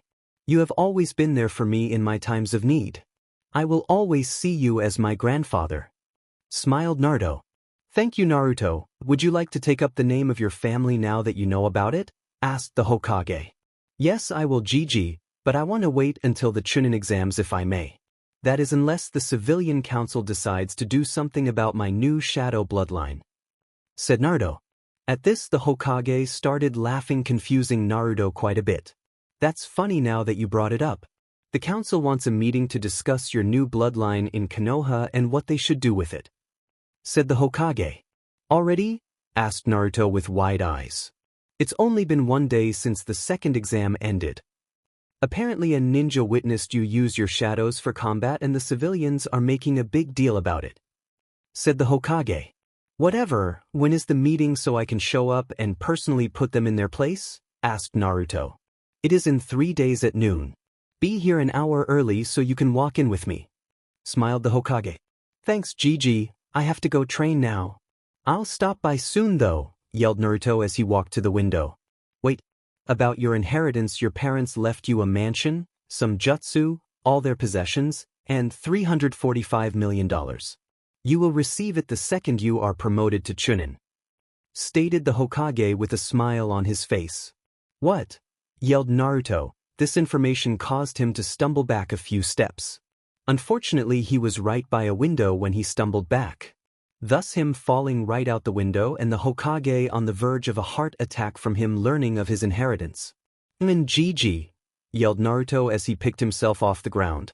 Guess I should go do some extreme chakra control, then go see Hinata, said Naruto as he jumped through the village to go train. 3 days later. Naruto's last 3 days had gone by quickly as he spent most of the time training with Jiraiya, the Naras, or Hinata now that she was back on her feet. Surprisingly, Naruto picked up a few higher-level jutsu from the Naras while he taught them a new clone that was like a regular Bunshin, but still retained the ability to transfer memories.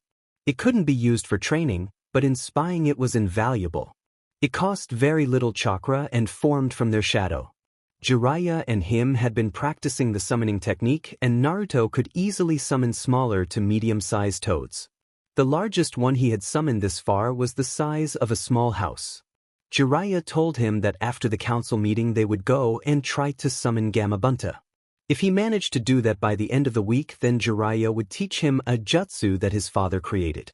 Hinata and him had been hanging out every night for the past 3 days and had been warming up in the mornings together. They weren't really dating, but when Ino had cornered Hinata to see where she went each morning and night, she started calling them Beauty and the Beast to Naruto's displeasure. The only things they had done so far were hug a few times and hold hands when they were alone. He couldn't help be nervous around her. She just made his heart race lately and he loved it. Back to what was going now, we find Naruto standing outside the council doors with the Hokage on his right and Jiraiya on his left. Inside he could hear banter from many different people about his fate in Konoha. Didn't know I was that popular, thought Naruto sarcastically. Okay, I will enter first and Naruto, you and Jiraiya will enter when I call for you, said the Hokage as Naruto nodded. The Hokage entered and all arguing in the room subsided for a second before everyone started to scream again, but Naruto couldn't hear what they were saying since the doors had just closed. You sure you want to do this, brat? Asked Jiraiya. Yes, I am. I'm tired of them walking all over me in life. Besides, I think you might find that I might have more support than what you think, said Naruto as Jiraiya smiled at him. They waited for about 5 minutes before they received word that they were to enter the room. When they entered, all the talking immediately stopped. All of the civilian councilmen were glaring at Naruto while the shinobi looked at him with indifference. Okage-sama, what is that thing doing here? I wasn't told that he would be attending this meeting, asked one of the braver councilmen. I'm here since this meeting is all about me and my bloodline. It is in my rights as a ninja of Konoha to attend any council meeting that directly involves me, said Naruto as the civilians glared at him. We are getting sidetracked from why this meeting was called. We were discussing the use of the CRA on the boy so that we can have more users of his bloodline in Konoha, said an injured-looking man in the back. Naruto immediately recognized him as Danzo since the two had talked in the past before. He had even come offering to train Naruto, but the Hokage found out and put a stop to it before it could start. We should take semen samples to impregnate women and make a new clan, said one of the civilians. That is against the laws of Konoha to take semen from a living bloodline user to be used for breeding. If the CRA is to be used, then Uzumaki is the one who has to carry it out, stated Shibi Aburame. What, and allow women to be ravished by this thing? Asked another civilian council member. You can all say QB if you want. There is no one in here that doesn't already know the truth. That the QB is sealed in me and you civilians don't know the difference between a kunai and a scroll, stated Naruto. You see, he even admits to being the QB, shouted the only women council member. Naruto had seen her before when she had picked Sakura up from school. It was her mother. My apprentice here did not once state that he is the QB. He is right, as I am our leading sealing expert here. I can inspect the seal and can tell that it is just as strong as ever, said Jiraiya to the shock of everyone, but Chuza Akimichi, Inoichi Yamanaka, Shikaka Nara, and Hiruzen Sarutobi. Why would you take on that thing as an apprentice when you could take on Uchiha-sama? Asked one of the civilians. I don't know, maybe I owe him it, stated Jiraiya with a smile. We demand that you train Sasuke Uchiha, yelled one of the civilians as the rest nodded in agreement. Do you realize who you are trying to order? I am Jiraiya of the Sannin. I have the largest, most thorough spy network in the elemental nations. I have enough power to fight a Kage, and you, a bunch of civilians, are demanding me to train someone, said Jiraiya angrily. He is right. The civilian council has no say in whom a shinobi trains. They only have a say in the CRA and the creation of clans in Konoha, said the Hokage. It doesn't matter who they want in the CRA, as I am not taking on more than one wife. My heart will belong to one person only, and that is final, said Naruto to the outrage of the civilians and Danzo. You can't refuse the CRA demon, yelled one of the civilians. Well, normally you would be correct, but I was looking through a few documents earlier and found an interesting law about the CRA. You see, as long as a shinobi has the support of 3 noble clans and the support of the Hokage, then he can opt out of the CR, said Naruto with a wide smile. What are you talking about? There is only one noble clan in Konoha, and that is us, the Huga, said Hayashi Huga. Well, you would be correct, but as of yesterday there are now 3 more noble clans in Konoha, said Naruto with a smile. How can that be, and which clans are they? Asked one of the civilians. Well, let me think for 1 second. First there are the Nara, then the Akimichi, and last the Yamanaka clans, said Naruto as all 3 stood up. I, Shikaku Nara, head of the Nara clan, give my support to Naruto as a friend of the clan, said Shikaku. I too give my support to the young man, smiled Chuza with a jovial smile. I with my friends give my support to the Gaki, said Inoichi. Your clans aren't noble clans, so that support doesn't matter, yelled one of the civilians. As of last night we are, said Shikaku with a smirk. But how? Asked Hayashi. What is the one rule for being a noble clan, Hayashi? Asked Chuza. You must be allied to the family of a current or past daimyo, said Hayashi. Well, there you have it. Last night our 3 clans signed a deal with the heir of Whirlpool Country. He is the last of the line of daimyos and a clan here in Konoha that we believed was extinct, said Shikaku. Impossible, all of Whirlpool and their royalty were wiped out during the Second Ninja War, yelled one of the civilians. That is not true, as the last of the 2 clans is in this room right now, said Jiraiya. Many looked at him in confusion, but the rest of the clan heads and Danzo looked at Naruto in surprise as he smirked a bit. I immediately pet on that Naruto Uzumaki is to be placed in my training program so that I may bring out his full potential, yelled Danzo. No, Naruto isn't some tool that can be used like that, yelled the Inuzuka matriarch. It doesn't matter anyway, as I have taken Naruto on as my apprentice, and after the Chunin exams he will be my full-time apprentice just like his father was before me, stated Jiraiya with firmness. Now the civilian council had been wondering what the shinobi clan heads were talking about ever since the heir of 2 clans was announced to be in the room. If that was the case, then why would they start fighting over the rights to train some demon orphan? However, when Jiraiya announced that he had trained the demon's father, even they weren't dense enough to not figure out who his father really was. Impossible. There is no way that this thing is the son of our beloved 4th Hokage, yelled Sakiri Haruno Ie Sakura's mom.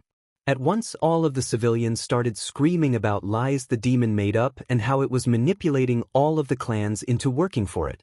Silence. Naruto is indeed the son of the 4th Hokage, Minato Namikaze. His mother was Kushina Uzumaki, the last of the Uzumaki clan and the heir of the throne of Yuzu. This makes Naruto the sole heir of the Uzumaki Namikaze clan. This also makes any clan that is allies with his clan to be of noble status, stated the Hokage, making all of the shinobi be silent, but the civilians persisted. What proof of this is there? Minato and Kushina were never even together before the Kyuubi attack, yelled Sakiri again. The marriage was done in secret 1.5 years before the Kyuubi attack during the 3rd Shinobi War. I, along with Jiraiya, Tsunade, Yugao, Kakashi, and Hayashi were all present for the marriage. Right here is the documentation if you would like to see it, stated the Hokage as he handed out fake versions of the marriage license and the birth certificate. Well, if everything is wrapped up here, I have to get back to training today. Hopefully I'll be able to summon Gamabunta by the end of the day.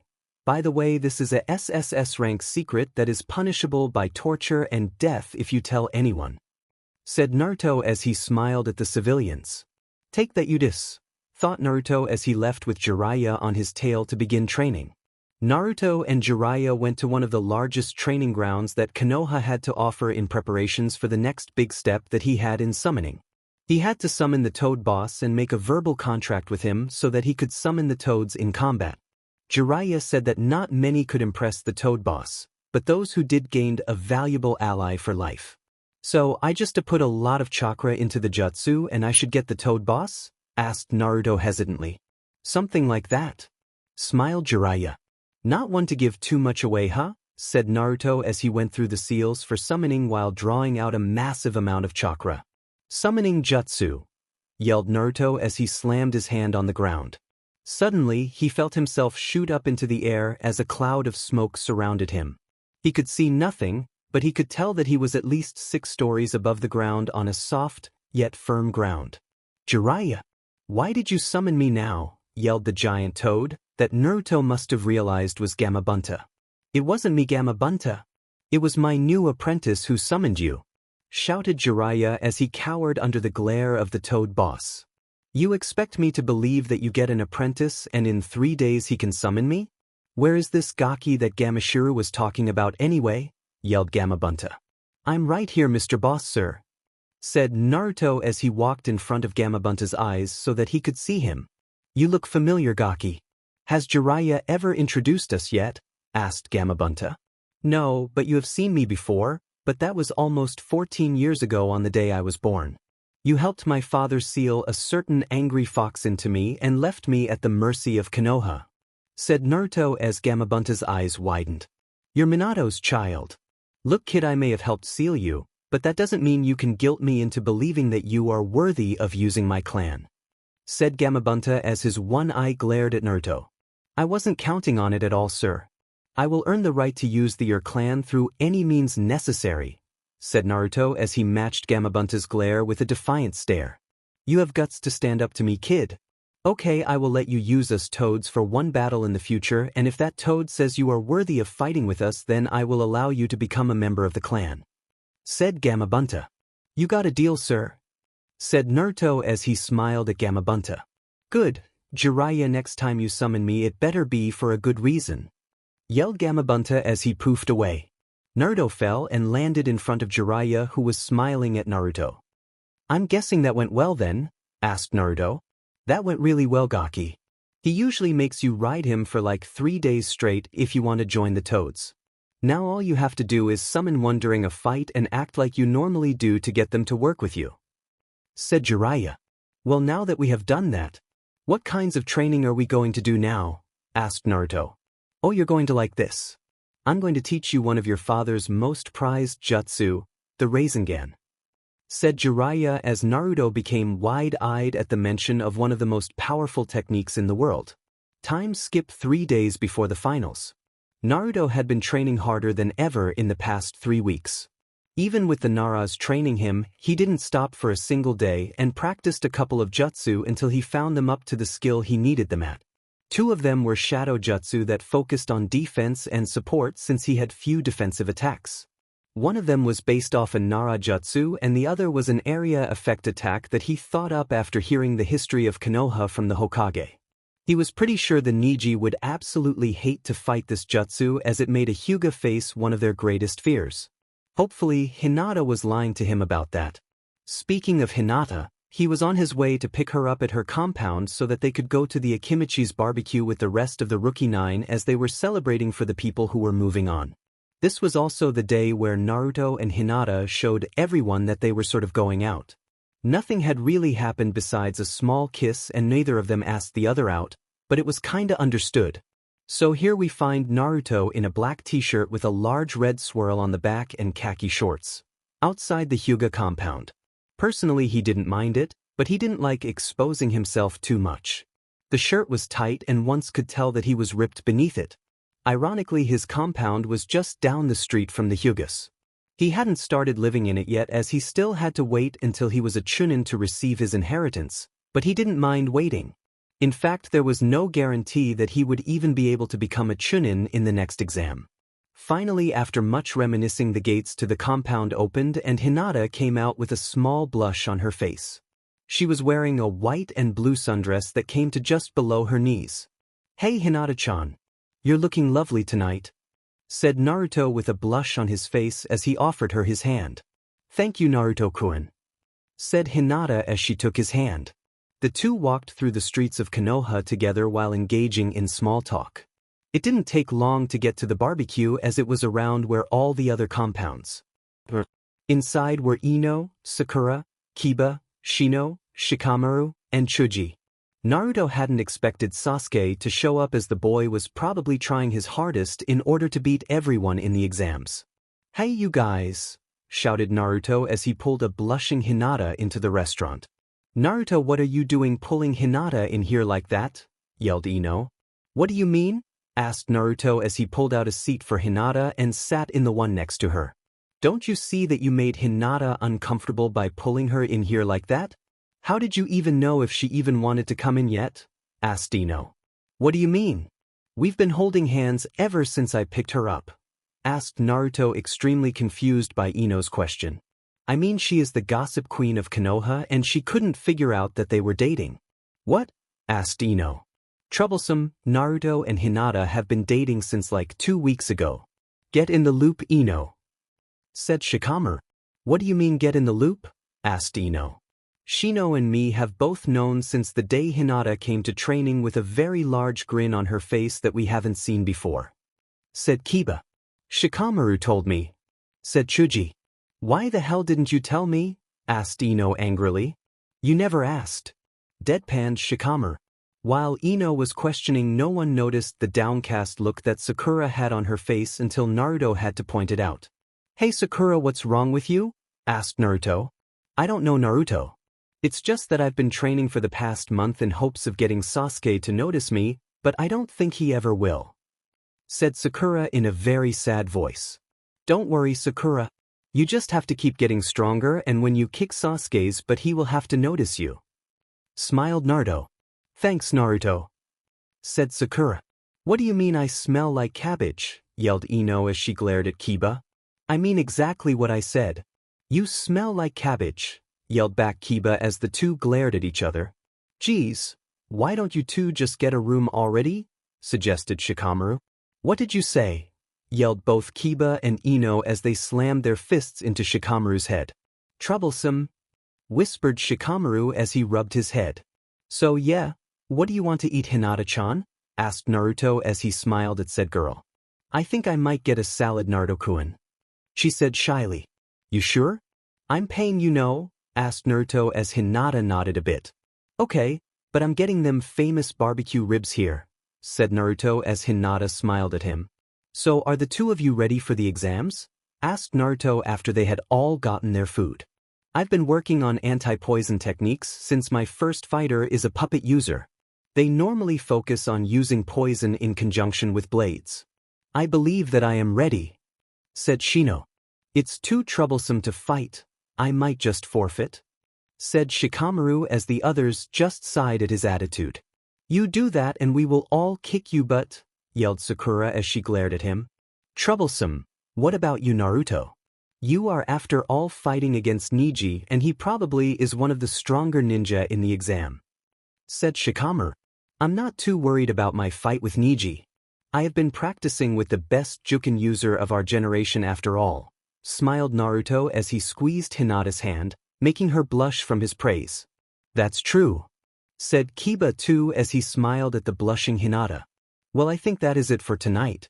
I'm planning on taking these next 3 days easy so that I'm at my best, said Shikamaru as he stood up with Chuji and Ino following him. You always take things easy, said Ino. So, responded Shikamaru. Well, I guess Hinata-chan and I have to get going to since I doubt her father wants her out late, said Naruto as both he and Hinata got up. Very well, I guess it is time to leave, said Shino. Yeah, see ya guys later, said Kiba loudly. Bye Shino and Kiba. I hope we see each other at the exams, said Hinata as Naruto and her left the restaurant after paying. So, did you have fun, Hinata-chan? Asked Naruto as they walked back to her compound. Yes, I did, Naruto-kun. It was nice seeing everyone in a circumstance where we didn't have a chance to die, said Hinata. That's true. Well, that just means we will have to do this more often. So you are coming to the exam, right? Asked Naruto.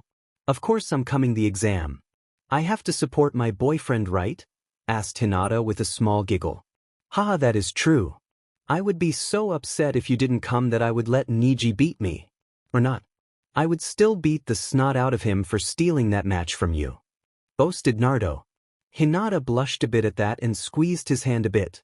This in turn made Naruto squeeze her hand in return, starting a small squeeze war between the two that got them smiling.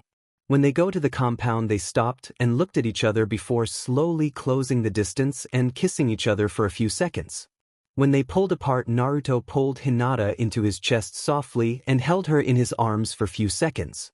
"I feel so safe in your arms," mumbled Hinata as she pulled him even closer. "Do you now?" "I never knew that. I guess I'm just going to have to hold you even more now," smiled Naruto as he squeezed Hinata a bit harder. After a few more minutes, the two split apart after giving each other one more kiss and bid each other goodbye. Hinata went into her compound and Naruto jumped across the roofs to go back to his apartment. "Just 3 more days and I won't have to live in this pig pen anymore," thought Naruto as he entered his room. Unaware to him and the rest of the village's genin attending the exams, a storm was coming, just poised to strike at the village in its weakest hour. Luckily, the Hokage was ready for a battle that would most likely be one of his greatest yet. Naruto shifted a little as he stood by his fellow genin in front of a very large crowd of civilians, ninja, daimyo, and future clients. It was their job to secure future clients for their village. However, not a single genin was in it for the clients. Every single one of them was there for their own personal reasons. Some were there for a mission of utmost importance, others to prove themselves, to kill, for fate, for revenge, and because they were afraid of their mother. Any guesses who for the last one? Naruto looked over the competitors closely. Shino was looking at nothing in particular, just staring with no expression on his face. Shikamaru looked bored and was grumbling a bit, but Naruto couldn't hear the words. Gaara was grinning with anticipation for the battles to come, while his brother and sister kept glancing at him. Although, he would be taking glances at him too if he was right by him. Sasuke was right next to him with a smirk on his face, eager for his fight against Gaara. Naruto was quite surprised that both Kakashi and Sasuke had arrived on time, as he was sure Kakashi would wait until the last moment. The one he wanted, though, was at the other side of the line of ninja. He stood there with a proud, arrogant look on his face that made Naruto want to shove a kunai down his throat. He had studied the Juken by having Hinata come at him with everything she had. Although she was a little better than the arrogant JRK and tended to get Naruto quite a bit. It was worth it, thought Naruto as he thought about all the training he had done over the month with Shikaku, Zeridal, Jiraiya, and Kyuubi a bit. The Demon Fox was just being a JRK, and all Naruto wanted was to get along. Anyway, back to the contestants, they were still missing one, and that was the Kusa genin. Probably got killed doing something stupid like attacking Gaara. Yeah, that was probably it. That Gaara was probably even more psychotic than Zabuza, and that was saying a lot. However, beneath that maddened face was deep loneliness that Naruto was quite familiar with. The proctor from the second exam landed in front of the participants and looked them all over before starting with his speech. "The 8 of you are the only ones who shall be participating in today's exam. The other contestant was found dead earlier this month inside Konoha. The rules here will be the exact same as they were during the preliminaries. Now we will get these exams started as early as possible," said Hayate as he looked to the stands. "The first match is between Neji Huga and Naruto Uzumaki. All other contestants are to return to their seats and await for their match," he declared. "Do you think Naruto will be alright?" asked Ino to Chuji as they watched the contestants walk up the stands. "Yeah, I think so. I mean, Naruto has definitely gotten better from the academy. Remember when he took us down all by himself?" said Chuji as he munched on some chips. "Of course Naruto is going to be alright. That knucklehead doesn't know when to quit, and he's fighting for his girlfriend," laughed Kiba as Hinata blushed beside him. "Shut up, Kiba. Don't you see that you're embarrassing Hinata? But it is kind of romantic if you think about it," said Ino as she got hearts in her eyes. "You're one to talk," mumbled Kiba as Hinata was blushing quite a bit. "What do you think, Hinata?" asked Chuji. "I know Naruto will win," she whispered out to Chuji. That made him smile. "That's good to hear," smiled Chuji. "Of course Naruto will win. The dobe is able to even give Sasuke a good fight," yelled Sakura. "I thought you didn't like Naruto?" asked Ino. "Well, things change, Ino. He helped me a bit this month and even got Sasuke to start talking to me. Although I have no idea how he did it," said Sakura as Ino looked at her with jealousy. "So why has Sasuke been better since the Chunin exams?" asked Chuji. "I think he believes that if he acts like Naruto then he will get stronger or something like that. I actually saw him smile a few times over the past month when he came back for the weekends," said Sakura as the others gasped in surprise. Meanwhile, by Tenten and Lee, he doesn't stand a chance against Neji. Neji is a prodigy that has proved himself on many occasions in the past. This kid doesn't know what he is getting himself into, said Tenten. I don't know, Tenten. Naruto is burning with flames of youth. I wouldn't put it past him to at least make this quite the fight to see, said Lee loudly. Maybe, said Tenten, with the Hokages. So, a Huga versus a civilian-born ninja, huh? I hope this Uzumaki can at least put up a little bit of a fight before losing, said the Kazekage. Oh, I wouldn't worry about that, Kazekage-dano. I have seen Naruto train on many occasions and it would be a surprise for him to go down without a fight, said the Hokage. Interesting. What gives you such confidence in his abilities? Asked the Kazekage. He is currently the apprentice of my one student Jiraiya and is learning from the Nara clan in their abilities, said the Hokage, making the Kazekage's eyes widen. He is Jiraiya's new apprentice? It might be smart to postpone the invasion to see how strong the brat is. Also, he might have the shadow bloodline that the Naras have if he is learning from them, thought the Kazekage. Then I guess this will be a very good fight then, said the Kazekage. Indeed it will be, Kazekage-dano, said the Hokage. Or so should I say, Orochimaru. Back on the stadium floor. You should just give up, Uzumaki. Fate has decreed that you will lose here today, stated Neji. As if I remember correctly, you are only here because of a lucky attack, said Naruto as he smirked at Neji. Luck had nothing to do with it. I was fated to win and so I did, stated Neji. Sure, whatever helps you sleep at night. Hinata beat you in the Juken and made you look like an amateur, Naruto mockingly stated. Neji glared at Naruto with such hate it made many civilians flinch. However, it had no effect on Naruto as he was used to worse glares than that. You should watch your tongue, peasant. Naruto just smirked back and got into his taijutsu stance and waited for the proctor. Are both contestants ready? Asked the proctor as Neji got into his Juken stance and nodded. Very well. Naruto Uzumaki versus Neji Huga, Hime, shouted the proctor as he jumped back. Neji wasted no time in charging at Naruto and was upon him before he could respond. Naruto's eyes widened as palm strike landed upon his chest before he could react. Neji smirked in victory as he had defeated the boy in just a few seconds after the match began. However, his smirk became a scowl as Naruto exploded in a mass of black energy. It was in fact shadow chakra. It fell to the ground and slid across the ground until it passed into the shadows of a tree. Such speed, it has greatly increased from last month, said Naruto as he walked out from behind the tree. Substitution, stated Neji. Not quite. I've been here since my shadow entered the arena, said Naruto as he made a hand sign and created two shadows of himself. Numbers will do you no good, stated Neji as he activated his Byakugan. Don't worry, I don't just rely on my clone jutsu like I used to. I have more than enough to beat you here today, said Naruto as his two shadows surrounded Neji. What are you waiting for? Then, asked Neji. For all the pieces to be set into position, said Naruto as he smirked at Neji. It doesn't matter as fate has decreed me to win this match, said Neji. Fate has nothing to do with us, Neji. We choose our own destiny, shouted one of Naruto's shadows as it threw a kunai at Neji. Neji simply leaned his head back, simply dodging the kunai as his smirk widened. I hope that isn't the extent of your strength. Otherwise this will be done quicker than what I believed, said Neji with such confidence it made Naruto want to GG. Don't worry, it isn't even a fraction of what I can do, smirked Naruto as he made a few hand signs before skiing air in through his mouth. Futon, great breakthrough, shouted Naruto as he blew out a concentrated blast of air at Neji.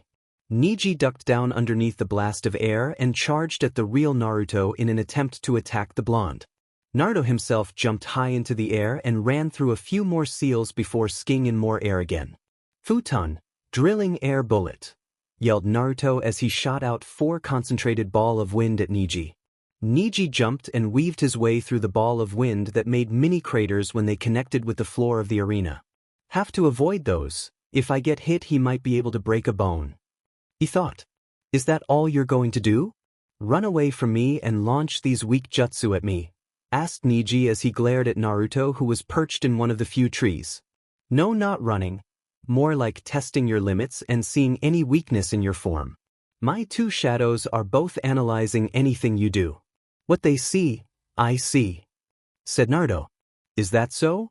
It still has nothing on the Byakugan. While you can see me from any direction, I see all of you from my one perspective. Said Neji. Thanks for the lesson. It's not like I haven't lived in Konoha all my life and didn't know that already. Said Naruto with sarcasm laced in his voice. Neji got ready to charge Naruto before he saw the two shadows of Naruto charge at him from the corner of his eyes with kunai drawn. The clones took no time at all to reach Neji and quickly started to engage him in close combat. Neji took at two of his own kunai and started to block blows from each of them. Maybe in another world where Naruto never took his training seriously, he would be having trouble against Neji. But this was not that world, and Naruto was much more competent and was making the Huga feel nervous. The real Naruto watched from the trees with a smile on his face as he engaged Neji through proxy of his clones. It basically was him as he saw through their eyes and controlled what they did. Discreetly, he made a single hand seal and smiled wider as he jumped from the tree and charged at Neji. Neji saw Naruto approach through his Byakugan as he fought off the two shadows. Futon, exploding air bomb, yelled Naruto as he jumped into the air and launched a massive ball of wind at Neji. Neji's eyes widened to extreme proportions as Naruto's shadows fell apart and slithered away from him across the ground. Neji quickly focused his chakra as the ball of air came upon him. The ball of wind exploded with such force that everyone in the audience felt the blast of the explosion. Dust kicked up around the stadium from where the explosion hit the ground. Naruto eyed the cloud of smoke as his two shadows reformed around him, identical smirks on all three faces. It didn't take long for the dust to clear, and when it did, Naruto could make out the form of Neji standing in the crater made from the explosion. Neji had a few cuts on his body, but overall the damage was at a minimal compared to what one would believe. I was wondering if you knew that technique. Said Naruto. So you knew I would dodge that attack? I shouldn't be surprised since you've been working with a clan traitor. Grinded out Neji. Funny coming from the branch member attacking the heiress of your entire clan. If I am not mistaken, by the laws of the clans of Konoha, she has authority to call for your death. Said Naruto. That is exactly what makes her weak as a leader of the clan. One so weak should not be allowed to be the head of the Huga, shouted out Neji. And you claim that is weak? To show compassion to her family, she is too weak to be the head of your clan? You make me sick. She loves you like a brother and you show nothing more than utter hate for her, yelled Naruto in anger. She killed my father. If she wasn't so weak, then she would still be here. All of those main house members are responsible for his death. They forced him to die for my uncle against his will. It was his fate to die that day and nothing could be done to stop it, yelled Neji. How can you possibly believe that it was Hinata's fault that your father died? She was 3 years old at the time and had only just started to learn the Byakugan, questioned Naruto. In reply, Neji glared at Naruto with as much hatred as he could muster. Who is he to question me?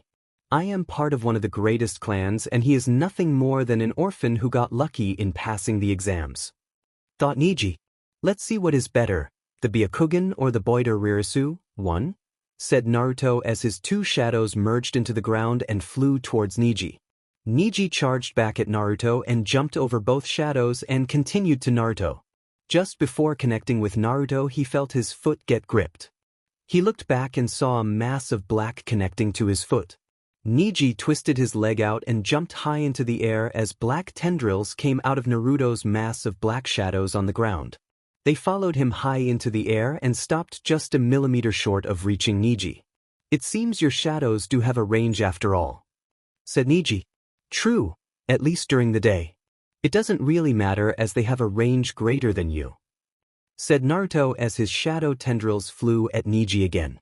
Neji skillfully evaded the tendrils and used the gentle fist to disrupt the chakra in the ones that came too close. Meanwhile, Naruto was flying through a long sequence of hand seals that was noticed by only the upper-level ninja in the stadium. So he is using that jutsu, stated Shikamaru from the contestant box. Is this some type of explosive jutsu again? Asked Shino from beside him. No, this is perhaps the only jutsu that he knows that is totally made for support, said Shikamaru. That's a surprise. I was positive that the dobe only used jutsu that exploded or did something cool, said Sasuke as he walked up beside them.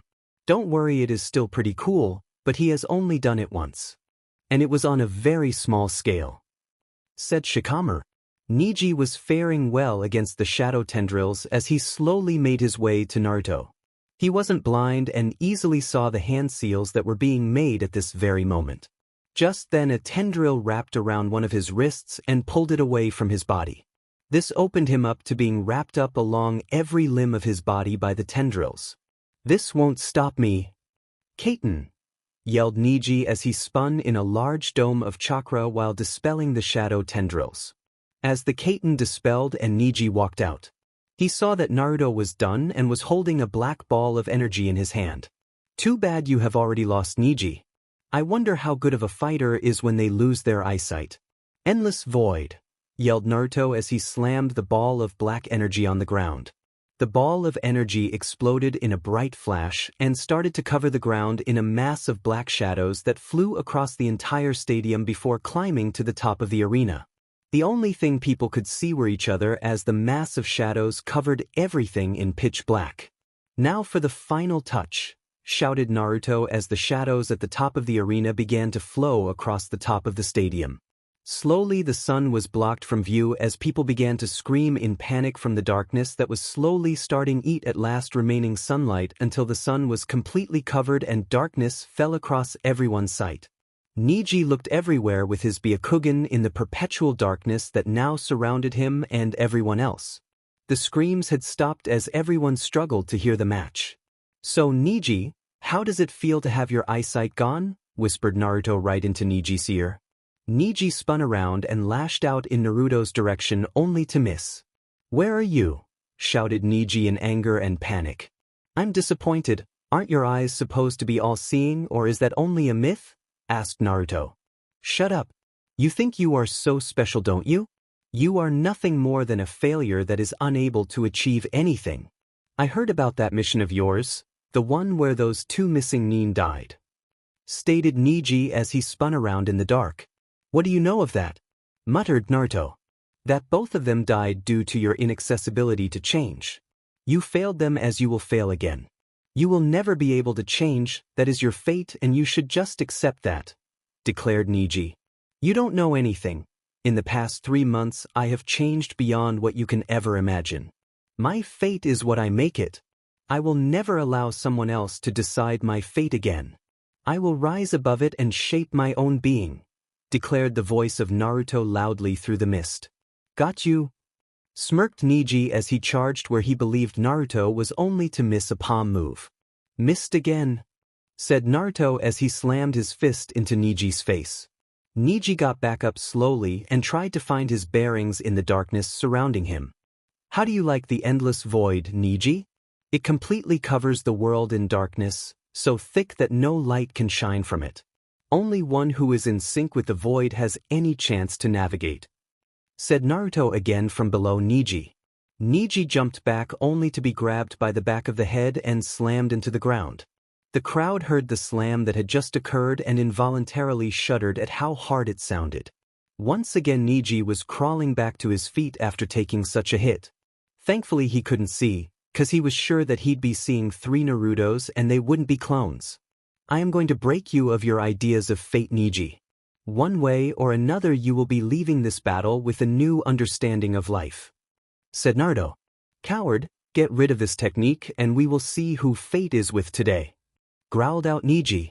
You mistake me, Neji, I am not going to defeat you with this technique. Oh no, that won't do.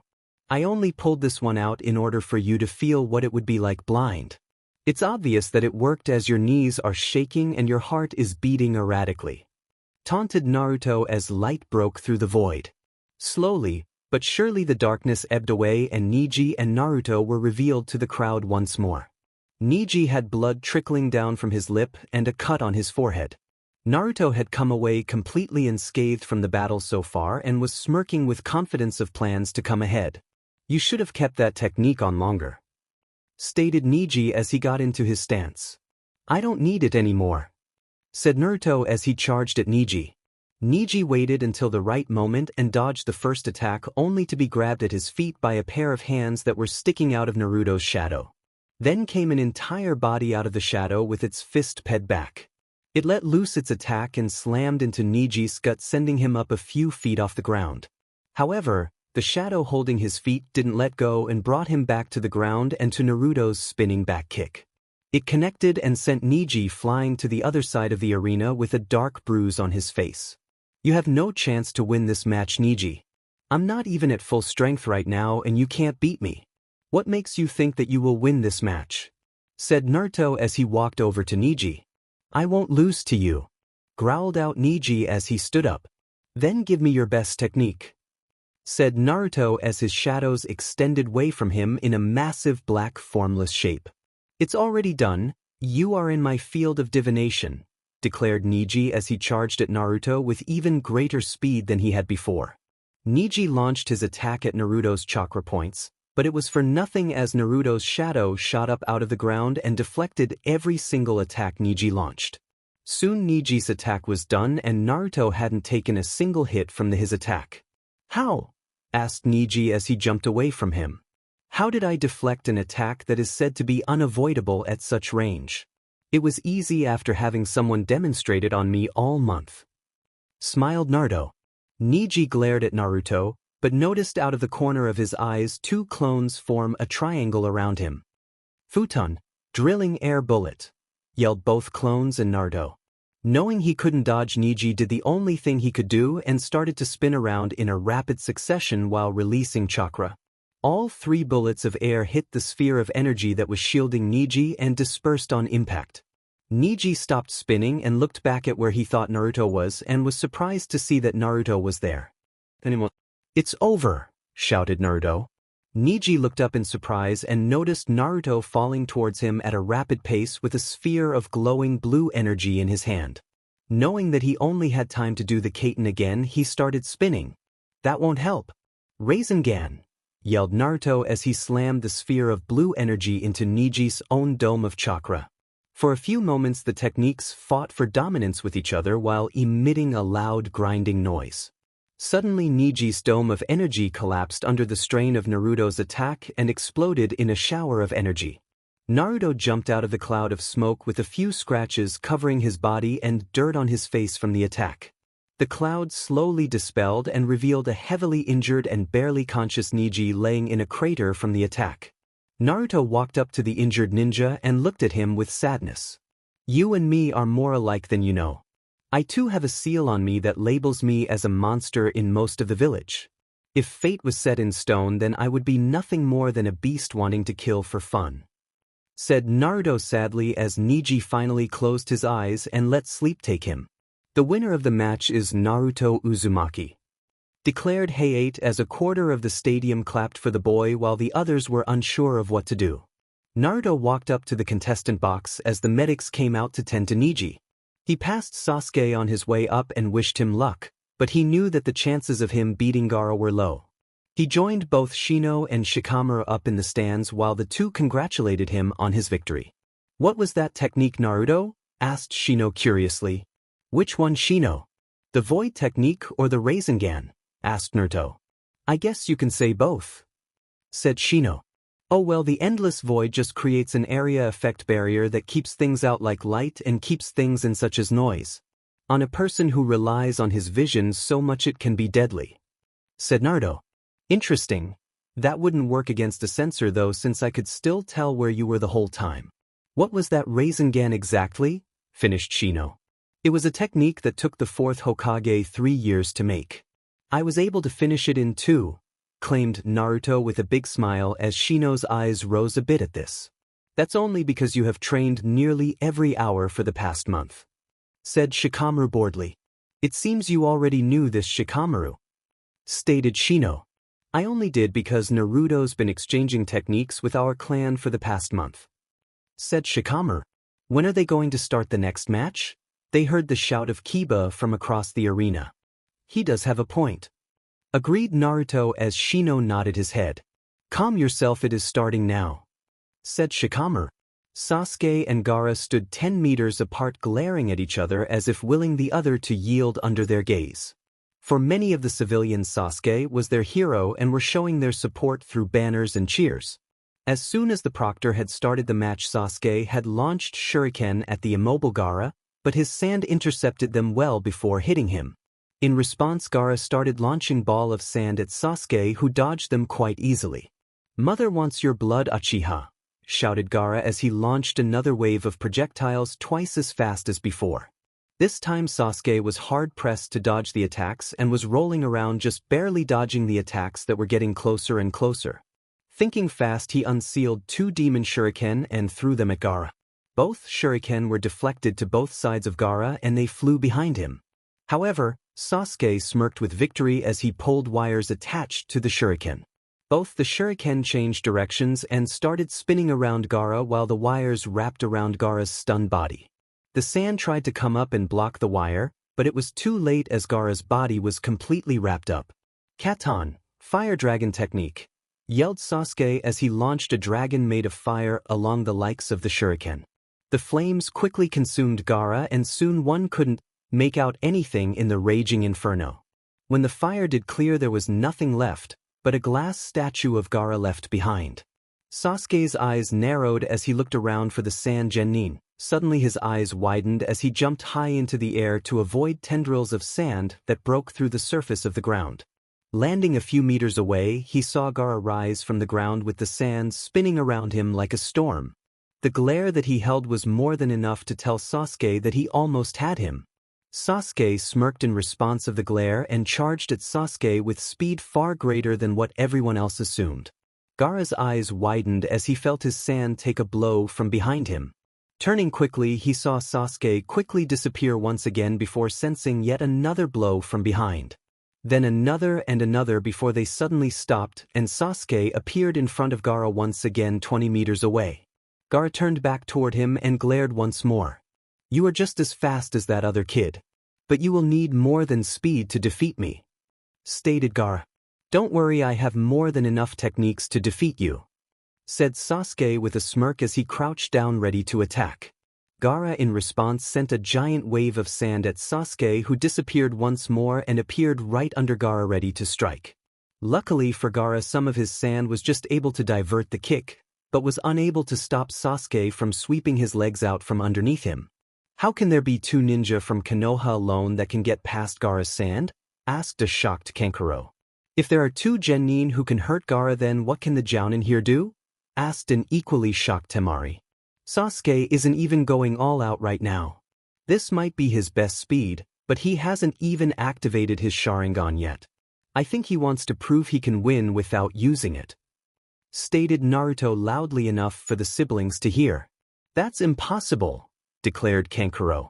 Believe what you want, but this match is about to get interesting, said Naruto as he turned toward the match. Sasuke had been hits in on Gaara, but not on the level that Lee had.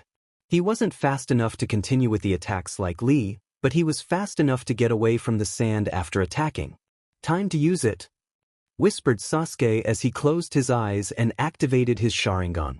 Yes, you will prove my existence, Uchiha, yelled Gaara as the ground around him cracked and more sand rose from the cracks. Katon, great fireball, yelled Sasuke as he launched his signature attack at Gaara. It had no effect like he predicted to get past Gaara's sand. But he didn't have any time to think on this as multiple tendrils of sand were already after him. Thanks to the Sharingan, he easily maneuvered around the sand on his way to Gaara to engage in close combat. Right before reaching Gaara, though, he was forced to jump back as a massive wave of sand rose up in front of him. Quickly he jumped back narrowly, avoiding the wave crashing into the ground he just was at. The wave followed him quickly and he was jumping back, constantly avoiding the sand. It was quite comical to see Sasuke get chased all around the stadium by Gaara's sand, At least Naruto was thinking that. Sasuke, however, was not amused as the amount of sand Gaara had was keeping him back. Sasuke ran up the wall as high as he could get and crouched down as he stared at Gaara's body. Gaara glared at the Uchiha from down on the ground before summoning all of his sand to form a twister around him. This made many people stare at him in wonder of what he was about to do. "My mother shall have your blood, Uchiha," screamed Gaara as his sand around him compressed into a dense shell of sand. "What is he doing?" asked Kankuro as he stared at Kankuro in shock. "He knows he can't do that yet," said Temari in response. "What do you think they mean by that?" asked Naruto to Shino and Shikamaru. "I think it means that something big is going down today. Be ready at a moment's notice, that may be all it takes in the end," stated Shikamaru as Naruto and Shino nodded in agreement. "You really think that you will be able to protect yourself in that dome of sand? It's time I showed everyone my own new technique," stated Sasuke as he went through a few hand seals. Lighting covered his hand as a loud sound filled the stadium. It sounded like a bunch of birds chirping at a rapid pace and caused some people to cover their eyes. Meanwhile, with the jounin of the groups. "You taught him that move, Kakashi?" asked Guy with a hint of anger at Kakashi. "It was the only technique I could afford to give him, Guy. I taught him a few defense jutsu, but this is the only attack one that I believe could help him," explained Kakashi. "Aren't you afraid that he might misuse the technique?" asked Guy. "No, not anymore at least. Ever since the Forest of Death he has got much better.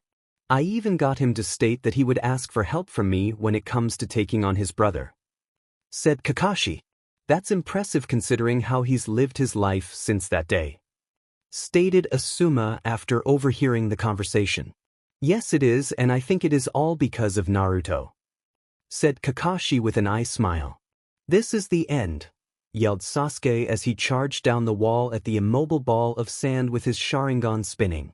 His hand cut through the wall and dirt, leaving a trail behind him as he drew near to the ball. A few feet from reaching the ball, 3 spikes shot out of the sand, but thanks to his Sharingan he was able to dodge them and slam his fist right through the sand. Silence spread through the stadium as Leaf Nin had their eyes wide, San Nin hidden in the crowd were pale, and Gaara's siblings looked ready to cry at the sight before them. Blood was slowly running down Sasuke's arm from the dome of sand as he smirked in victory. However, that wasn't the end of Gaara or the match. "What is this warm substance?" came Gaara's voice. "Is it blood? My blood! My blood!" screamed Gaara as the dome of sand started shifting wildly. Quickly Sasuke pulled his arm out and jumped back, narrowly avoiding the arm of sand that now was sticking out of the dome. "I will kill you, Uchiha!" shouted Gaara as the rest of the sand morphed around him, covering half his body in sand and giving him a tail and a very large arm. The worst parts about the transformation were the eyes that were now yellow and shining with madness. His smile was sadistic and promised death to all that stood in his way. Before he could react, Sasuke was slammed by Gaara's fist as the crazed Genin disappeared in a large boost of speed. Sasuke recovered and threw 3 kunai at Gaara, but the Genin raised his sand arm up and blocked the attack. Sasuke followed the kunai in and attempted to get behind Gaara, but the Genin wasn't willing and used his tail to smack Sasuke back away from him. "Sand Shuriken!" yelled Gaara as he launched a bunch of bullets of sand at Sasuke.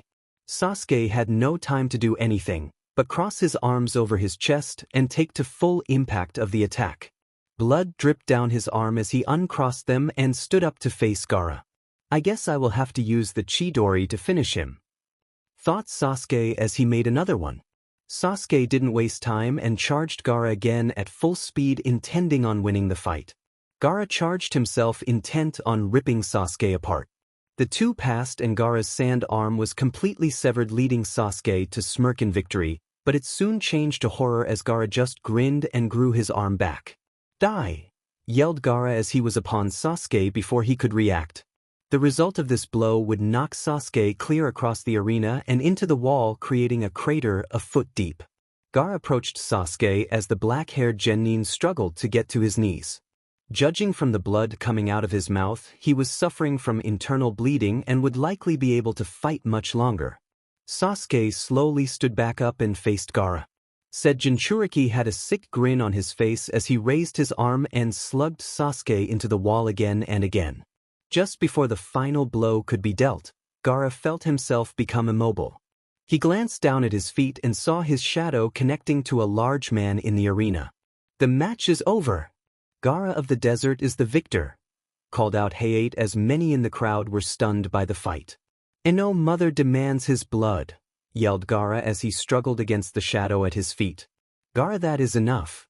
Stand down now," yelled the Kazekage in a deep voice. Gaara looked at his father and growled for a second before the sand on his body slowly started to fall off his body. Soon he was back to normal except a hole in his shirt from where Sasuke's Chidori had injured him. He turned around and shined up to the contestant box where he gave Naruto an evil grin. Meanwhile, medics were rushing Sasuke off the battlefield trying to heal his injuries. "Naruto, be careful of Gaara. Something isn't right about him," said Shikamaru. "I know, but Gaara and I are more alike than you know, Shikamaru," said Naruto as Shikamaru's eyes widened upon the revelation that Gaara is a Jinchuriki. "How could he beat Sasuke like that?" stuttered Sakura in horror as Ino herself looked scared at what just happened. "Ding! Does Naruto even have a chance against someone like that?" asked Kiba in shock and horror, unaware of the fact that he was scaring Hinata. "Please be safe, Naruto," she pleaded as she looked at Naruto standing alongside Shikamaru. "Well, you know what that means then, Shikamaru," Naruto exclaimed as Shikamaru looked at him in shock. "I don't know, Naruto. I think I might just surrender," said Shikamaru boredly. "Nonsense, Shikamaru. Some Kunoichi actually take their training. I'm sure she isn't as easy as you think she is," yelled Naruto as Shikamaru looked at him in confusion by what he said. "Why did you say?" started Shikamaru before being interrupted. "What did you say?" screamed Temari as she glared at Shikamaru with absolute hate. "You dick!" started Shikamaru again before Naruto kicked him over the edge of the railing. "Have fun, Shika," yelled Naruto as Shino chuckled silently. "That was quite evil of you, Naruto," said Shino. "He needed a reason to fight. Now he is fighting for his life against an angry female. If anything motivates him, this would be it," said Naruto with a smile on his face. "I'm sure it will work," stated Shino as they watched Temari stalk across the arena with hate in her eyes. "Is it safe to assume that you won't believe me that my friend said those things just to make sure you came at me to kill me?" asked Shikamaru hopefully. "I am going to rip it off and feed it to a weasel," gritted out Temari. "Troublesome," said Shikamaru. "The third match will be between Temari of the Sand and Shikamaru of the Leaf." "Hi," declared ICHeart as he disappeared just in time to miss the huge wave of wind that was heading at Shikamaru. Shikamaru jumped back behind a large tree to shield himself from the attack. "DMN that Naruto," cursed Shikamaru. "Get out here and fight like a man," yelled Temari as she heaved her large fan up again and launched a second attack. The winds buffeted the tree Shikamaru was behind and he could feel cuts being formed in the tree when they impacted, but luckily it held firm. He made a hand seal and sent his shadow out to capture his opponent. Temari saw the shadow quickly approaching and jumped back to avoid it. For the next few seconds the two played something similar to tag. That was until the shadow suddenly stopped a foot away from Temari. "So that is the range of your attack," stated Temari as she made an indent in the dirt. "As long as I stay here there is no way for him to get me," thought Temari as she attacked Shikamaru's tree. Only this time there was a different result as the tree collapsed due to the pressure of the attack. Shikamaru rolled out from underneath the falling trunk and jumped to next while narrowly avoiding yet another attack that was a bit weaker than the last. "Stop running," yelled Temari as she took yet another wave at Shikamaru. "This girl is crazy," said Shikamaru as he made a sign with his hand and closed his eyes in thought. "Where the hell is he?" thought Temari as she lost sight of her prey during her last attack. Just then a glint from the tree line caught her attention as a kunai raced toward her throat. Quickly she brought her fan up and blocked the attack, but it did its job as Temari didn't notice Shikamaru appear in front over her aiming to attack her. Temari was caught surprised, as Shikamaru was just a few feet from hitting her with his face. However, he wasn't quick enough as Temari dropped her war fan and summoned two smaller fans and attacked with an even quicker jutsu. The blades of wind cut into Shikamaru for a second before he suddenly blasted apart in mass of black matter similar to the blonde Genin from earlier. Her eyes widened for a second before feeling a powerful punch to the face by Shikamaru, who had used the clone to get in close. She flew a few feet back before stopping suddenly due to her movements being restricted. She glanced down at her feet and saw her shadow connected to her opponent's shadow by a thin shadow between the two. She couldn't believe that it had been so easy to beat her. How? Asked Temari. Frankly, I don't know. I believed you would see through the clone and be ready for me to attack. I guess you thought I was too scared to engage you in close combat, or I was too lazy. Either way, I got in close and captured you, said Shikamaru boredly. In the stands, many of the Jounin were quite impressed on how Shikamaru had easily disabled his opponent quickly. Even more surprising was that it was a Nara who had won this quickly.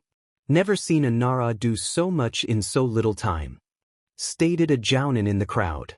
That's for sure. He displayed some impressive speed and planning. I wouldn't mind that kid as a Chunin or that Uzumaki kid.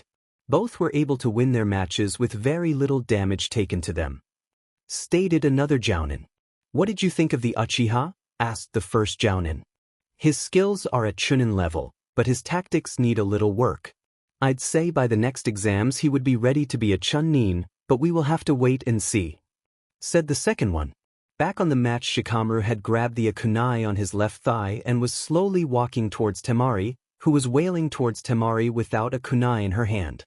Finally they were standing a foot apart staring at each other. Well, Temari was more like glaring, but I'm sure you get the picture. Shikamaru raised his kunai up to her throat and held it there for a few seconds. Surrender or I will kill you, demanded Shikamaru. Screw you, she gritted out in response. So be it, said Shikamaru as his shadow began to slowly crawl up her body in a shape of a hand. I'm not going to kill you, but I'm not going to allow you to help your village later today during whatever you have planned, said Shikamaru as his shadow began to strangle the Genin. Her eyes were wide with fear after finding out that he knew, but she could do nothing as her throat was closed by Shikamaru's jutsu. Winner is Shikamaru of the Leaf, declared the proctor as everyone in the crowd cheered for Shikamaru's quick victory. Demen. Temari and I were supposed to protect Gaara during the invasion. I can't afford to use up any chakra now, thought Kankuro. Will Shino of the Leaf and Kankuro of the Sand get down here for the next match? Called out the proctor. What do you think he is going to do, Shino? Asked Naruto. Logically, it would be safe to assume that he will forfeit to save his chakra if an invasion were to take place, stated Shino. True, ended Naruto as Shino started to walk down the stairs, but was stopped by Kankuro's voice. Proctor, I will have to forfeit my next match on personal matters to attend to. You can continue with the semifinals, called out Kankuro. Shino returned to Naruto's side quickly enough as Naruto began to loosen the weights on his wrists and ankles. I take it you really wanted to fight? Asked Naruto. That is correct, muttered Shino as his hive began to buzz loudly. Don't worry, you will have your match. Hopefully it will only be Leaf Shinobi in the finals, joked Naruto as he jumped over the railing to stretch for his match. So, Zeridal, any ideas on how I can beat this guy? Asked Naruto as he began his stretches. I would suggest any trick you can think up to counter his attacks. Try attacking in unorthodox ways that ensure critical hits on him, or you can wait for opening in his defense, lectured Zeridal. Thank you. I will do my best, thought Naruto. Will Gaara of the Sand come down to the arena floor to begin the first semi-final round? Shouted the proctor. Gaara obliged quickly and appeared in a sand shunshin that Naruto had to admit looked awesome. Mother will have your blood, Uzumaki, stated Gaara. I would like to see her try, retorted Naruto. This will be the first match of the semi-finals. Hajime, yelled the proctor as Naruto quickly made 5 shadow clones and sent them at Gaara.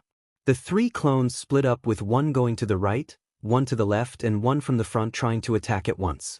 This attack was easily repelled as Gaara's sand proved to be very adaptable. Naruto received the memories and once again made some shadow clones, but he made about 10 this time and sent them at the unmoving Gaara. Advancing 3 at a time, the clones came at him. The first 3 took the same approach as the first group, but the sand came up and blocked the attacks.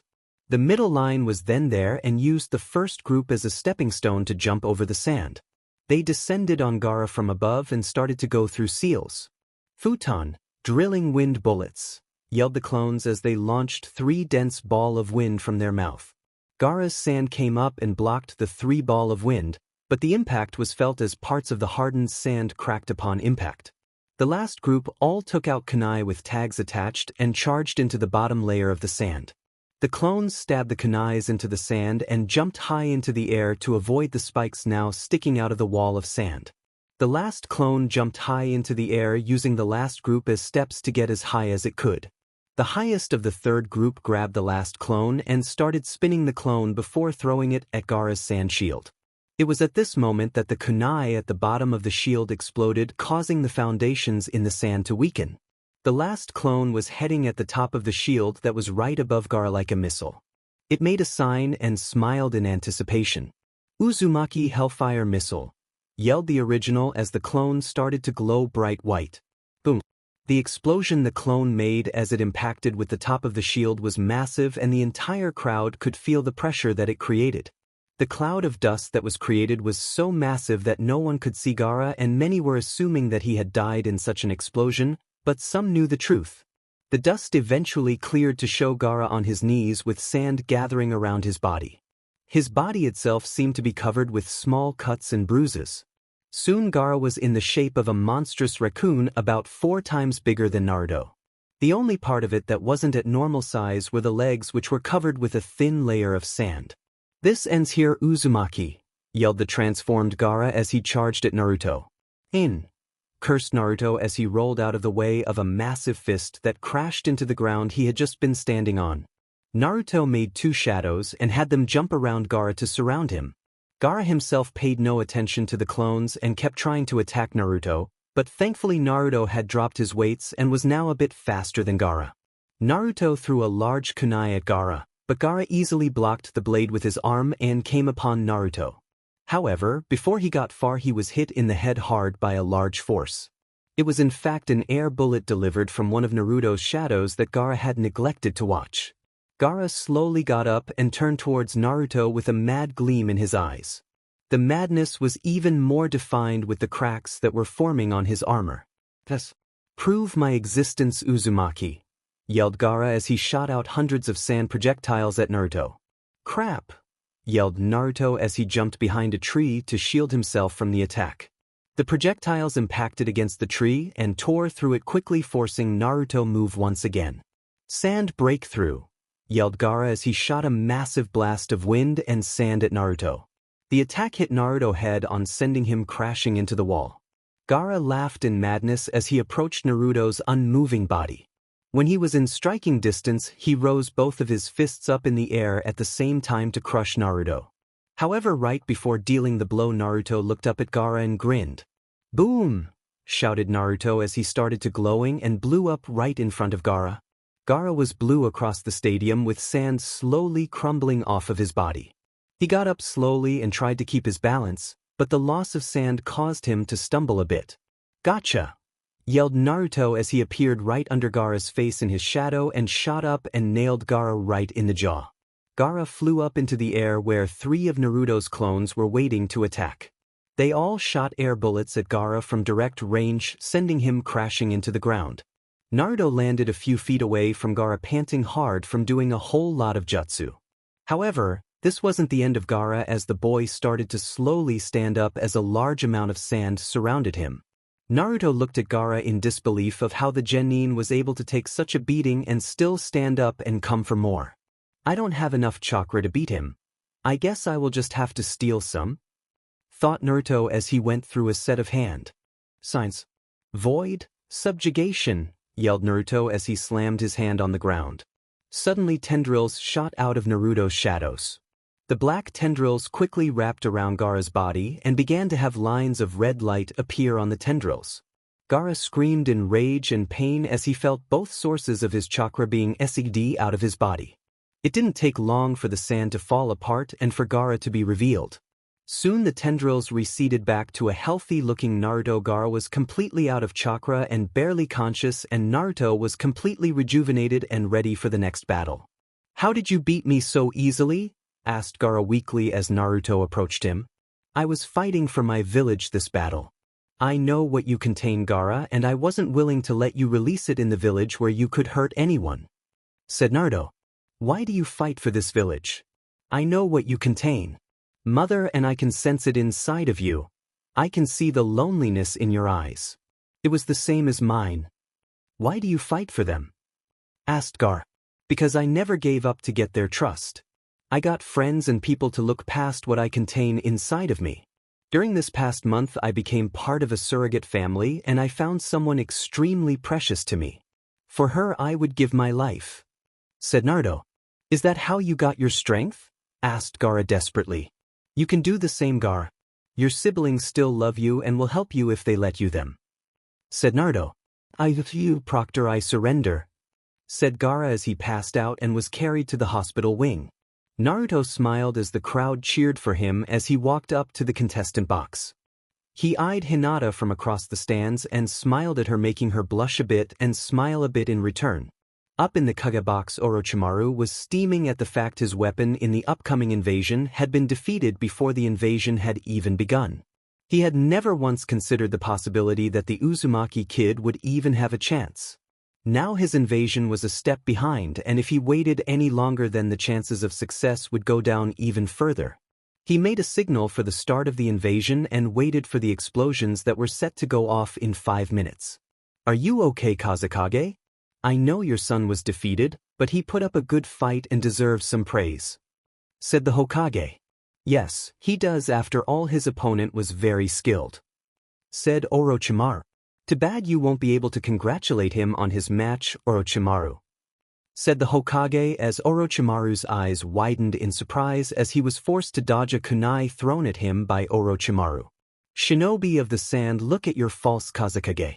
He is in fact Orochimaru and has tricked your village into attacking the leaf. Help us expel sound from the leaf's borders and we will assist you in finding your Kazekage," declared the Hokage as many of the sand shinobi looked on in shock at the imposter Kazekage. Meanwhile, the sound shinobi in the arena began to attack the leaf shinobi after the genjutsu was put into effect, putting to sleep all of the civilians. Suddenly one of the sand shinobi screamed in pain as he was run through by a sound nin, causing the sand ninja to attack anyone despite what village they were from. "How did you know it was me?" asked Orochimaru. "I've known since you entered the box. You reek of snakes and death, Orochimaru. You are a mistake that needs to be taken care of by me," said Hiruzen. "I would like to see you try, sensei," smiled Orochimaru. Down in the arena things were pretty messed up as the leaf shinobi used their superior teamwork to fight against both sand and sound. Naruto, Shino, and Shikamaru had quickly restrained Kankuro and were interrogating him. "Why are you doing this?" yelled Naruto at the sand genin. "We were under orders from my father, but it seems it wasn't our father at all. I'm done fighting. I just want to make sure my sister and brother are okay," answered Kakuro desperately. "The sound forces are getting close to the Hugas," stated Shino as Naruto looked up in surprise. It was true, as the Huga had only half of their members still at the tournament after Neji had lost. However, one that had not gone home was in fact Hinata, and she was in a fight with a Chunin from sound at the moment. "Do you guys have everything under control here?" asked Naruto. "We got it. Just go save your girlfriend already," stated Shikamaru boredly. "Right," shouted Naruto as he jumped across the stadium while making hand signs. "Void, shadow spears," yelled Naruto, making Hinata's opponent look up at him before he was stabbed in the gut by 3 black spears coming out of his shadow. "Naruto," shouted Hinata happily as she hugged him. "Are you okay, Hinata?" asked Naruto in concern for her safety. "Yes, I am. What's going on? Why did sound and sand attack us?" asked Hinata. "It was all orchestrated by Orochimaru of the Sannin. Jiraiya-sensei learned that Orochimaru had killed the Kazekage and was acting as a puppet leader for Suna so he could use him to attack us," came the voice of Hayashi Huga as he landed beside the two. "So that was why the Hokage revealed Orochimaru to us all," said Hinata. Yes, it was, and hopefully he can finally finish that snake off for good, said Naruto with a smile. How did you know Naruto? Asked Hinata curiously. It was revealed at a meeting where all division heads were required to be present at, said Naruto with a proud smile. Then why were you there? Asked Hinata in confusion. Well, you see, I made the argument that I'm a division on my own, so they allowed me to be there. That kinda reminds me I have to help clear the streets of Konoha. Mass Shadow Clone Jutsu, yelled Naruto as he made 1,000 clones among the top of the arena. Thankfully I stole all that chakra from Gaara, or I wouldn't have been able to do that, stated Naruto as both Hayashi and Hinata looked at him in shock of the amount of chakra he had used. Their thoughts were silenced though as a large purple barrier rose out of the area the Hokage was. It was at that moment that Naruto's head started hurting with visions of death and funerals running through his thoughts.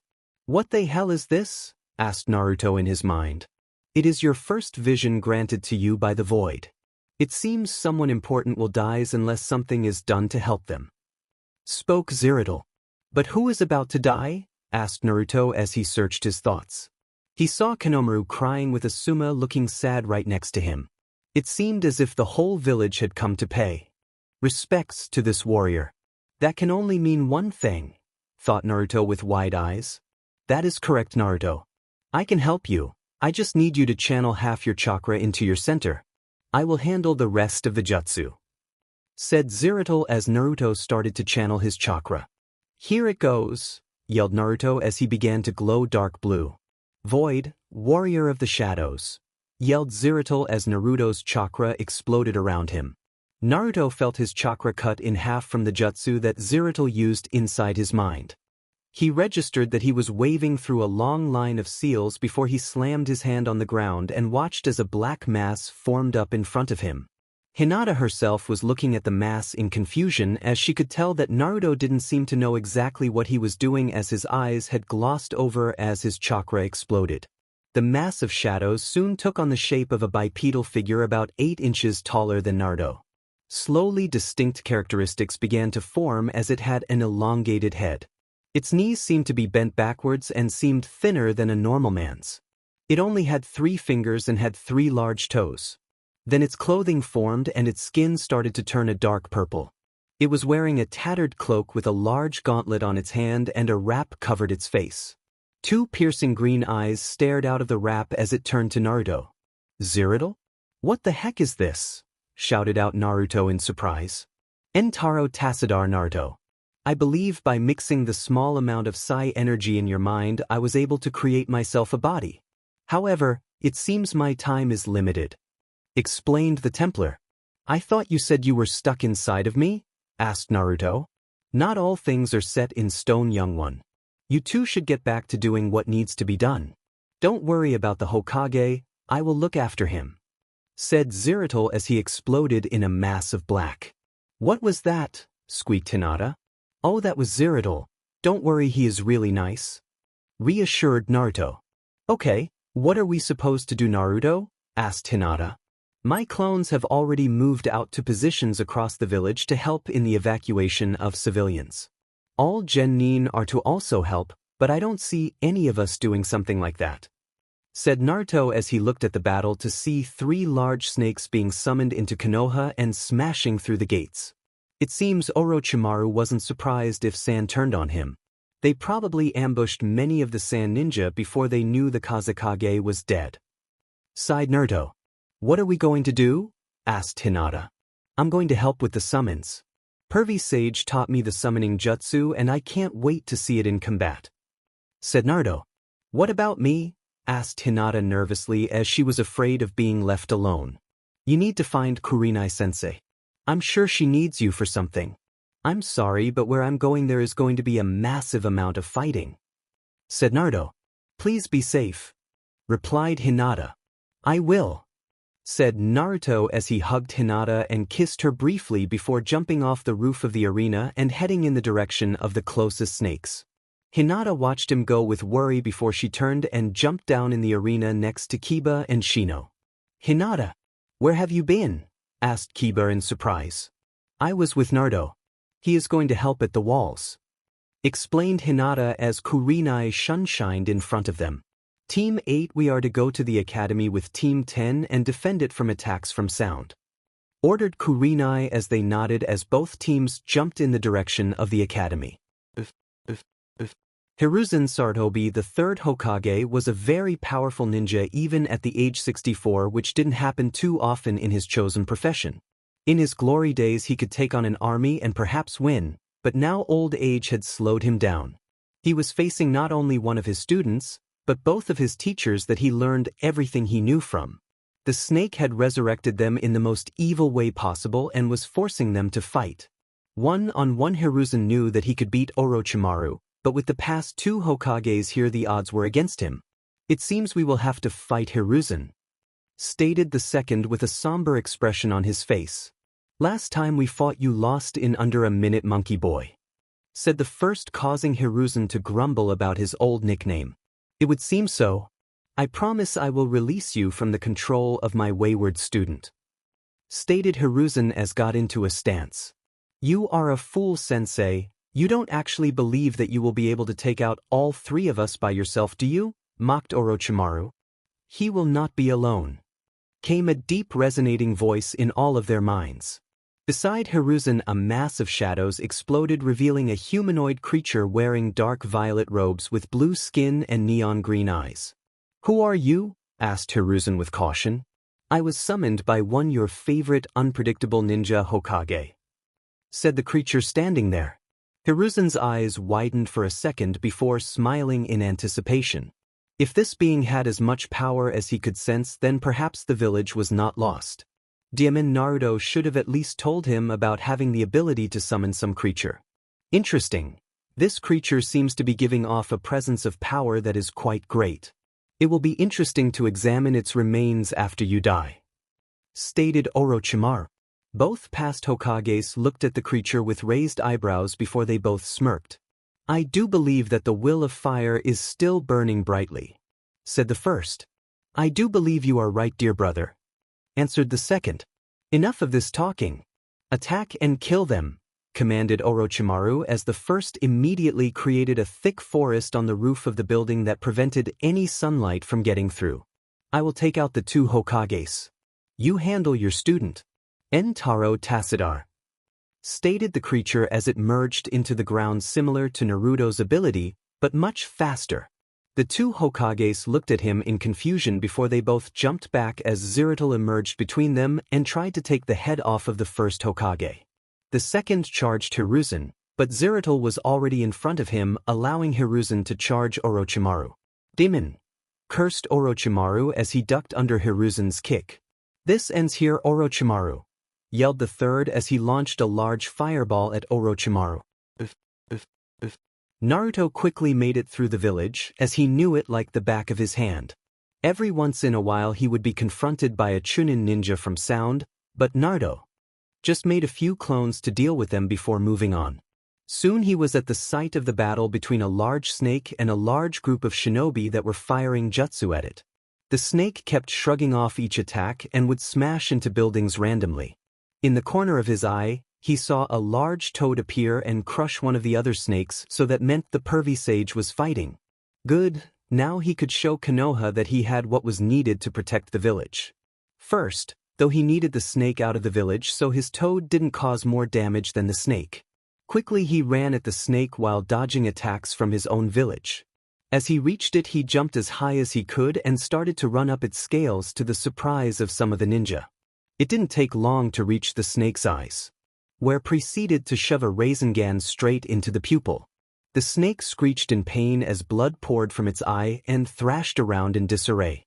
Thankfully, it spotted Naruto with its other eye and charged at the blonde that was now on Konoha's wall. Naruto jumped back at the last second to narrowly dodge the snake's jaw. Taking into the size and speed of the snake, it is completely plausible to say that the wall gave way. This thing is huge, but I know something even bigger, declared Naruto as bit his thumb and slammed his hand on the ground outside the wall. Soon he was towering over the walls of Konoha and even the massive snake that stood across from him and what he was standing upon. Why was I summoned? It seems like Orochimaru is back in the village, came the voice of Gamabunta. Yeah, he's fighting the Hokage right now, boss. Could you help me get rid of this summon so I can get back to helping him? Pleaded Naruto. Calm down, Gaki. I'll help you this time considering the fact that I have a personal score to settle with the snakes. However, when this is over I demand that you have a drink with me, declared Gamabunta. Deal. Now let's get rid of this snake, declared Naruto as Gamabunta pulled out his tanto and stood defiantly in the face of the snake. It was at this precise moment that the snake struck. Gamabunta jumped to the side, narrowly avoiding the jaws of the creature. Gamabunta quickly countered with his tanto and sent the snake's head flying into the forest. Well, that was easy, stated Naruto. What did you expect, brat? I am the boss while this was just some snake. The only one that would remotely give me a challenge now would be Manda. Summon me when this battle is over and we will have that drink, stated the boss. Thank you, boss. Don't worry, I will when everything has calmed down, replied Naruto as Gamabunta disappeared in a puff of smoke. Naruto landed close to the wall and quickly made his way to where the snake had smashed through so he could continue the battle. It took less than a minute to reach the hole, but before he made it through the wall he heard something that made his blood run cold. Well, it seems like our mission is even easier than I thought it would be, came a deep voice from behind him. Naruto turned around and stared at two men dressed in black cloaks with red clouds on them. One of the men was blue and looked like a shark, but the other was well known to him. Ever since the Wave mission he had studied the bingo books of Konoha and no other name stood out more than the one before him. Itachi Uchiha, the brother of Sasuke and the killer of the entire Uchiha clan. Itachi Uchiha, breathed out Naruto as he backed away a little. It seems the kid knows of you, Itachi. I wonder if he has any idea who I am, stated the shark-like man that Naruto recognized as the monster of the mist, Kisame Hashigaki. Tremendous. There is no way that I would stand a chance against one of them, but two.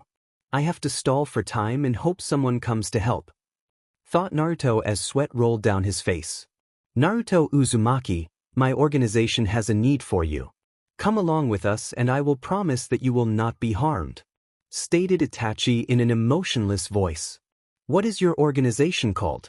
I'd like to know more about it before I make any decisions about my future, replied Naruto with any confidence he could muster. We are the Akatsuki. We are in need of people with your condition, replied the Uchiha.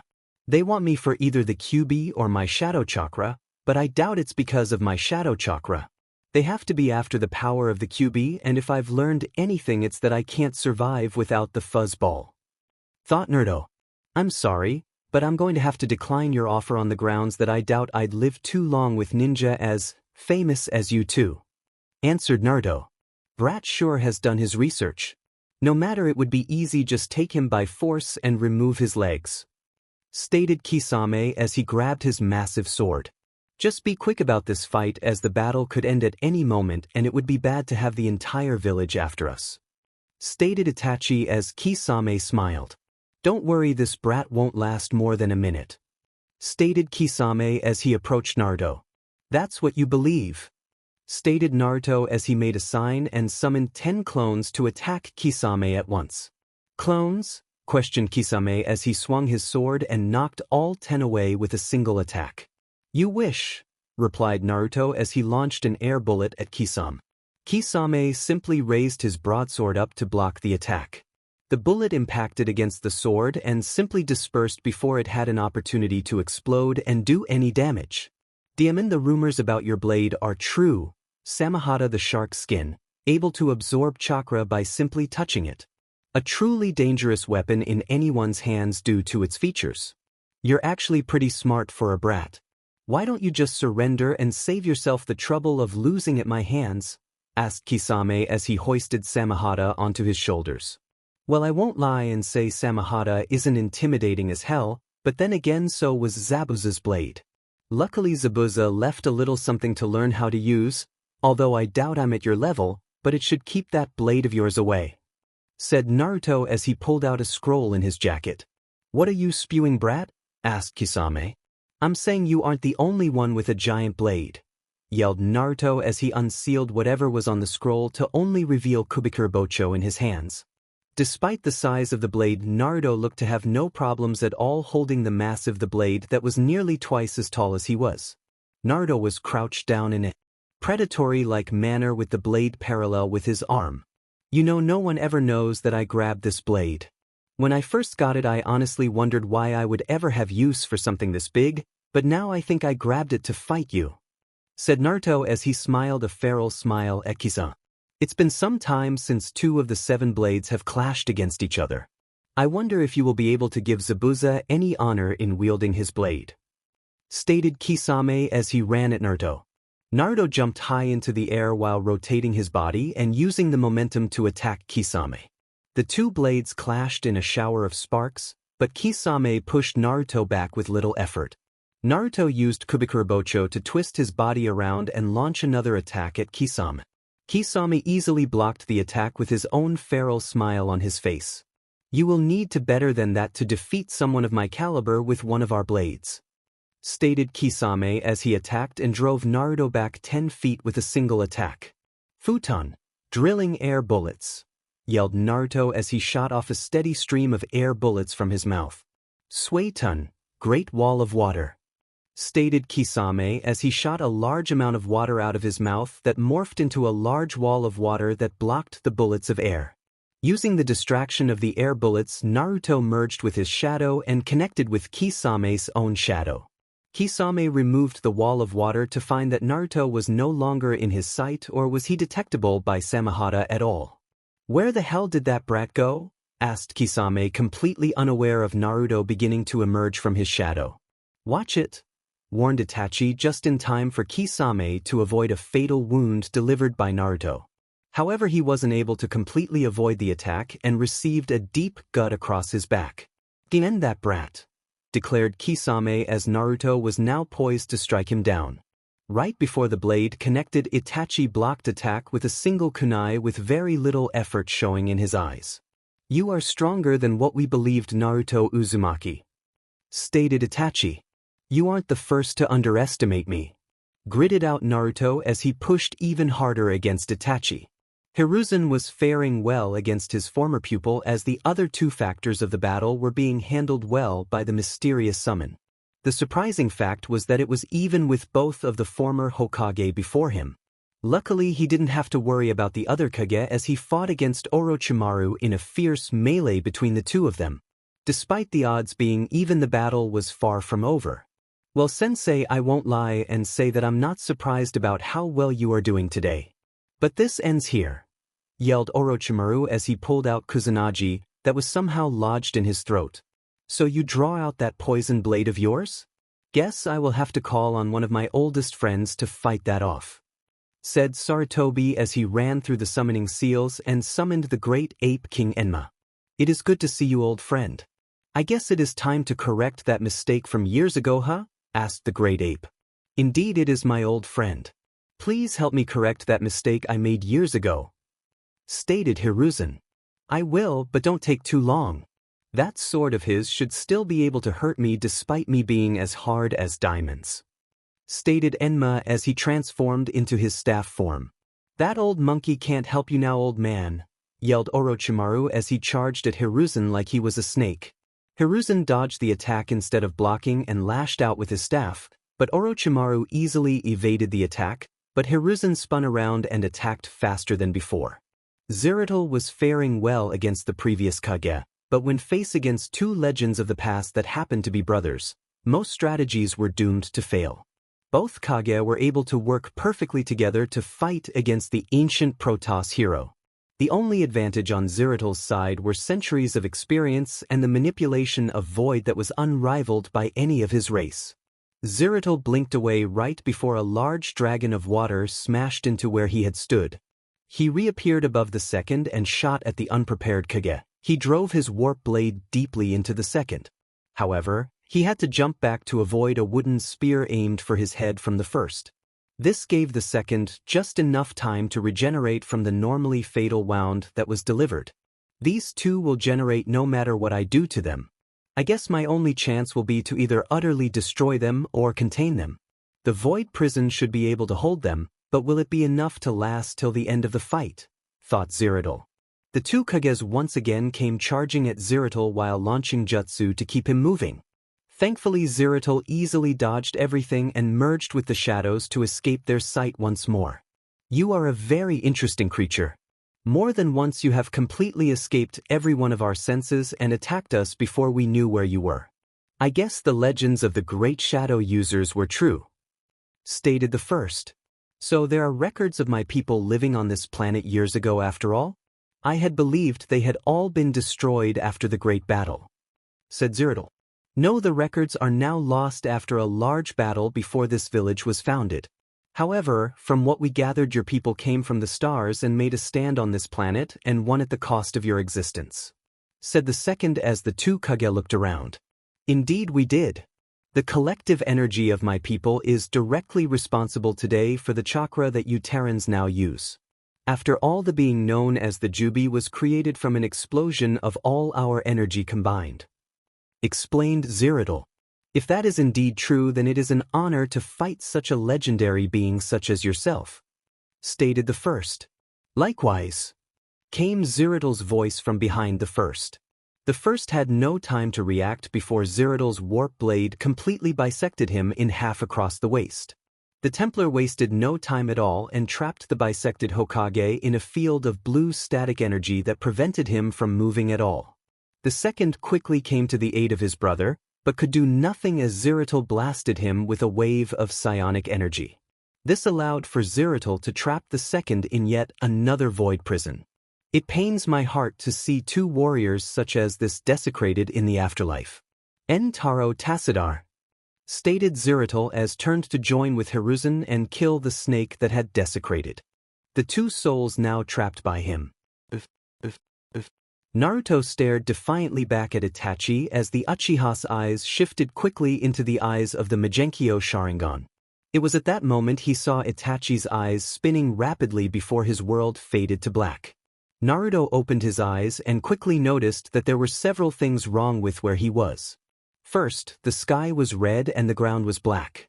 Second, there was a giant moon basically covering half the sky before. Where the hell is Itachi? Questioned Naruto. As if answering his question, a portal opened up before him and Itachi stepped out staring at Naruto.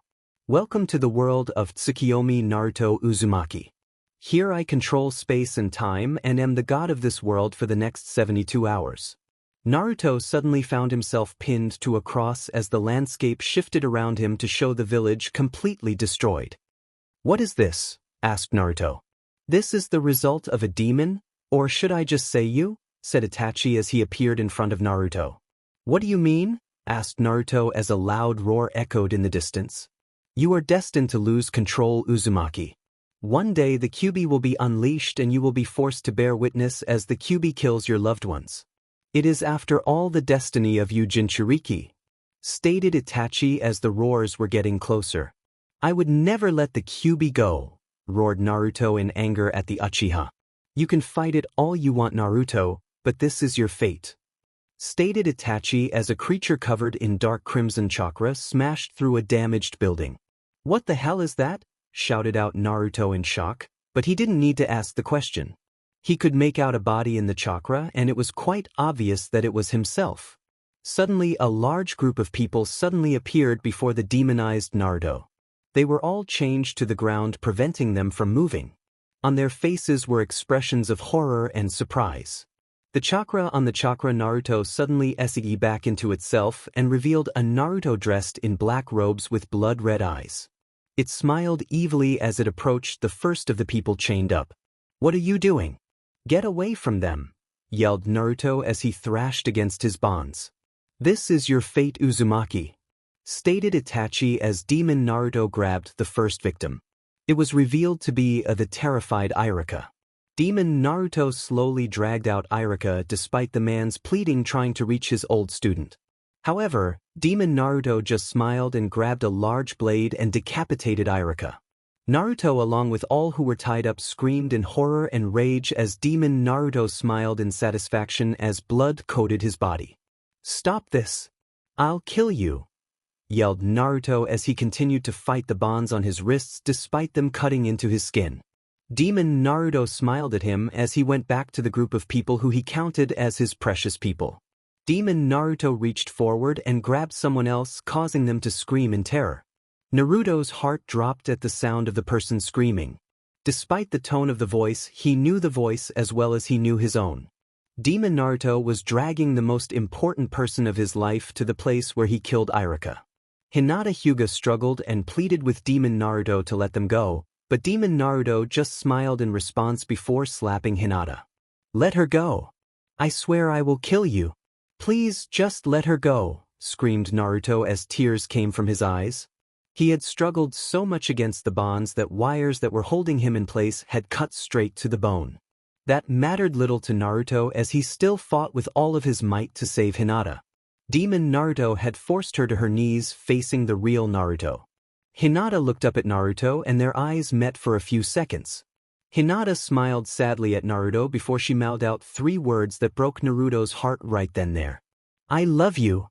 Naruto cried out in anguish as Demon Naruto drove a kunai straight into the temple of Hinata, causing her eyes to roll up to the back of her head. Demon Naruto smiled wickedly and kicked the body to ground before liking the blood straight off the kunai. 71 hours, 59 minutes, and 59 seconds left to go, stated Itachi with no emotion as Naruto screamed in pain and anguish. On the outside it took no more than 3 seconds for this to all go on. Kisame blinked once before Naruto started screaming in pain. Itachi dropped him to the ground quickly and leaned back to avoid an arrow aimed for his head. "It seems things have gotten a little more difficult," stated Itachi as he turned to see 4 Konoha Jounin ready to fight him and Kisame. "You have a lot to answer for, Itachi Uchiha," stated one of the Jounin who was carrying 2 swords. "Who are these trash?" asked Kisame in wonder. "These 4 are quite the team, even able to give the Ino Shikacho formation a run," stated Kisame. "Erasure and Dung, take on Itachi. Erasure, your far eyes should be able to dispel any genjutsu he uses against you. Joe and I will take on Kisame, and don't forget these 2 are S-rank criminals," stated the leader who was the tallest with tan skin, brown eyes and brown hair. He had 2 swords drawn out and looked quite serious. "Well, it's nice to see that you put Dung against the clan-killing traitor. It's not like we could do something like that, Oni," yelled out the one with a bow and arrow. He had golden tan skin with sky-blue eyes that contained a gold circle surrounding the pupil, and fiery red hair with gold streaks in it. "This is going to SCK," stated the one known as Dung in a pessimistic voice. He was with dark brown hair tied into a girlish ponytail on his back. "He put you 2 against him because your abilities put you at an advantage against Itachi. Oni and I should be able to handle this monster," stated the biggest one of the group. Joe Gren was his name, and he stood at 5 foot 8 inches with about 220 pounds of muscle on his body. The guy was built like a tank and carried a massive polearm. "Finally I can get to kill some worms," exclaimed Kisame as he brandished Samahata and smiled in glee. "Don't underestimate them, Kisame," stated Itachi as he pulled out a kunai. Orochimaru was starting to his limit in techniques as he was forced to fend off perhaps the greatest shinobi ever and a summon that he could barely sense. He quickly shot out 2 snakes at Sarutobi, but they were batted away. Ducking under the glowing blade of the summon, Orochimaru swung Kusanagi at the summon, but the creature blinked away. "Surrender, Orochimaru. You cannot hope to fight the 2 of us," declared Hiruzen as he clutched Enma tightly. "Kakuku, you think that you can win just because you've sealed both the past Hokages? You are even more senile than I believed," laughed Orochimaru, but inside he was worried. In a normal circumstance he would be able to beat Hiruzen by himself, but now after fighting both enemies for the past few minutes he could feel himself getting tired. Every time he had a chance to end the battle that DMN summon would appear and nearly decapitate him. Now he didn't even think he could take on Sarutobi and win. Twice now he had been forced to shed his skin, but that technique had limits and he was at his. He sported numerous shallow cuts and burns that covered his body. If one-on-one it would be old age versus injury and chakra exhaustion. Now factor in this last opponent who was about as strong as Sarutobi, at least in the shadows, this battle wasn't looking good. His thoughts were quickly interrupted by a searing pain in at the elbow of one of his arms. He jumped back and noticed that one of his arms didn't follow. Seething Orochimaru elongated his neck and shot at Zeridal with Kusanagi sticking out of his mouth. However, his face impacted a diamond-hard surface that happened to be Enma. Orochimaru went flying and landed at the edge of the barrier close to two of his sound four. Zeridal and Hiruzen approached the defeated snake Chunin slowly, creating a dramatic effect. "This is the end, my old student," stated Hiruzen sadly. "I will not be defeated," stated Orochimaru defiantly, but his strength was leaving him. "Would you like me to do the honors?" asked Zeridal in a respectful tone. "No, I will do it just like I should have years ago," stated Hiruzen. "Very well, it seems that I'm out of chakra. I must go Entaro Tassadar," stated Zeridal as he poofed away. Hiruzen slowly made his way to Orochimaru, but at that moment 3 paper bombs landed before him, making him jump back to avoid the blasts. When the smoke cleared, he saw Orochimaru and his bodyguards making their escape while his ANBU chased them. "Sir, we have secured most of the village with most of the fighting happening around the walls.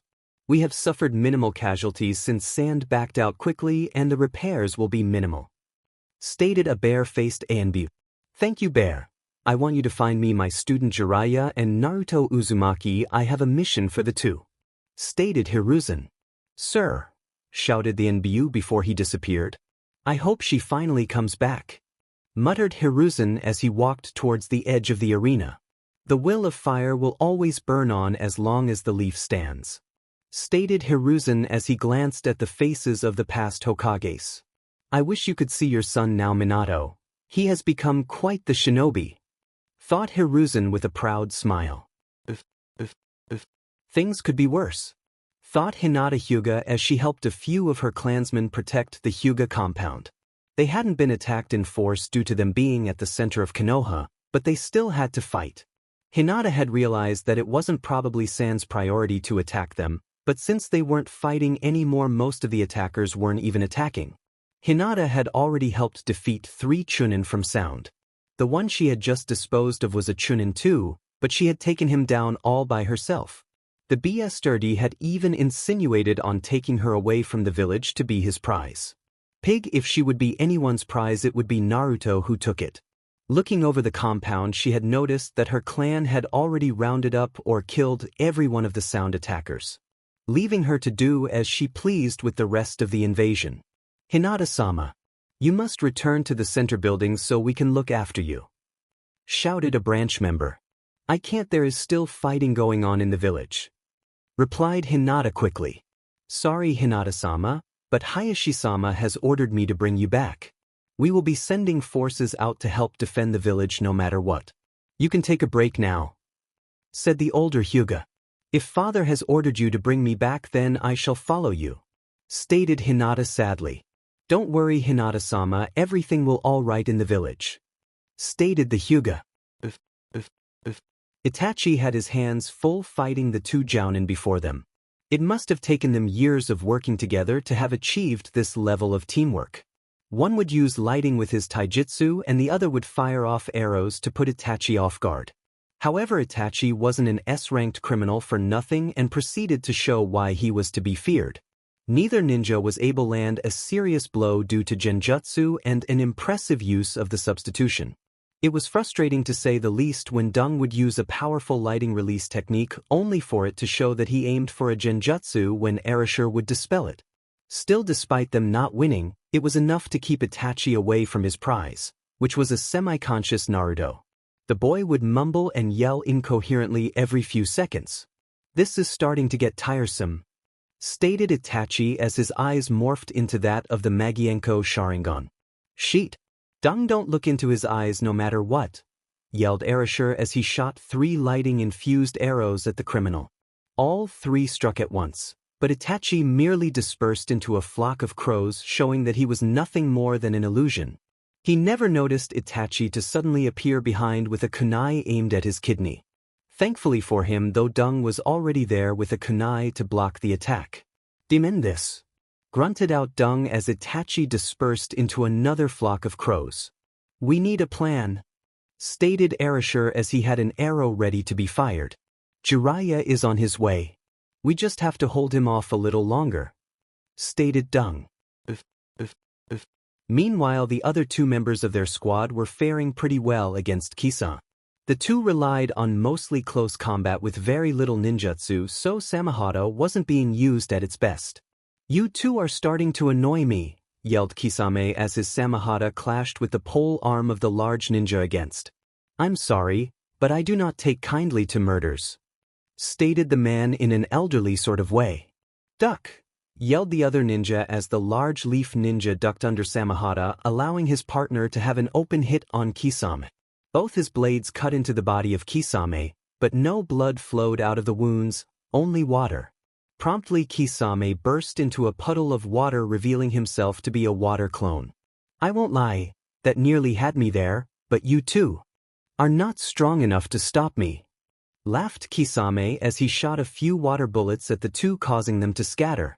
"Once you are alone you are nothing," yelled Kisame as he appeared above the one with the twin swords. "Oni!" yelled the larger one just in time as Oni brought both blades up into an X to block the attack. It didn't take a skilled eye to see that Oni was just barely holding the block as Samehada inched closer and closer to the man. "Doton, Earth Spears!" yelled out the larger one as Kisame jumped back to avoid being impaled by 3 spears that shot out of the ground. "Thanks Joe, that was close," stated Oni as he wiped sweat from his eyebrows. "We can't hold him off," stated the older ninja. "No we can't, but we will give him everything we can before we go," stated Oni as his swords ignited into twin flame swords. "Indeed," stated Joe as he readied his polearm. Both of the Jounin charged at the same time with perfect synchronization, but Kisame easily followed their moves. Then at the last second, both seemed to glow before exploding with a massive bang a few feet away from Kisame, catching him off guard. "That was a pretty neat trick. I couldn't even tell that those were clones," stated Kisame as the smoke cleared to show him with massive burns across his tattered cloak. "That injury should have killed him," stated Oni. "Oh, it would have, but Samehada here absorbed most of the chakra before it hit me." "Speaking of that chakra," stated Kisame as chakra leaked out of Samehada and surrounded Kisame, making his burns disappear. Both ninja looked at each other before launching their most powerful jutsu at the man, but once again he came away with nearly no wounds. "This is just pathetic," stated Kisame as he approached the two, only to be intercepted by a kick to the face courtesy of a rather large toad. This caused all fighters to stop at once, including Itachi and the two they fighting. "The great toad sage has arrived," yelled Jiraiya from on top of the toad. Itachi immediately jumped to Kisame's side with a kunai at the ready, prepared to fight. "We are leaving, Kisame. There is no way we can defeat Jiraiya quickly enough to make our escape," stated Itachi as he gazed at the ninja standing against him. "Maybe next time then, Itachi," agreed Kisame as he hoisted Kisame onto his shoulders. "We will take our leave now," stated Itachi as he prepared to jump away. "Don't let them get away," yelled Jiraiya as Arashur fired off 2 arrows at once toward the Uchiha. "Where am I?" asked Naruto as he stood up to find himself in pitch-black room that seemed to be completely empty. "You are back in your mind, Naruto.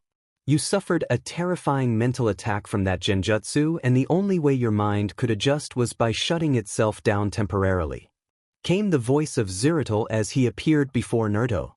"Zeridal? All I remember are those eyes," and then suddenly images came rushing back into his mind of having to watch all those he cared about dying before him at the hands of himself. "Focus, young one. What you saw was merely a hallucination of the finest caliber. That reality you saw could happen, but only you have the power to make your own destiny," stated Zeridal. "But what if the QB overwhelms me? I'll kill everyone no matter who they are or what they mean to me. I'll become a monster," screamed Naruto as tears ran down his cheeks. Images of Hinata being killed in different ways filled his head. "That is exactly why it will never happen. You would never allow yourself to do such a thing, Naruto. Your love and beliefs are strong enough to fight all hatred in the world. I once knew a man of your species who led the human race to victory over the ancient enemies of my race for his love. Such traits are what make humanity strong." Your species never gives up despite the odds stacked against you. This is more true with you than it is for nearly any other, explained Zeridal as images appeared behind him of a man fighting the Zerg and of Naruto doing things that many deemed he would never do. How can you have so much faith in me? Asked Naruto in a low voice. Because you never go back on your word. That is your ninja way and you have lived up to that way beyond what any other has in the past, stated Zeridal as Naruto smiled a bit before hugging the alien before him. Thank you, muttered Naruto as the black room shifted back to the planes of or that he was accustomed to in his mind. Itachi moved to jump, but found himself rooted to the spot he was before and saw a long black shadow wrapped around both of his feet preventing him from moving. The shadow linked back to Naruto who was sweating profusely and looked ready to pass out. The surprise in his eyes quickly turned to pain as both of Arashi's arrows connected with his body. One was lodged in his shoulder and the other in his thigh. Itachi grunted as he broke Naruto's shadow and jumped away a bit slower than he normally would have. This isn't the end, Itachi, muttered Naruto as he passed out and hit the ground. Sir, do we go after Itachi now that he is injured? Asked Oni to Jiraiya. No, we have to get Naruto to a hospital now.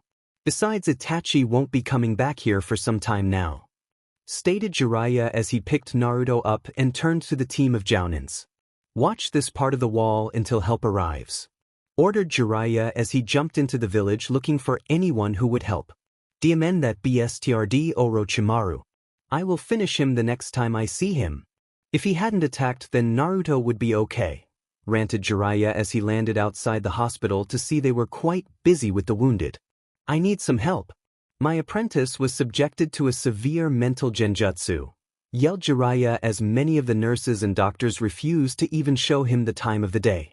Now normally Jiraiya would understand why no one was helping him, but despite it being busy there were enough doctors for at least one to come over and help. Thankfully one just coming out of the hospital spotted Naruto and Jiraiya and rushed over to help. Hurry! I will get a few of my nurses around to help the boy. Just take him to his private room with me, stated the doctor as Jiraiya followed quickly behind. What do you mean private room? Asked Jiraiya. That doesn't matter. What happened to Naruto to put him into that sort of state? Questioned the doctor as he eyed Naruto's pale body. He was subjected to a severe genjutsu by Itachi Uchiha. He fought off the effects and used the last of his chakra to aid in injuring the Uchiha, stated Jiraiya as the doctor looked panicked at what the boy went through. We have to hurry. There's no telling what kind of damage Itachi did to the boy, exclaimed the doctor as they reached his room. Jiraiya quickly laid Naruto down on the bed as he watched the doctor and a few nurses move around the boy hooking up with a few machines. You need to go get Inoichi Yamanaka for us. Only a high-level Yamanaka can possibly fix or seal off the damage done to the boy, exclaimed the doctor as Jiraiya nodded and jumped out of the room. It didn't take Jiraiya long to find the Yamanaka clan compound as he knew his way around the village like the back of his hand. Seeing as normally the clan heads would be defending the compound, he found Inoichi on his wall conversing with both Shikaku and Chuza. Inoichi, we need a powerful Yamanaka at the hospital now. Naruto was attacked by Itachi Uchiha with a very powerful genjutsu and he is unconscious right now, yelled Jiraiya. This one statement caused the three clan heads to look grim. Don't worry Jiraiya, I will go help Naruto myself to ensure he is okay. I'm sure everything will be fine here, stated Inoichi as Jiraiya looked relieved and followed him to Naruto's room. When they reached the room, Inoichi started to examine Naruto in order to see if the boy was displaying any signs of being severe emotional distress. After a few minutes he finally looked up and answered the unspoken question. I do believe that he has managed to see the illusion for what it really is. I doubt that he will forget what he saw though. I can see two outcomes happening to the boy. The first is for him to completely shut down and refuse contact with the world, and the last is to forge on ahead and be more determined. Only time will tell though, stated Inoichi as he looked at Jiraiya. Any chance you can search his mind and see if it is intact? Asked Jiraiya. Gladly, stated Inoichi as he used his mind-walking jutsu to search Naruto's mind. At that moment 3 people burst into the room at once looking for Naruto. The first was the Hiruzen Sarutobi looking a little worse for wear, The second was Kakashi, who had a few cuts on his body, and the last was Hinata Huga, looking scared for Naruto. "Naruto!" shouted Hinata as he latched onto his arm and held it dearly despite the people in the room. "How is he, Jiraiya?" asked Hiruzen. "He is fine for now, but Inoichi is inside his mind trying to see if there is any permanent damage," stated Jiraiya. "What do you mean? What happened to Naruto?" asked Hinata. "Naruto experienced a very traumatizing genjutsu that rendered him unconscious by Itachi Uchiha. For now Inoichi is in his head fixing any damage that was done. Don't worry, your boyfriend will be fine," stated Jiraiya as Hinata blushed deeply. Inoichi landed on a ridge overlooking a massive valley dotted with temples and shrines that he did not recognize at all. In the sky he could see numerous objects flying around each other with explosions everywhere. "What is this?" asked Inoichi, not expecting an answer. "A battle that happened long ago before the age of Shinobi. This was a staging battle for a grand battle to come," said a voice behind that turned out to be Naruto. "This is your mind, Uzumaki?" asked Inoichi. "Yes, sometimes. Other times, though, it is a sewer that represents the cell to the nice old fox," said Naruto. "Really? Are you feeling all right, Naruto?"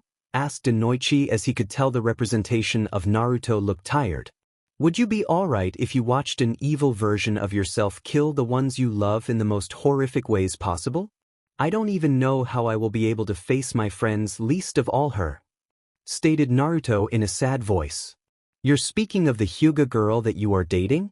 asked Inoichi. "Is it that obvious?" asked Naruto. "Love is a powerful thing, Naruto. It can cause people to do rash things. Don't push her away, though it would break both of your hearts to do something like that," stated Inoichi. "You're right, but I'm always going to fear that I will snap and try to hurt her. It has almost happened before," stated Naruto. "Then strive to tame and control the fox. It has happened before, and I am sure that you will be able to control it yourself," stated Inoichi. "I'm going to try, and if that doesn't work, then I will do all in my power to make sure the fox is locked up for good and never does anything to hurt anyone ever again," stated Naruto as he started rub his eyes badly. "Something wrong with your eyes?" asked Inoichi. "Ever since that genjutsu was placed on me, my eyes have been burning like hell. It is starting to get annoying, but I'm sure nothing is wrong since this is only in my mind," stated Naruto. "That is true. I will have to leave now and report. I'm glad to say that it doesn't seem like there are any adverse effects," said Inoichi as he shimmered and disappeared. "So do you know why my eyes are burning?" asked Naruto. "Whispers from the void tell of a prophesized one that would have the eyes of a god," stated Zeridal. "That doesn't help," deadpanned Naruto. "All in good time, young one," stated Zeridal. It had been 2 days since Naruto had been admitted to the hospital, and the village's repairs were nearly complete. The walls were taking a little while to build, but having 3 snakes smash through it does that to a wall. Another thing that came out of the aftermath was a new alliance with Suna, stronger than before. It remade the rules so Suna would no longer have the short end of the stick when it came to deals. Gaara had even come to Naruto's room and told Hinata to tell Naruto that he was deeply sorry before leaving with his siblings. Around 3 p.m. on the second day, Naruto finally woke up to find Hinata sitting at his bed reading a medical ninjutsu book she must have gotten from a doctor. Naruto at first just wanted to get away from her, but Inoichi and Zeridal's words came back to him. He couldn't bring himself to do something like that to her. It would break her heart if he did something like that, and to be honest, it would break his too. So instead he sat there staring at her with a small smile on his face. She sat there for a whole 5 minutes just reading her book as Naruto marveled at the fact that she had yet to notice him. So finally he got fed up and decided to alert her to his presence. "You know you're cute when you're focused like that," stated Naruto, causing Hinata to squeak and bolt of the seat. "Naruto!" yelled Hinata in surprise and happiness as she hugged the boy as much as she could. "Are you all right?" she asked quickly after Naruto had given her a quick kiss on the lips. "I'm okay, I just saw some things that shook me to my very core. It seemed real and the pain was unbearable," stated Naruto as he started to scratch his reddening eyes. "My eyes are irritating," stated Naruto as he rubbed them even harder. Are you okay? Should I go get a doctor? She asked in worry. That won't be needed, Ms. Huga, as I am already here, stated the doctor as he went over to examine Naruto. It seems that your pupils are wide and blood is rushing to your eyes. I haven't seen something like this before in some time, but I'm sure that everything will be all right in the end, stated the doctor. I have only one question. Will he be good enough to go on a mission in the next 3 days? Came the voice of Jiraiya from the window. Yo, pervy sage. How is everything? Did you get that team Itachi in that battle, or did he escape and is everyone okay? Also, what did you mean by mission? Asked Naruto quickly. Easy there, Gaki. Itachi was able to escape as we had more pressing issues to deal with at the time, like the invasion and your condition. So far from what I have learned, everyone you know made it out of the battle okay and well. Last, you and I have a mission from Sarutobi to go look for my former teammate and bring her back to the village, stated Jiraiya as Naruto looked at him curiously. What about Gaara and the Sand Village? Asked Naruto. Gaara came in yesterday before he left. He wanted to tell you that he was sorry and that you showed him the light, answered Hinata. Yes, and the Sand Village now even has a closer alliance with us here. You know what they say, the enemy of my enemy is my friend. Well, they want Orochimaru's blood after he killed their Kazekage, finished Jiraiya. I'm glad Gaara is better. I couldn't stand to see a fellow Jinchuriki suffer like he does. Also, it's good that we now have an ally if Orochimaru ever tries to attack again, said Naruto as he started to rub his eyes even more than before. Are you okay, Gaki? You seem to be rubbing your eyes quite a bit now, asked Jiraiya. I don't know. My eyes are burning even more than before. This has never happened before, ground out Naruto as he gritted his teeth in pain. Maybe you should get some ice on those eyes, stated Jiraiya, but Naruto was already out of his seat and at the sink in the room washing his eyes out. My eyes are bleeding, yelled Naruto as the two others in the room rushed over to help him, but Naruto pushed them away. He screamed in pain one last time before the pain suddenly evaporated.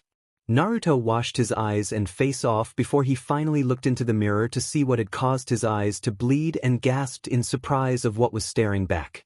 What the hell is up with my eyes? Yelled Naruto, causing the two others in the room to look at him with questioning gazes. What's wrong with your eyes, Naruto? Asked Hinata as Naruto slowly turned to face them. Yeah, you suddenly developed bug eyes or something? Started Jiraiya, but his sentence was caught in his throat as he saw Naruto's new eyes. They reminded him of a time in his past during the Second Shinobi War. The familiar ripples stared at questioningly as Jiraiya could only mutter one word in astonishment. Rinnegan, whispered Jiraiya. There you guys go, the 7th chapter of my longest story to date and probably my best written so far. This chapter was extremely fun to write as there was so much that I could do, ranging from the leaf being destroyed to Naruto literally summoning a massive horde of Zerg to kill all of his enemies, but I didn't think that would work. So I have 1 month of college left before summer vacation, and let me tell you this, I am counting the days until I am released from the hell known as college. I'm taking 3 tests a week with 2 projects due a week and at SCKS. Oh, my poll on your most favorite species in StarCraft is now done. The results weren't too surprising, at least in my opinion. In your face, Leaf Ranger. Oh, just kidding. The results are as follows. 17. Turn 7. Hybrid 6. Rinne what? Asked Naruto as he stared at Jiraiya with his purple eyes with 5 rings surrounding the pupil. You have the Rinnegan, the eyes of legend that are said to be a gift from the gods for all of those who possess it, exclaimed Jiraiya. Well, you must have seen it before if you know what they are from first glance. If they are to be handed out by the gods, then who had them before me? Asked Naruto as Jiraiya began to think. So does this mean that I have a dojutsu like yours, Hinata? Asked Naruto curiously. I don't know, all dojutsu do different things. However, most of them usually allow one to see better than someone with eyes that are not a dojutsu, stated Hinata as she looked at his eyes curiously. Well, at least now I see your pretty face even more now, Hinata, stated Naruto, causing Hinata to blush. Naruto pulled her hand over and whispered into her ear. I kinda like seeing you in this new kind of way, whispered Naruto, causing Hinata to shiver before he gave her a kiss on the cheek. Aha, now I remember their names, exclaimed Jiraiya. You're still here, pervy sage? Asked Naruto, but Jiraiya just continued. It was during the second ninja war I trained 3 kids from aim to fight to protect themselves. One of them, Nagato, activated the Rinnegan while his best friend, Yahiko, was in danger. All that I learned was that it had a variety of powers, but one of them manipulated gravity. Stated Jiraiya. So you've just happened to train 2 of the no users of the Rinnegan? If I didn't know any better, I would say it's the way you smell that gives people the eyes. Stated Naruto, causing Hinata to giggle. What do you mean I smell? Asked Jiraiya as he started to sniff his armpits. It is kind of self-explanatory, you do spend your time in mud a lot. Answered Naruto. Shut up, Gaki. Anyway, it's best if we try and hide those eyes of yours so that other nations don't find out. Stated Jiraiya. Can you shut them off like I can with my Byakugan? Asked Hinata. I don't know. How can you shut them off, Hinata? Asked Naruto as he looked at his eyes in the mirror. When we turn of the Byakugan, we just cut off the chakra flow to our eyes. Answered Hinata. Is that it? Asked Naruto as he focused on his eyes and cut off the flow. Slowly the Rinnegan faded to be replaced with his bright blue eyes. It worked, shouted Naruto in excitement. That's good, last thing we want are for all the nations to come after you to get their hands on those eyes. We should also train you on how to utilize them while we go and search for my student. Stated Jiraiya. That's a good idea. Agreed Naruto as he played with turning his eyes on and off. You know, I don't even feel the strain on my chakra system from activating my eyes. Stated Naruto. That's because of your fox. By the way, Sarutobi wanted to see you as soon as you woke up. He said he had a couple things to discuss with you about the invasion and the exams. If I were you, I would go see him as soon as you can. Stated Jiraiya as he got ready to jump out the window. Where are you going, pervy sage? Asked Naruto. To do some research. What else? Asked Jiraiya as he gave Naruto a goofy grin before jumping. What does he mean by research, Naruto? Asked Hinata curiously. You don't want to know, Hinata. By the way, don't go to the hot springs until Jiraiya and I leave for our missions. I would rather not have your personal space violated. Said Naruto as Hinata blushed brightly at that information. Oh, that pervert, yelled Hinata as Naruto laughed at the expression on her face. Why do you think I call him pervy sage? Anyway, we better go see the Hokage now, said Naruto as he got out of bed and changed while Hinata looked away with a blush. Are you sure I'm allowed to come, Naruto? I mean, the Hokage only wanted to see you. Asked Hinata. I'm sure it's all right. Besides, whatever he tells me I'm probably going to tell you anyway, so better to hear it with than later from me. So let's go, yelled Naruto as he jumped out the window with Hinata following. Right after they jumped, the doctor entered the room and looked around for his patient. Doesn't he know that he needs to sign out? Asked the doctor as he looked out the window. Naruto and Hinata quickly made it to the Hokage's tower and walked past the guards straight up to his office. Instead of knocking like a normal person, Naruto just walked up the door and kicked it right open.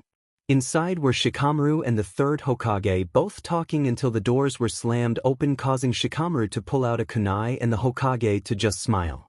Hey, Gigi, yelled Naruto as he walked into the room with a big smile on his face and a nervous Hinata following him. Naruto and Hinata. What a pleasant surprise. I was just talking to Shikamaru here about the exams, which includes you. You can stay if you wish, Hinata. Smiled the old Hokage. Really, what do you want to talk to Shikamaru and me about? Asked Naruto as he slapped Shikamaru on his back, causing the boy to mumble a bit. Well, some of the examiners were surprised about the tactics you two used during the exam along with your skills. It has been decided that both of you will both receive the rank of Chunin among our ninja. Stated the Hokage with a smile. Shikamaru looked dismayed at having to be promoted to Jounin for reasons that many people could probably guess at. Namely, he was too lazy to do the harder missions, which would mean he would have to train even harder than before, and considering that Naruto is a Chunin too, the boy would want to train with him. Hinata smiled at her boyfriend in pure joy for him. He had tried so hard to get where he was, and no one deserved it more than he did. No one knew the pain he felt as he was growing up, though Hinata was starting to get a feel for it as she didn't want him to suffer anymore. This was probably one of his greatest days of his life. Yes, shouted Naruto in joy as he pumped his fist in the air with a giant smile on his face. He spun around, grabbing Hinata by the arm and pulling her into a kiss, making her eep in the process. Yes, I'm sure you are all happy, but there is more that I have to talk about. Naruto, during the invasion you showed great skill and contributed to saving of a number of people with your clones and summoning of Gamabunta.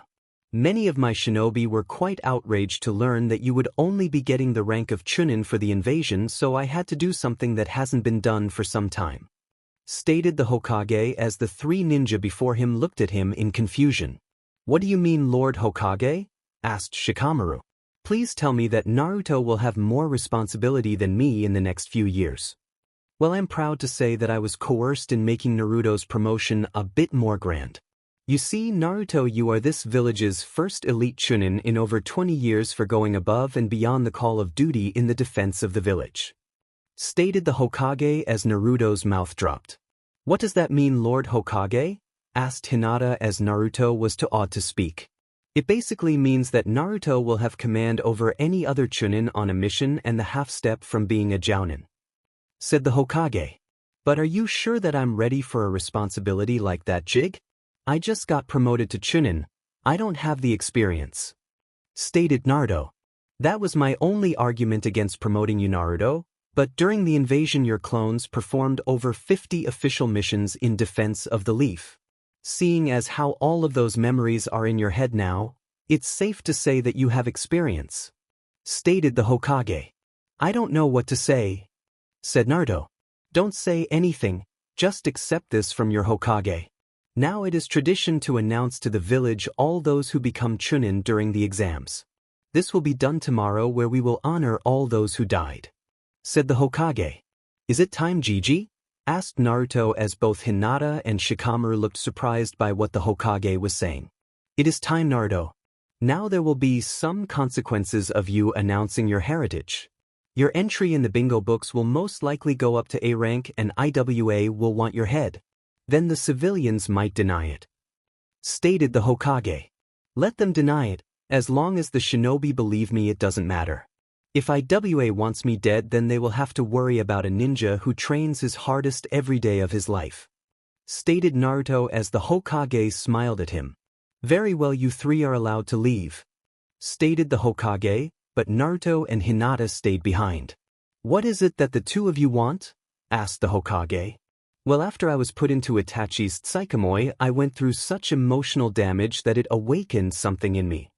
Stated Naruto slowly. What do you mean, awakened? Asked the Hokage. He gasped in surprise as Naruto's eyes shifted to those of the Rinnegan. The Rinnegan, the eyes of the Sage of Six Paths, said to be the most powerful of dojutsu and eyes that sealed away the Jubi, exclaimed Sarutobi in shock and awe. So does that mean you know about what it does? Asked Naruto in excitement as Sarutobi shook his head. No, all that I have learned about the eye is that it is mentioned in manuscripts from the past. One of them had drawing of the eye, and that is why I recognized it. Stated the Hokage as Naruto nodded. You better go and train those eyes of yours. Everyone will want your eyes if they find out that you have them. Stated the Hokage. That can wait for a little while, Gigi. First I have to take my girlfriend out to eat before I can even worry about training. Today we feast, exclaimed Naruto as walked out of the office with a blushing Hinata. Where are we going to eat, Naruto? Asked Hinata curiously. Well, sorry if it isn't too nice, but I thought Ichiraku's would be a nice place to go to eat. I haven't seen them for a while and they have always been nice to me. Said Naruto as Hinata smiled. That's okay, Naruto. They seem really nice. Said Hinata as they made it to the building. Hey, old man Ichiraku. I hope you liked all the money you earned for all my hard work, boasted Naruto as he entered the shop to see Tucci and Ayam both smiling brightly at him. Naruto. Good to see you kicking butt in the exams. I made a killing off the bets. The last one was given back for free since they weren't finished. However, I still made a killing in money, stated the man. So, Naruto, who's that behind you there? Asked Ayam with a smile. Oh, this is my girlfriend Hinata Huga. Hinata, this is Ayam Ichiraku and her dad Tucci Ichiraku, introduced Naruto as Hinata bowed to the two and offered her greetings. Polite, aren't you? Well, that's good, someone has to teach this kid some manners. Laughed Tsuchi as he went in the back to start making the ramen. Hinata blushed the praise and sat by Naruto as Ayam interrogated the two about their relationship. After a few embarrassing things from Ayam, Tsuchi came out with their ramen. While they were eating, they were discussing a few things until they came to something Naruto wanted to get off his chest. So remember when you said that you considered me an Ichiraku? Asked Naruto as Hinata looked at him in surprise. Sure do. Don't tell me you don't want to be an Ichiraku anymore? Asked Tsuchi as he frowned at Naruto. No. It's just that I learned who my parents were. I was just going to say that despite the fact that I now know my real family, you two will always be part of my actual family. Said Naruto as he smiled at them. So you finally figured it out, huh? I was wondering when you would notice the resemblance you had to him. Stated Tsuchi as Hinata and Ayam looked at him surprised. You knew, didn't you, all this time? Asked Naruto slowly. Yes, I did. I was told not to tell you until you already found out. I actually tried to adopt you before, but the civilians wouldn't allow me to. I'm sorry, Naruto, I should have tried harder. Stated the man. So you were my father's teammate? I was wondering who it was. Said Naruto as he offered a small smile. I can tell you about him sometime if you want, offered Tsuchi. I would like that, thank you. Said Naruto. Wait, who was your father, Naruto? Asked Ayam. My father was the 4th Hokage Minato Namikaze. Stated Naruto with a proud smile as Ayam gaped like a fish at that piece of information. You're the 4H's son. Then why did the Hokage let the village hate you like that? You would have been hailed as a hero, exclaimed Ayam. I would be, but I would have probably been killed by IWA when I was 2, and besides, at least I know who I can trust now. Smiled Naruto as he pulled Hinata closer to him. You two make such a cute couple, gushed Ayam as she went back to her duties. Come by any time and I will be glad to tell you about your father. Stated Tsuchi with a smile. Thanks, I'm going to be on a mission for some time, so it won't be till I get back. Thanks a lot for believing in me too. Stated Naruto with a big smile. Ha, don't worry about it, kid. Just go take your girlfriend somewhere nice now instead of something like this crummy ramen bar. Laughed Tsuchi as Naruto nodded and walked out the bar with Hinata following behind him. Here, let's go to the Hokage monument. I know this great view that will leave you breathless, said Naruto as Hinata smiled back to reply. I would like that, Naruto. Said Hinata as Naruto took her hand and the two walked up to the monument. On the way up they conversed about various things in the village, like how everyone did and who they fought. Halfway up the mountain Naruto noticed a familiar presence and groaned at who it was. What do you want, Sasuke? Said Naruto as Sasuke dropped down in front of them. Is it true? Was my brother really here during the invasion? Asked Sasuke in a whisper. Naruto looked at him for a second before responding in a way that clearly defined Naruto's opinion of Itachi. Yes, he was. The next time I see him I will make him pay for what he did to me. Said Naruto as his eyes steeled over. Well, you will have to get in line first. I will be the one to kill him. It has to be me and me alone. What did he do to you? Asked Sasuke. He showed me a demon version of me killing everyone I love. You don't have to fight him alone. I will help you when the time comes. We both owe him one now, Sasuke. Said Naruto, trying to reason with Sasuke. I have to be the one to do it to get justice for my clan. He killed them all, Naruto, said Sasuke with a bit of anger. He has hurt a lot of people, Sasuke. I am one of those people. When the time comes for you to fight him, I will help whether you want me to or not. Stated Naruto as he walked by the stunned Sasuke with Hinata at his side. Do I need to fight him on my own? Questioned Sasuke as he left them and went back to his house. Geez, at this rate we will never get some alone time. Stated Naruto. It's okay, I just like being around you, Naruto. Answered Hinata. Really? I didn't think I was that interesting. You, on the other hand. I love being around you, Hinata. You make me feel wanted. It is the best feeling in the world to me, said Naruto as he pecked Hinata on the cheek, causing her blush. But you make me feel safe and stronger. Whenever I am with you I feel confident and proud of myself. So it should be me thanking you. Retorted Hinata as she gave Naruto a kiss on the cheek. They both reached the top of the monument and found a nice spot to sit at as they watched the village. Neither said a thing as they gazed at the village, for nothing needed to be said. All that mattered to them was the one sitting next to them. A few hours later the sun had set and the two had reluctantly made their way down to the village. Naruto was escorting Hinata as it was proper for any man to escort their date home. As they were approaching the compound, Naruto got a chill up his spine that he had felt before on many occasions. So acting on instinct, Naruto grabbed Hinata and jumped out of the way of 3 kunai heading towards the two of them. "Hinata, activate your Byakugan and see how many are attacking us," yelled Naruto as he continued to jump with Hinata as the kunai kept coming. "There's only one Naruto. I can jump to go get rid of this jerk, said Hinata with an edge in her voice. "How dare this person interfere with my alone time with Naruto?" "Roger," said Naruto with a smirk as he dropped Hinata off at a building and pulled out his kunai. Thanks to his experience with using the void, Naruto could easily sense the shinobi now that they had given their position away. He skillfully blocked and dodged kunai and shuriken as he made his way to the ninja. The man was dressed in dark clothing with a hood covering his face, preventing Naruto to see who it was. "Well, I'm just going to have to change that," thought Naruto with a smirk as he threw kunai at the ninja. The ninja easily blocked each kunai and closed the distance, with Naruto starting a taijutsu bout between the two. He didn't recognize the taijutsu the ninja was using, but he could tell that he was outclassed. It wouldn't be long before the ninja had exploited his flawed taijutsu, however he wouldn't make it easy. Naruto jumped back after being dealt a rather hard blow to his head and created 2 shadows to attack the nin in a pincer movement. Naruto blinked away in a mass of shadows and reappeared 10 meters above the ninja, who had just started dodging the attacks of Naruto's 2 shadows. Quickly he charged a Rasengan in his hand, plummeted to the ninja. The ninja didn't notice Naruto until it was too late and was plowed into the ground with the Rasengan.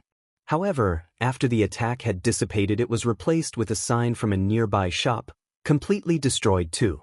Naruto quickly blinked away, barely dodging a kunai aimed for his neck. He reappeared behind the ninja and attacked alongside his 2 shadows. Thankfully, numbers seemed to have the advantage here as they began to push the ninja back.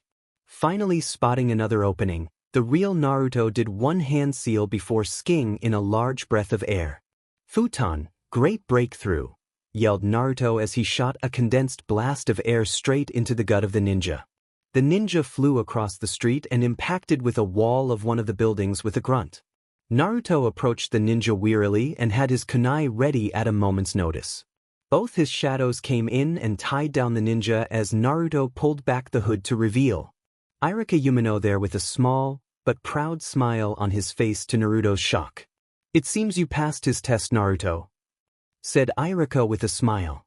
"Irika-sensei? Test? Why did you attack Hinata and I?" asked Naruto, who was extremely confused. It was a C-rank mission from a concerned father about who his daughter was spending time with. Said Irika with a smile. "You mean Hayashi-sama paid you to attack Hinata and I just to see if I was strong enough to protect his daughter? Well, I guess I pass," said Naruto with a smile. "Not exactly, Uzumaki," came an emotionless voice from behind him, causing his blood to run cold. Naruto quickly blinked away to dodge the glowing hand that had been aimed at his back. He reappeared on a building overlooking Irika and Hayashi Huga, who still looked emotionless. "You must now defeat me, Uzumaki, if you want to continue to be in my daughter's presence," stated the Huga head. Naruto stared down at Hayashi with determination and got into a ready stance and uttered just 3 words. "So be it," said Naruto as he jumped back to dodge the gentle fist attacks from an attacking Hayashi. Naruto's shadows came in to support the original by attacking at close range in order. Naruto used this time to make a 3rd shadow to move to a more open area and prepare a trap for the older Huga. He knew the Byakugan was basically impossible to fool, so he wasn't expecting the trap to work. Just to make sure that the two would be able to fight in more open ground where Hayashi wouldn't be able to kill him too quickly. "But first, where is Hinata?" questioned Naruto to the older Huga. "She is fine, just back at the compound. She was reluctant till I explained that I would be taking care of you," stated Hayashi with a devious smile that didn't sit well with Naruto. Hayashi defeated both clones in no time at all and was charging Naruto before they could reform. Naruto shot air bullets at Hayashi, but he just weaved his way through the attacks. Naruto ducked under an outstretched palm and tried to kick Hayashi away, but the clan head easily diverted the attack and struck a point on Naruto's leg, causing it to sting quite a bit. Note to self, stay the hell away from him, thought Naruto as he rolled away and threw a bunch of kunai at Hayashi, who just smirked and blocked all of them.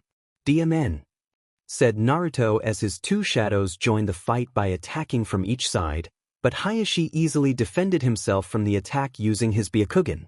Naruto finally saw, through the eyes of his third shadow, that his traps were ready. Now all he had to do was make it about 200 yards to the area the trap had been set up, and maybe then he would be able to finish this fight before anyone got hurt. Futon, great breakthrough, yelled Naruto, making sure to have it cover a larger area than normal. Thankfully Hayashi couldn't dodge in time and was sent back across the street, giving Naruto enough time to make a run for the area the traps were set. He would merge with the shadows, but Hayashi would be able to see the chakra, making it a waste. Through the eyes of the two shadows, Naruto could see that Hayashi was already on his tail, but couldn't strike him due to his shadows distracting him with kunai and low-level wind and shadow jutsu. Naruto finally made it to the clearing and got ready at the center of the field. It was small and covered on all sides by trees. Hayashi jumped down and moved to strike the open blonde, but his hand connected with a mass of shadows, showing that it had been a shadow the whole time.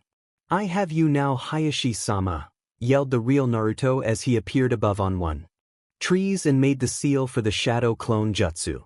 "Mass shadow clone jutsu," yelled Naruto as the trees were soon covered with about 100 plus clones of Naruto. "Surrender, Hayashi-sama. I have more chakra than you, and the only defense you will have is the Kaiten. I know for a fact that a normal Huga can do it about 5 times, you on the other hand can do 11, I believe. I on the other hand can do this here about 50 times, yelled Naruto as a wave of clones jumped and descended on the Huga. "Life Sabang," they all shouted as they all began to glow bright white. They all exploded in a massive explosion that covered the entire clearing. Naruto waited patiently for the dust to clear and saw Hayashi was nowhere to be found. His eyes widened in surprise as he felt a hand connect with his back and travel all the way through his boy before it stopped. He smirked in victory as he lost all his color to become a pitch-black Naruto. Tendrils wrapped around Hayashi, pinning him to the shadow, preventing him from moving at all. "What is this?" he yelled as he fought as hard as he could to get free. "That is, well, I don't know what to call it," said Naruto as he dropped down from an higher tree covered in sweat and seemed to barely be standing.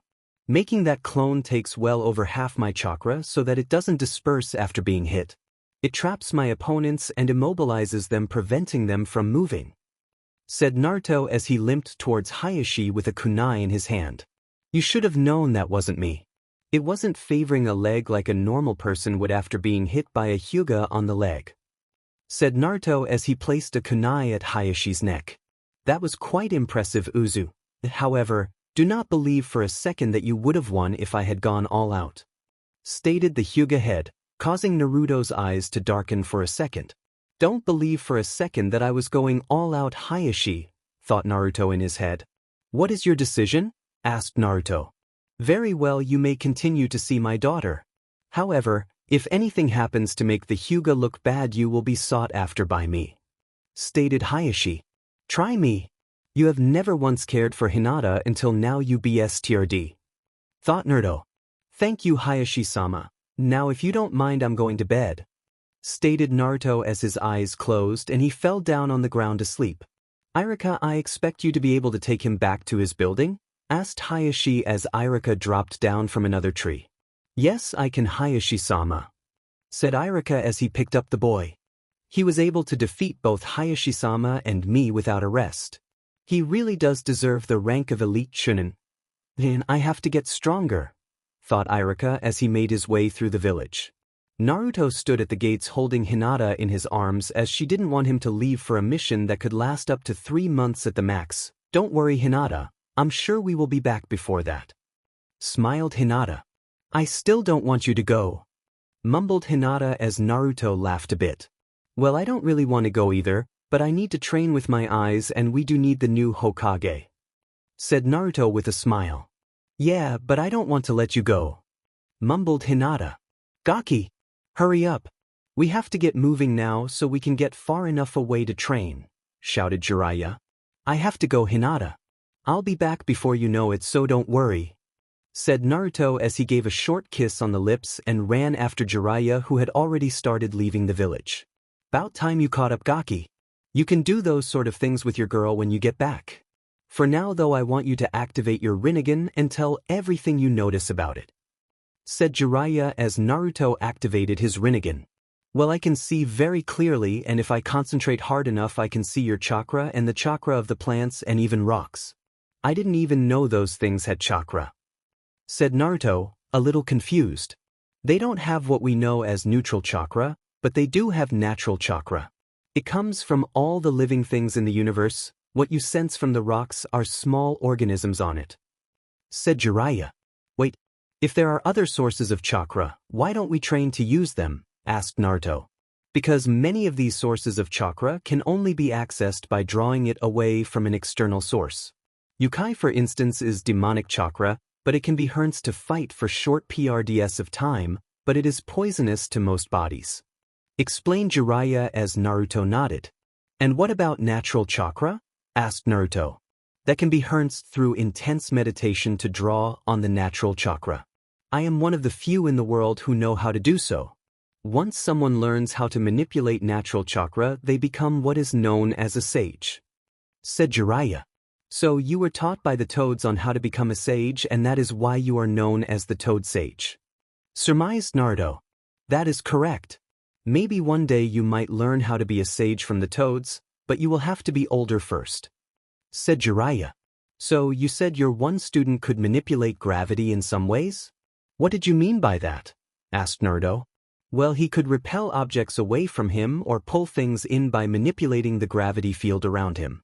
He called the one Shinra Tensei, or Almighty Push, as nothing even I could do could pierce the attack, stated Jiraiya. So how would I do the attack? Asked Naruto with an excited smile on his face. No clue, stated Jiraiya, causing Naruto to frown in disappointment.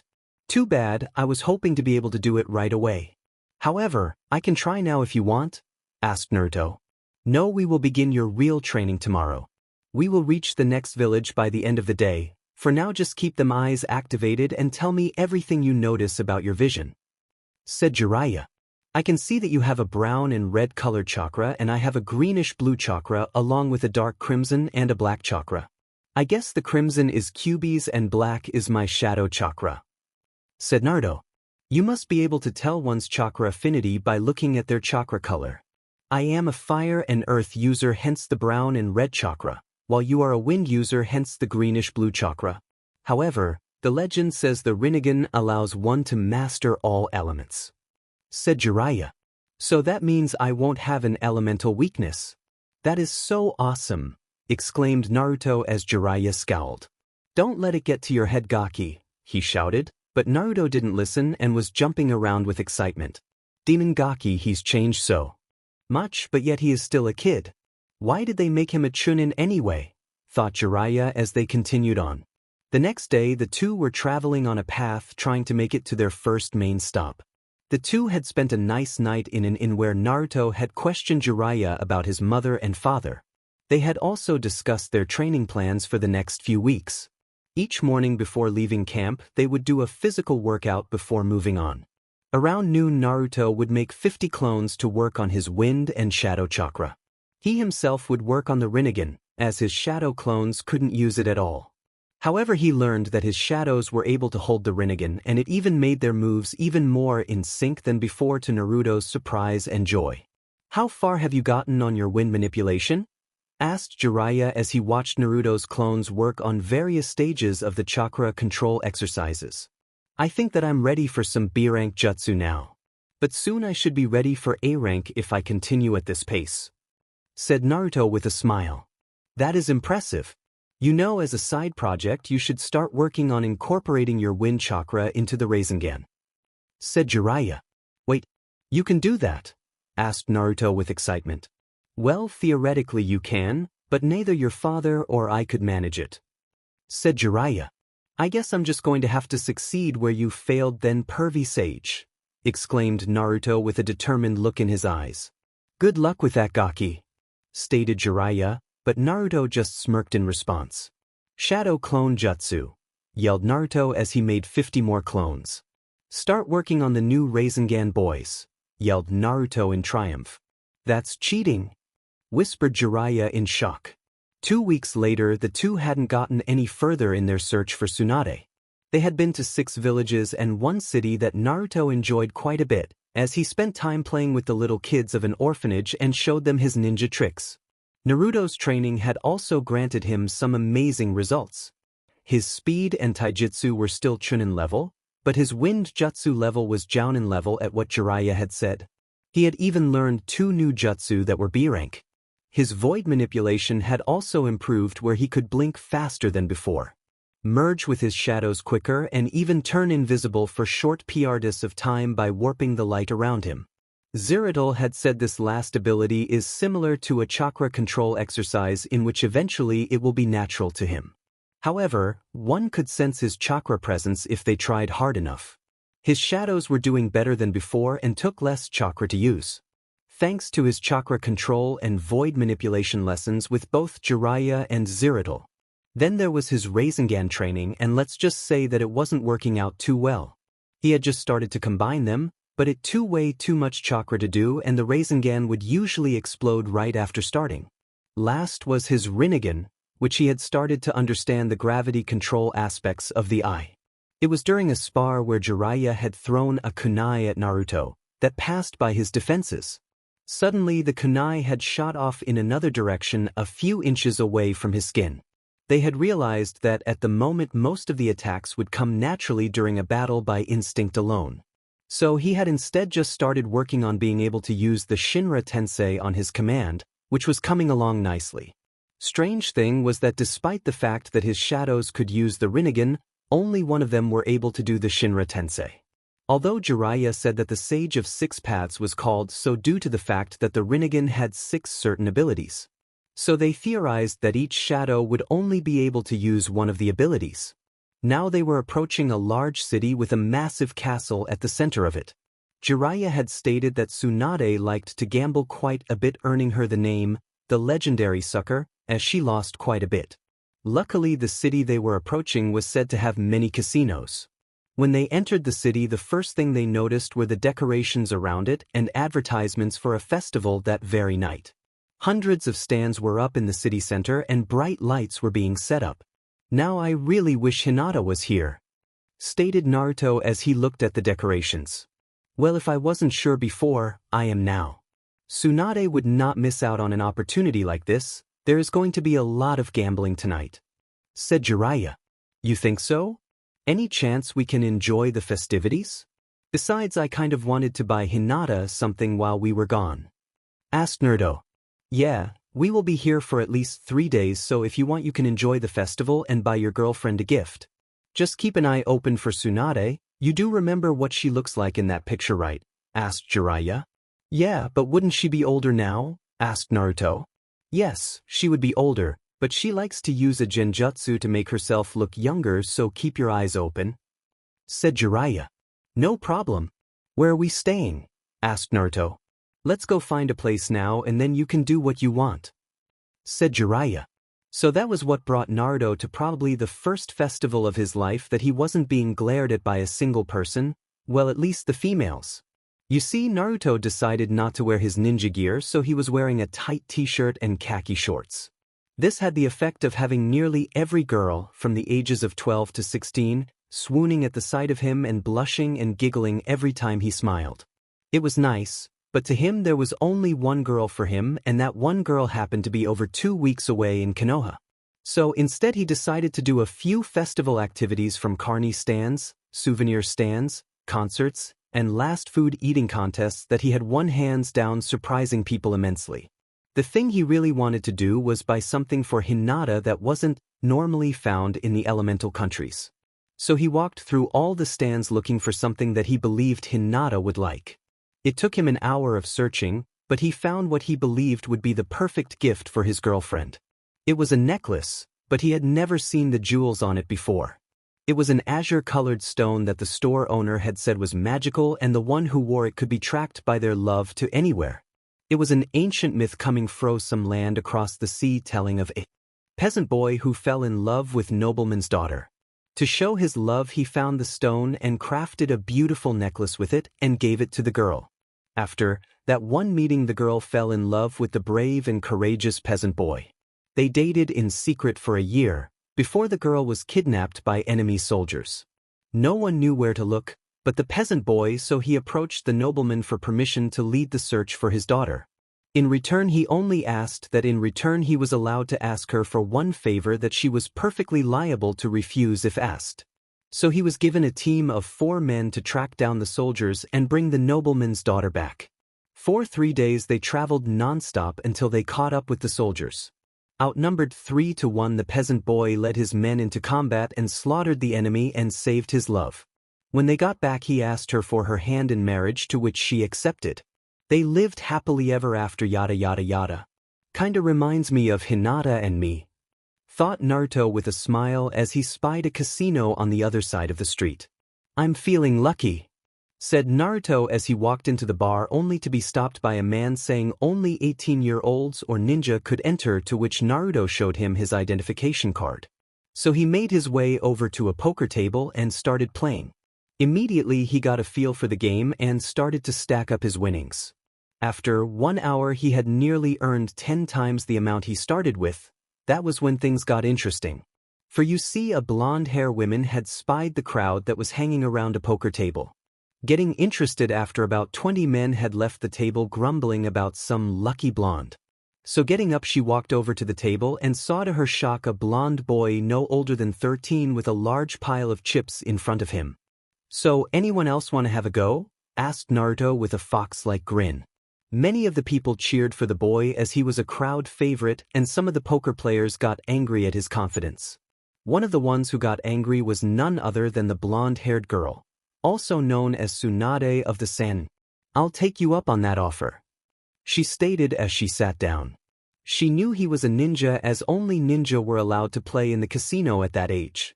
However, the boy must have gotten rid of his headband.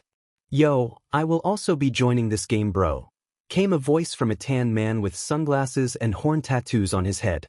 It was Ninja from Kumo that Tsunade recognized immediately, Killer Bee the Jinchuriki for the 8-tailed beast. The blonde boys narrowed at the tanned man in what Tsunade perceived as anger before his eyes went to here before widening comically. So the boy knew of her? That was new.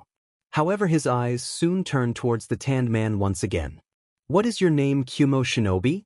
Asked the boy with an edge in his voice that both ninja caught. The name's Killer Bee. Now lighten that tone before I make you flee, rapped the Jinchuriki.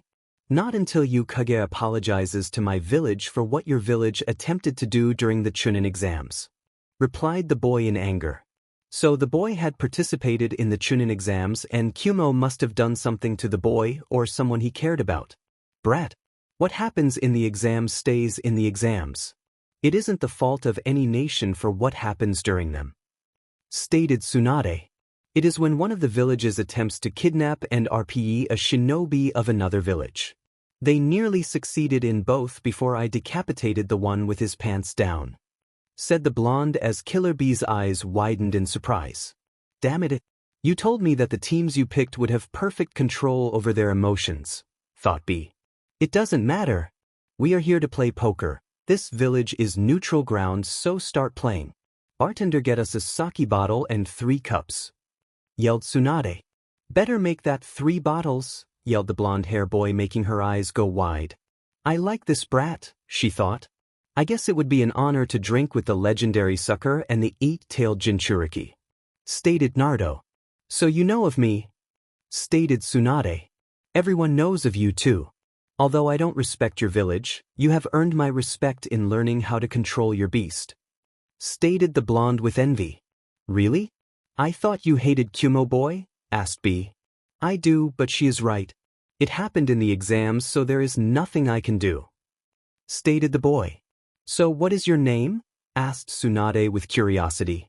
Naruto Uzumaki, elite Chunin of Konoha. stated the blonde, causing Tsunade's eyes to widen. Of course this was Kushina's child. The shadow of Konoha? You have garnered quite a reputation lately, boy. Stated B. Tell me about it. Now let's get this started, said Naruto as he dealt the cards. 2 hours later there were 3 drunken shinobi all singing some weird song while playing the last hands of their decks.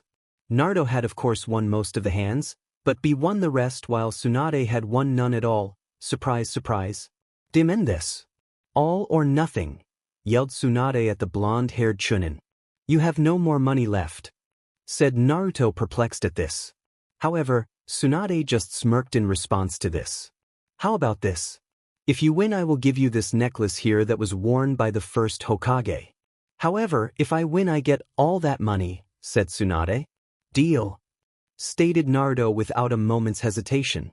So they were both handed out their cards and Tsunade smirked in victory as the cards were 10 of hearts, Jack of hearts, Queen of hearts, and King of hearts. Ha, I win, yelled Tsunade as she laid down the 9 of hearts. Not so fast, said Naruto as he laid down the Ace of hearts. I'm pretty sure that I win, smiled Naruto as he grabbed the necklace from the middle of the pile. She was about to take it back by force before she heard a voice she was hoping not to hear for some time. Well, if it isn't my old friend Tsunade. Naruto, what are you doing? Yelled Jiraiya. Naruto was arm in arm with Killer Bee singing na na na na hey hey hey goodbye over and over again while laughing and pointing at Tsunade. That Gaki is drunk as hell, exclaimed Jiraiya. Well, what do you expect? He is a ninja after all, said Tsunade as she sobered herself up with a jutsu. Look, Tsunade, we need you back in the village to become the next Hokage. Shinobi-sensei can't do it anymore and he trusts the position in your hands, said Jiraiya. No, stated Tsunade as she stood up and left the casino with Jiraiya on. Meanwhile, Killer Bee and Naruto were discussing some important things. I guess it's not all Kumo ninja are so bad, slurred Naruto. Yeah, we aren't at all. I will let him know that this Hinata is off limits, said Killer Bee as Naruto smiled back. Yeah. Maybe he can stop being a J then, exclaimed Naruto as B laughed back. Don't worry about it, my new friend. I will be talking to A about you, said B as the two parted ways to finish whatever missions they were on. That morning Naruto woke without a single pain from drinking that much the night before, but he just wrote it off as the QB. He stood up to see Jiraiya standing there grinning at him like a madman. Geez, you can hold your alcohol, kid. All the adults in town now know of you as lucky drunk rich kid now. But seriously, we have a problem. I believe Orochimaru is in the city, stated Jiraiya as Naruto looked shocked. How do you know that? Asked Naruto. I can smell the snake on Tsunade.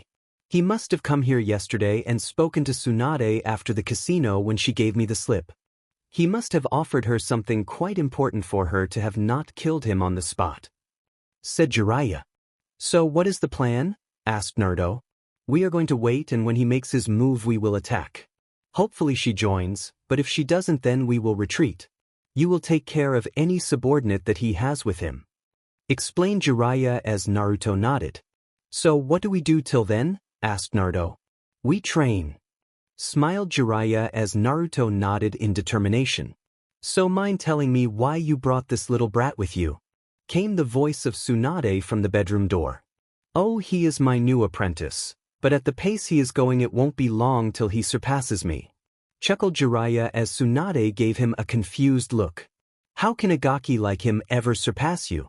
He looks like a wimp, exclaimed Tsunade. Humph, this wimp as you put it drank you under the table last night, old lady, retorted Naruto with a smirk. What did you say? Shouted Tsunade as her face turned bright red in anger.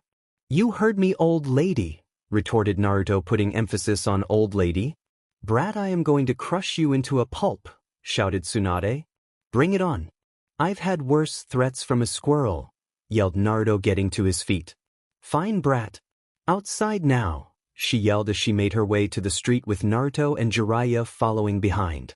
They made it outside where Tsunade made her way to the other end of the street and smirked at Naruto with anxiousness. She held up her pinky and stated with a voice full of confidence. I will only use my pinky and that is all it will take, she said. Naruto gaped at her before laughing at her. A finger? You think that you will be able to beat me with that? Either you're better than they say or you're severely underestimating me, laughed Naruto. You do know her skills, right, Naruto?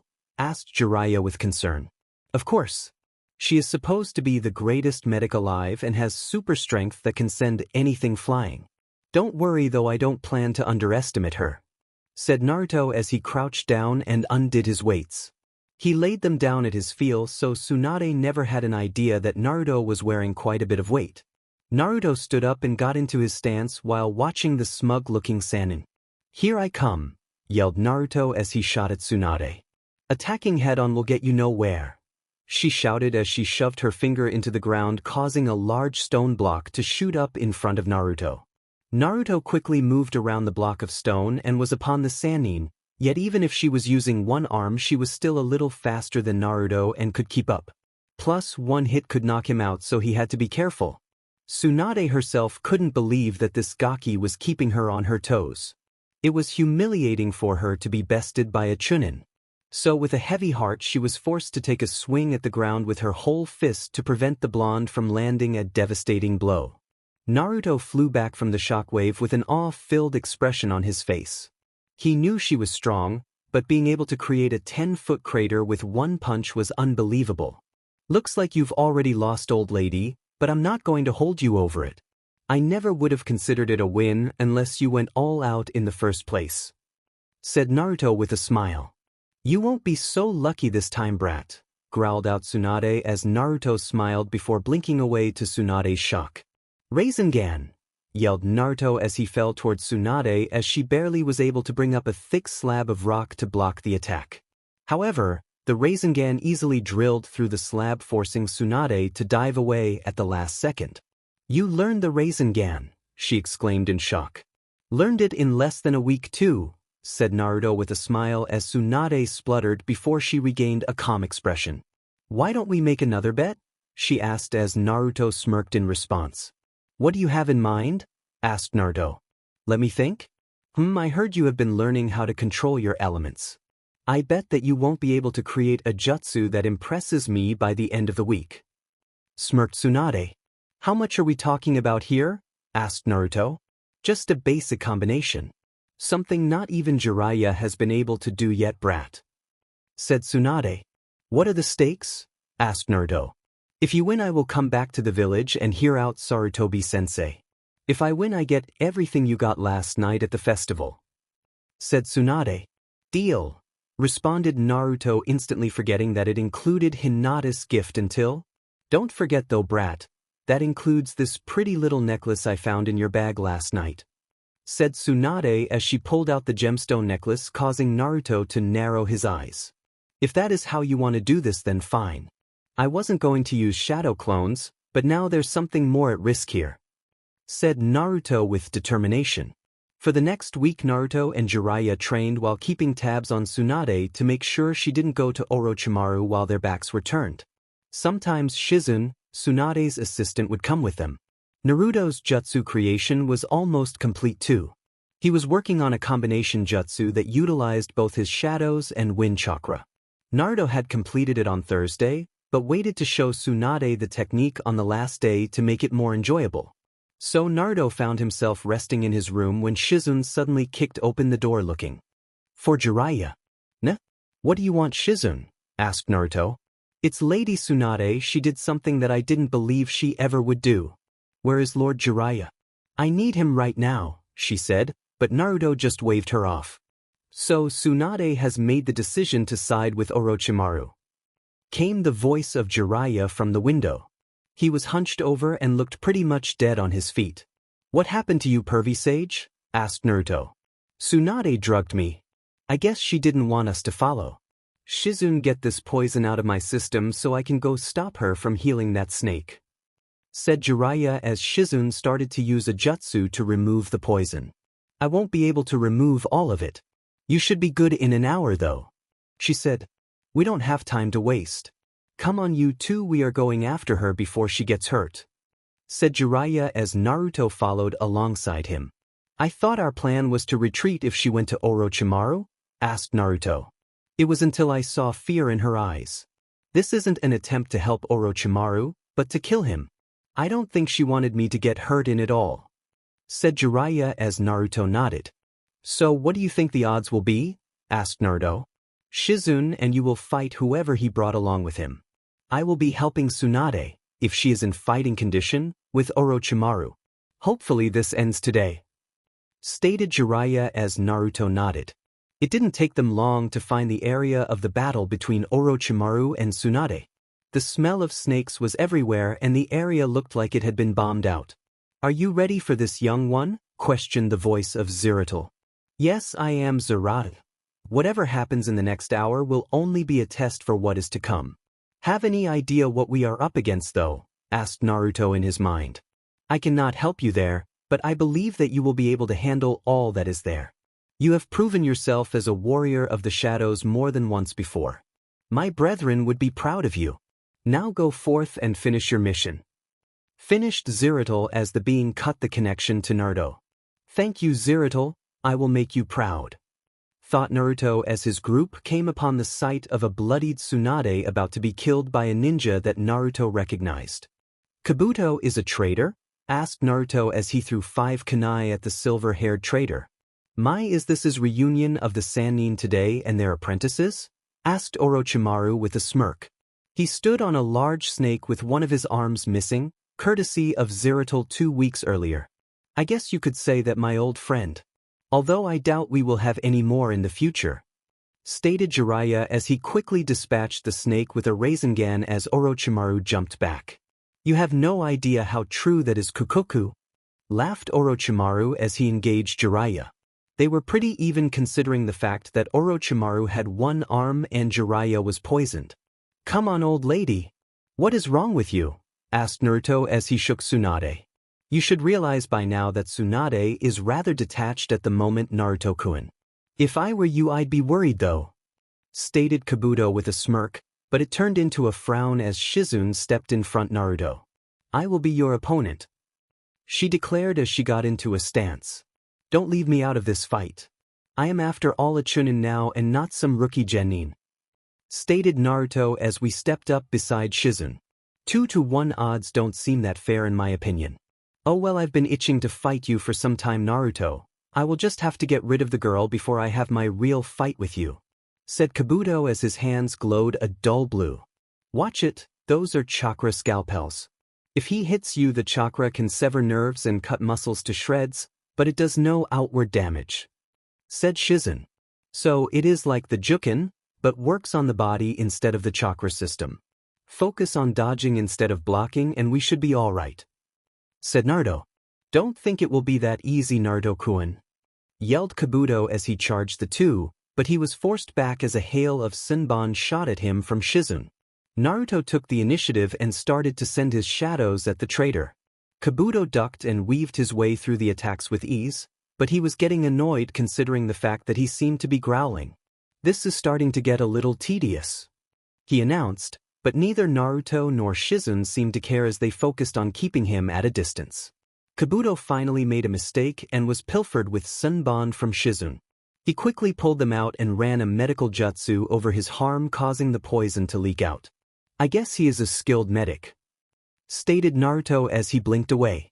Don't think that trick will work against me, Naruto, said Kabuto as he shot his arm backwards to block a strike from him.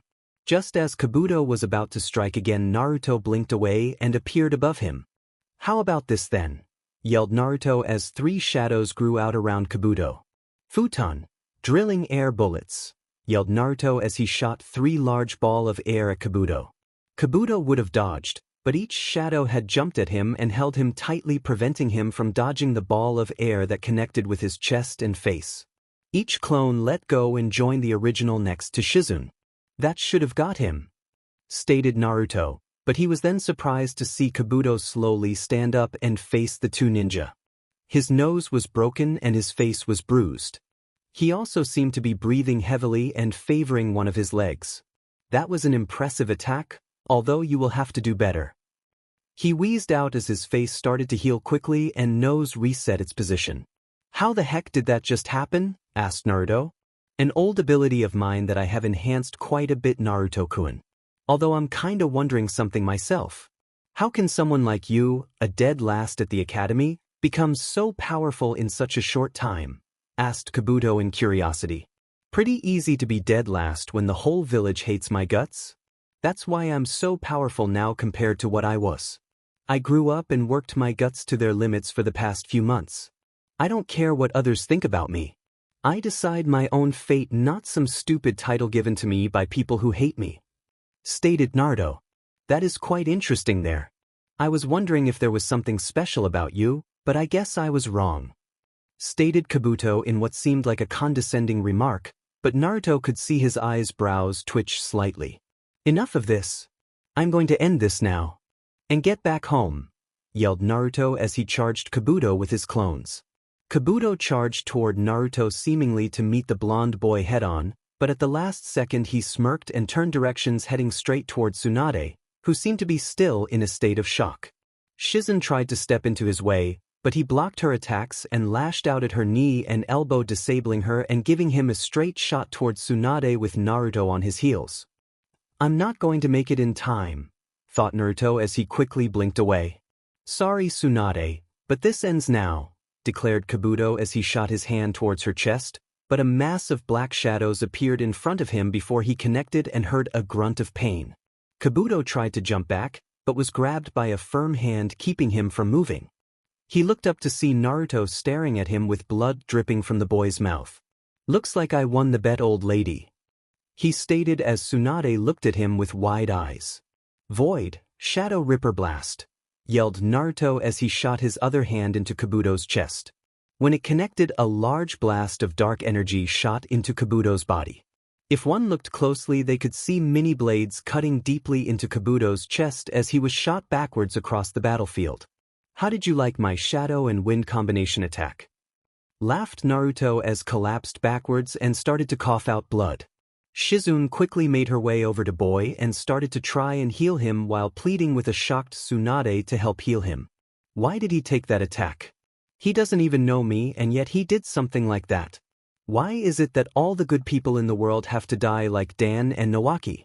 I can't do anything to help anyone, everyone I even start to care for just dies in front of me, thought Tsunade as she looked at Naruto. Suddenly images started appearing in her mind of moments between her and Dan and Nawaki. All of them happy moments that usually brought a smile to her face, but now all she got was an empty feeling. It wasn't until the last image showed itself did she finally snap out of a plague that has tormented her for years. It was a picture of Nawaki smiling at her, but then it morphed to be a picture of Naruto in the same pose as her brother. It was in that moment that she realized that she had to go on and stop living in the past. Lady Tsunade, I can't do this. Please help him, shouted Shizune as Tsunade blinked and shook her head before looking at Naruto. Shizune, give me some of your chakra. If I know what happened to him, then there is little time before I can do nothing, ordered Tsunade as she began to heal the blonde. So this is what it is like to die? Asked Naruto as his world crumpled around him. There is no such thing as dying. One only moves on to their next adventure like I did, stated Zeridal as he walked up beside Naruto. Still, I was hoping that I would be able to say goodbye to Hinata and tell her how much she means to me. I was also hoping that I would be able to help that furball in losing his hatred, stated Naruto silently. All is not lost, Naruto. I have seen your species do things that I never thought was possible. It was a human that decided the fate of 3 species in their survival. Until you are dead, nothing is impossible, stated Zeridal as Naruto smiled a bit. Speak of the devil, mumbled Naruto as he watched his world begin to reform. You just need a little more faith, joked Zeridal. I think I stabilized him, but only time will tell. Thank God he has the QB or he would have died, stated Tsunade as Shizune smiled. That's good. It's good to have you back, Lady Tsunade, stated Shizune with a smile. Tsunade, look out, yelled Jiraiya as the 2 women turned to see Orochimaru's head coming towards Naruto with a sword sticking out of his mouth. Tsunade immediately dove in front of the blade and stopped it from piercing Naruto by just an inch. She coughed as she glared at Orochimaru as he looked at her in amusement. Shame, I wanted the QB brat, but you are satisfactory.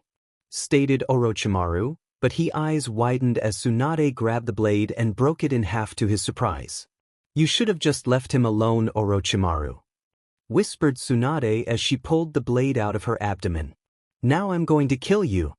She finished as a seal appeared on her forehead and the wound closed up in an instant. Orochimaru tried to jump back, but was slammed by a fist to the face courtesy of Tsunade. His neck retracted to his body, but he wasn't fast enough to dodge yet another kick from Tsunade. This beatdown lasted for a few more minutes before Orochimaru was able to make his escape with an injured Kabuto. Both of them left the battle in much worse condition than when it started. Although the silver-haired traitor Kabuto left with a thought on his mind on how someone like Naruto could defy those who sought to control him. Did that mean that he didn't always have to serve a master in the future? Could he perhaps become his own master? So here they were on their way back to Konoha with Naruto leading the pack with the one Estes necklace around his neck and a small smile on his face.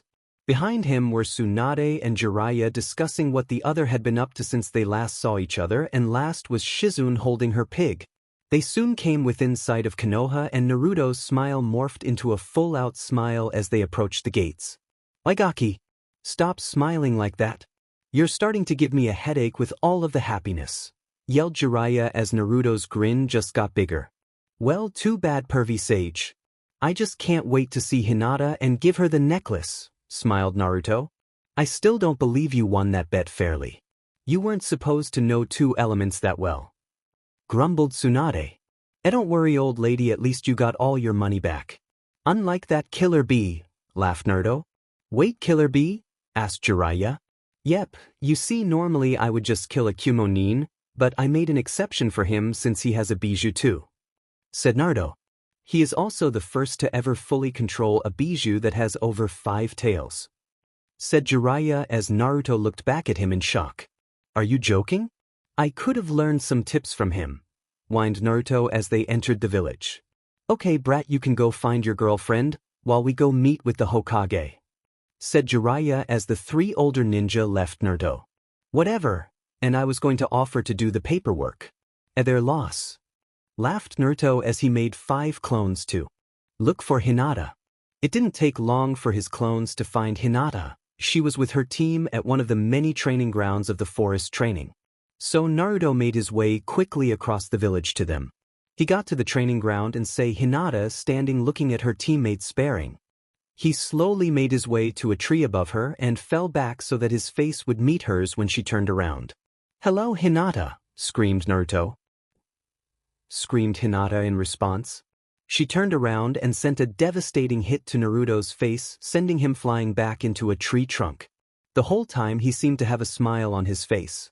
And Naruto? Asked Hinata as she finally got her bearings. Well, that has been my longest chapter to date while writing fanfictions, and I hoped you all enjoyed it, 'cause I doubt they will always be this long or written this quickly. Seriously though, I really want to thank all of you for reading my story. I know you all get this a lot, but as long as people continue to enjoy my stories, I will continue to write as I just love making people happy. Besides, I only have 4 weeks of college left until summer,